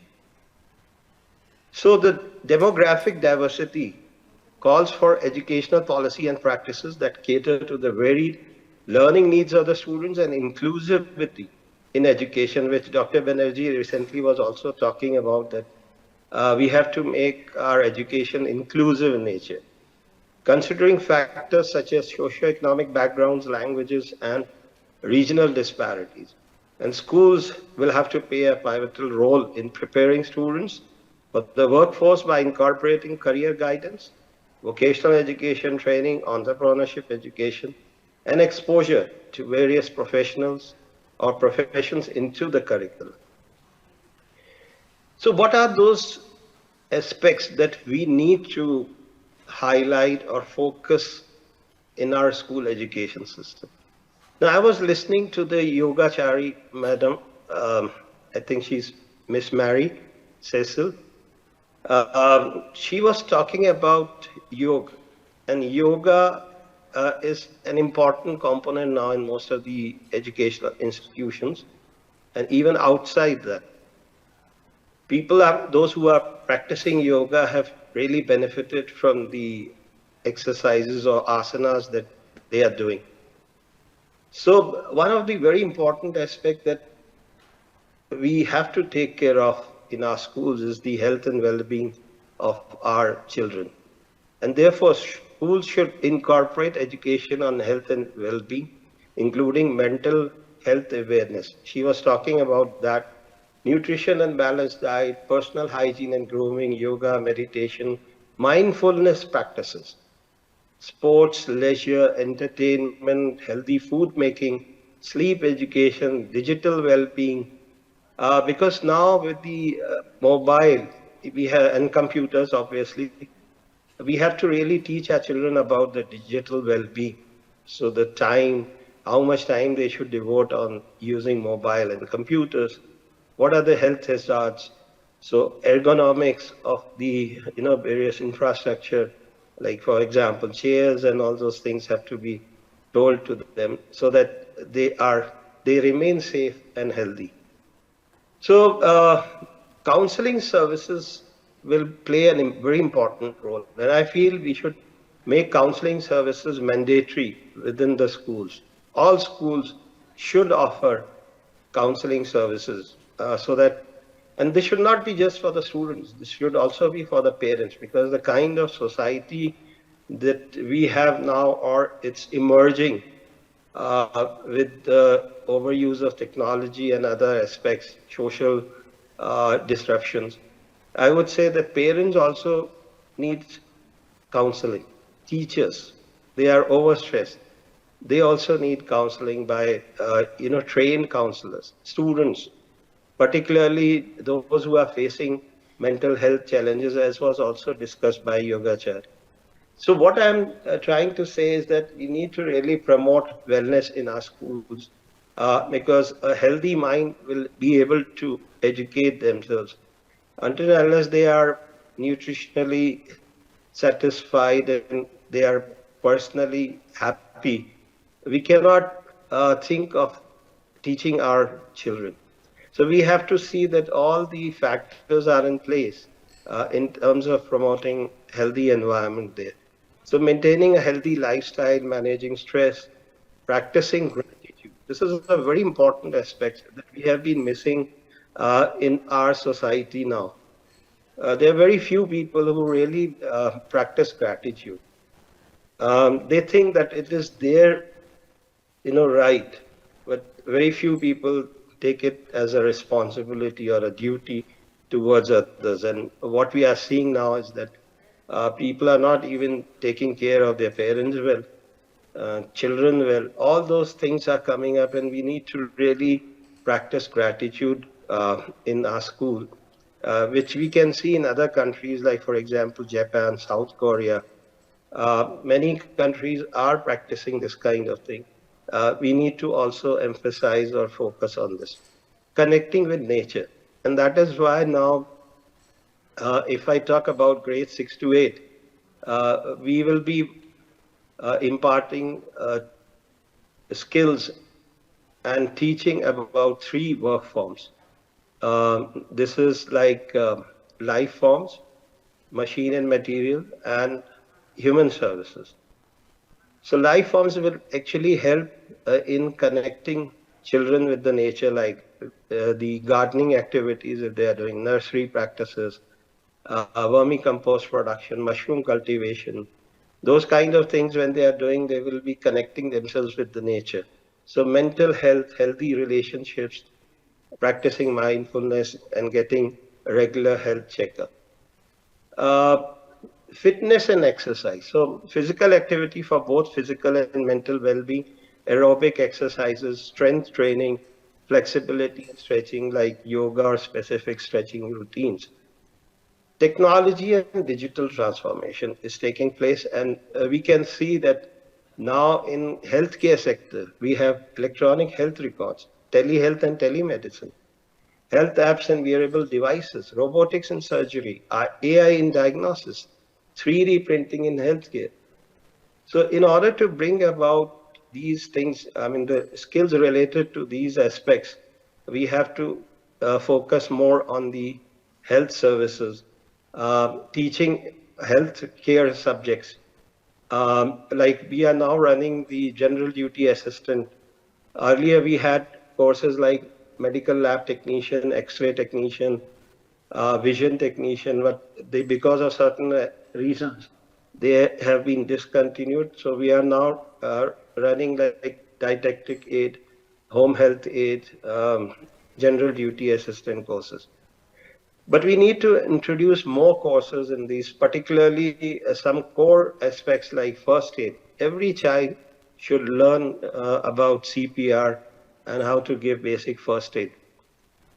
International standards. Now, the second very important aspect that we need to look at is that we set not just the national standards, but also international standards, because there's a global competition, and now a lot of private entities, both in the school sector as well as higher education sector, are coming.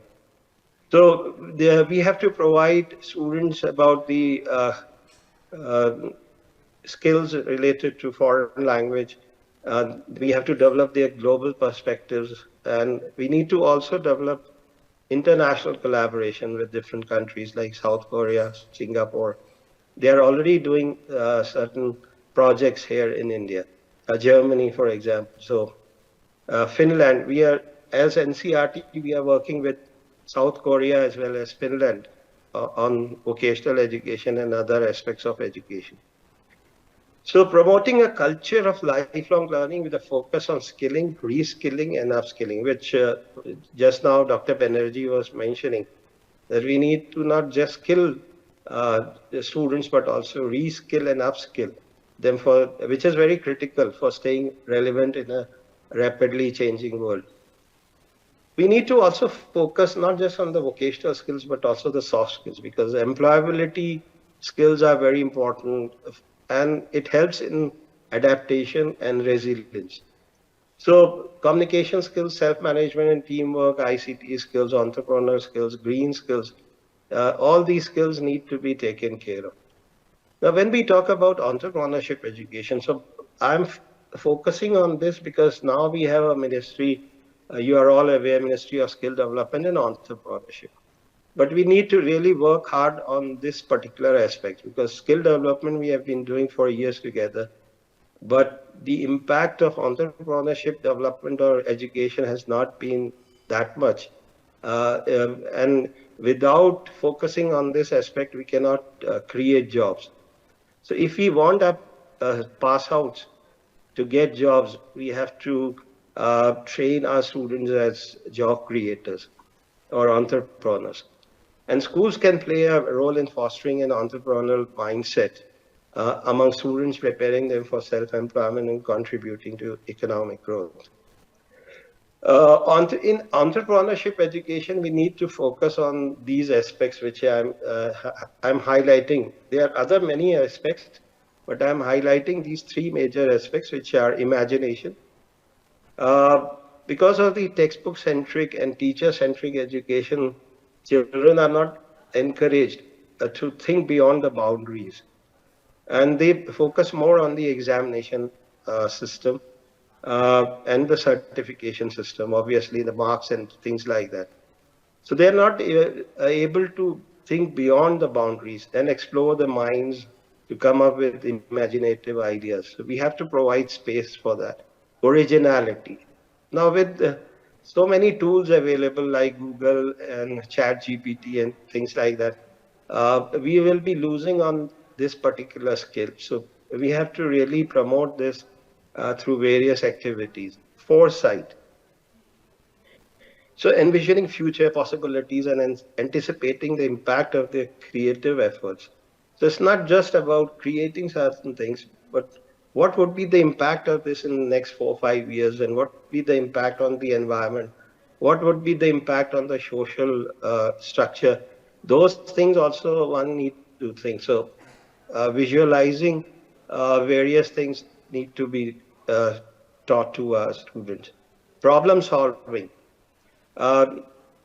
This has already been talked about by Dr. Banerjee. So we have to help our students recognize that creativity is not only about artistic expression, but also about finding innovative solutions to real world challenges. Passion. There have been talks about that the present youth really doesn't get passionated by what they want to do. They just do it as a timeline or deadlines that are given to them, the targets and things like that. But we have to really inculcate this value of passionate about certain things. Like, if we fuel that motivation and dedication in them, make them more disciplined, punctual, and things like that, then they will be able to bring out more meaningful and creative outputs. So long-term thinking, this involves considering the sustainability and lasting influences of the creation. Now, how do we do this in schools? We need to promote design thinking projects, and that is why the National Curriculum Framework for School Education now focusing on this project-based learning.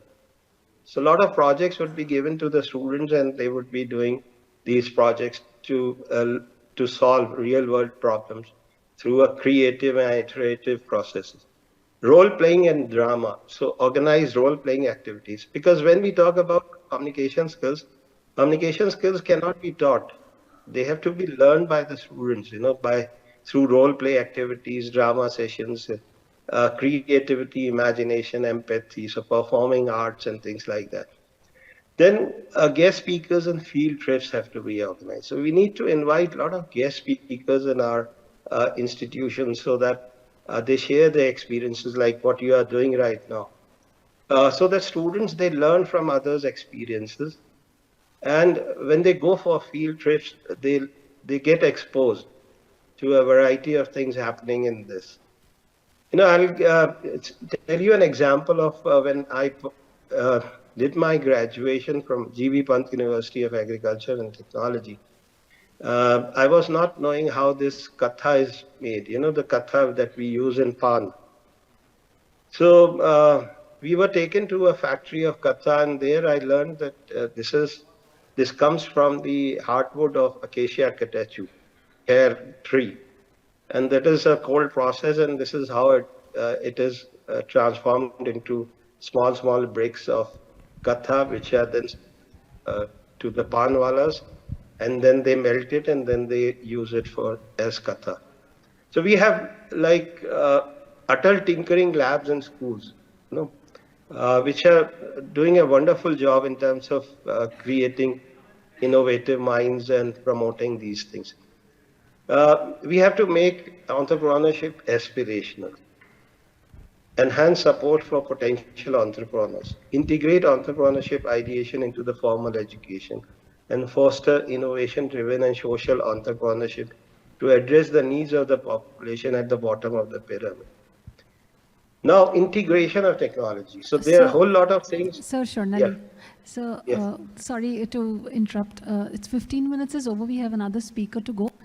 Sir, how long will you take to finish this? Just 5 minutes. 5 minutes? Okay, sir. Thank you so much. I just thought of informing you since there's no Right. timer with you. Thank you, sir. Yeah. So simulations, virtual reality and augmented reality, 3D modeling, haptic devices, automation, robotics, virtual skill labs. We are working on developing these virtual skill labs at our institute. And this, I'm sure, will be very useful in terms of providing that kind of experience, for the students who don't have access to the physical labs. And it will also supplement the learning which they acquire through the physical labs. Electric vehicles, autonomous vehicles, augmented reality. These things we talk about in, for example, automotive sector, but we need to incorporate in our curriculum so that students, they get the hands-on learning about these different technologies. Similarly, for ITITS, we have IaaS, PaaS, SaaS, software as a service, Internet of Things, and identity and access management, computer, neural networks. So I'll just show you of how teachers can create their own this kind of videos using AI. And I have done this using three softwares. So this is how teachers can make their own videos for the lectures without any equipment like, video cameras and things like. So software technology has really advanced to an extent where it can become a very useful tool for the teachers for teaching learning. green and sustainable technologies. We need to promote environmental awareness, technology and innovation, resource management, water management. We all know about these things, but we need to really bring in our curriculum in school education as well as higher education. Renewable energy sources, we all know about this. Sustainable tourism, we need to promote on a large scale because it has a lot of scope. And this has proved very useful when we talk about the different cities now being developed as tourist place. And at the same time, we can conserve our cultural heritage through these sustainable tourism. So what are the next steps that we need to take in our school education? We need to embrace diversity and inclusion. Like Dr. Banerjee was mentioning that students from different parts of the country, they come to the institution. So we need to promote or embrace diversity and inclusion, challenge assumptions, provide resources and support, encourage collaboration between people from different fields or areas of expertise and industry, incorporate creativity enhancement activities in our various institutions. So teacher being the most important factor of all this. So Guru Brahma, Guru Vishnu, Guru Devo Maheshwara, Guru Shakshatra Par Brahma, Tasme Shri Guru Name. So Guru ही ब्रह्मा है, गुरु ही विष्णु है, गुरु देव ही शिव है, तथा गुरु देव ही साक्षात साकार स्वरूप आदि ब्रह्मा है. मैं गुरुदेव को नमस्कार करता हूँ. So that means we all have to see that our gurus are able to translate and transfer all these competencies in our students, because transfer of competencies is the most important aspect in competency-based education and assessment. So just to end my presentation with a thank you, this is the abbreviation I've made. Think before you act. Hire people who think and act. Action speaks louder than words. Never act before planning. And kind act pays you. Thank you very much for your patient hearing.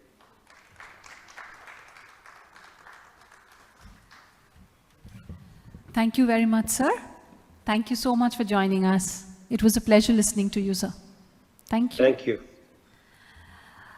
Our final speaker for today is Professor Profullo Chandra Sarkar, Vice Chancellor Designate, Sheikh Hasina University of Science and Technology, Bangladesh, and he will share the international perspectives on the future of education. Welcome, sir.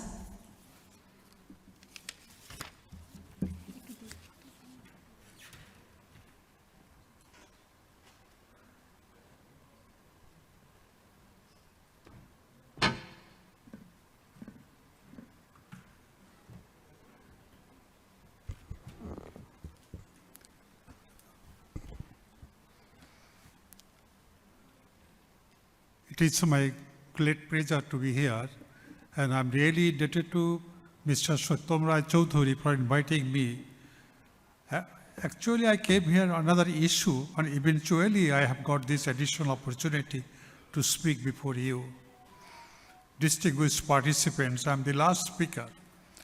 Everybody is tired, and many of them left this venue of this conference.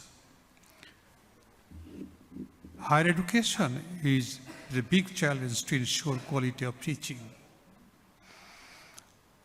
Bangladesh is a small country. There are 48 public universities and 112 private universities. In addition, engineering college, medical college, technical college, medical universities. We don't have sufficient teachers because if the teachers is not well equipped to teach the students, our production will not better quality. So under these circumstances, it's a big challenge how to provide a quality of teaching to the students. Not only in Bangladesh, the whole scenario we can see in South Asia.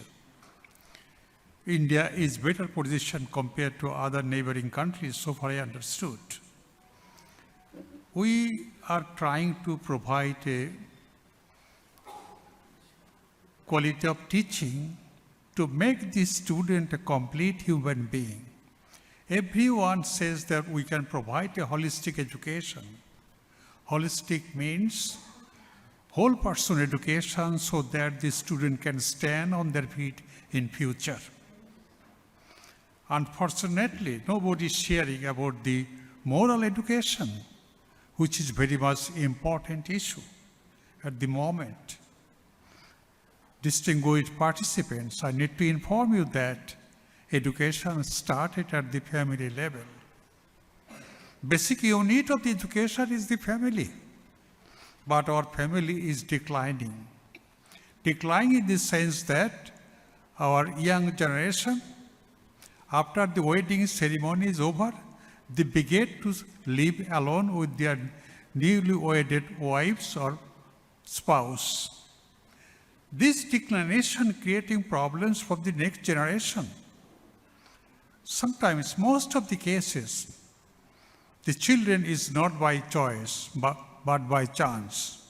What will the fate of the by chance children in education field in future? So that it's a very big picture of the young generation, means student, they can lead the country in future. So that we need to take care of the family. Our young children, most of the families, they are not taking care. The care shifted from family to maid servant, family to daycare center. Daycare center and maid servant are not provide properly socialize the children, and they are being deviated from the mainstream of norms and values. This is the big issue to get the children at the school level. A school provides the quality of student for the higher education institution, so that we need to take care at the grassroots level where the education generated at the primary school level, and that student will come up to the university level in future. So there should be a careful policy to improve the quality of education from the grassroots level to university level. Moreover, the private university, the job-oriented education is providing to the students, because it is incomplete university, because student need-based university. Technical education is a big priority. No literature, no arts, liberal arts, no behavioral science, no social science, business, and modern science and technology.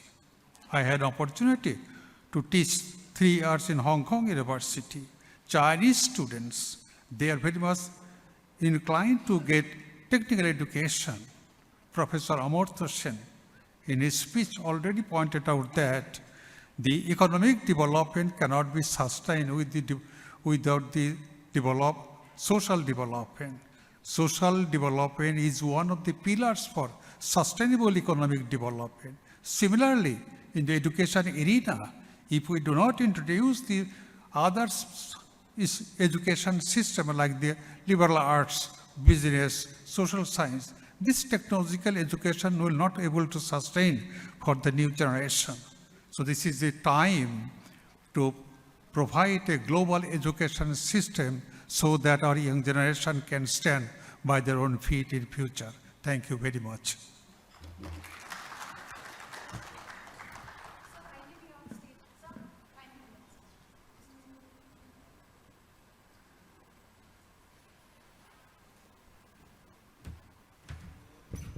Thank you so much, sir. We have a small token of appreciation for you. Shottam sir would request you to kindly come up on stage.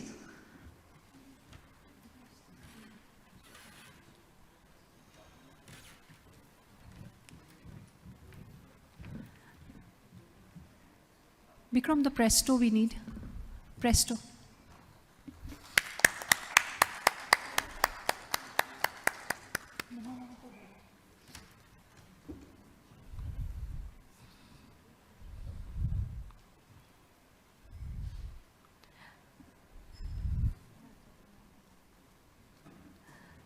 So we have one more token which is coming. In the meantime, Moha ma'am, your picture has already come. Sir, if you can kindly hand over this to her.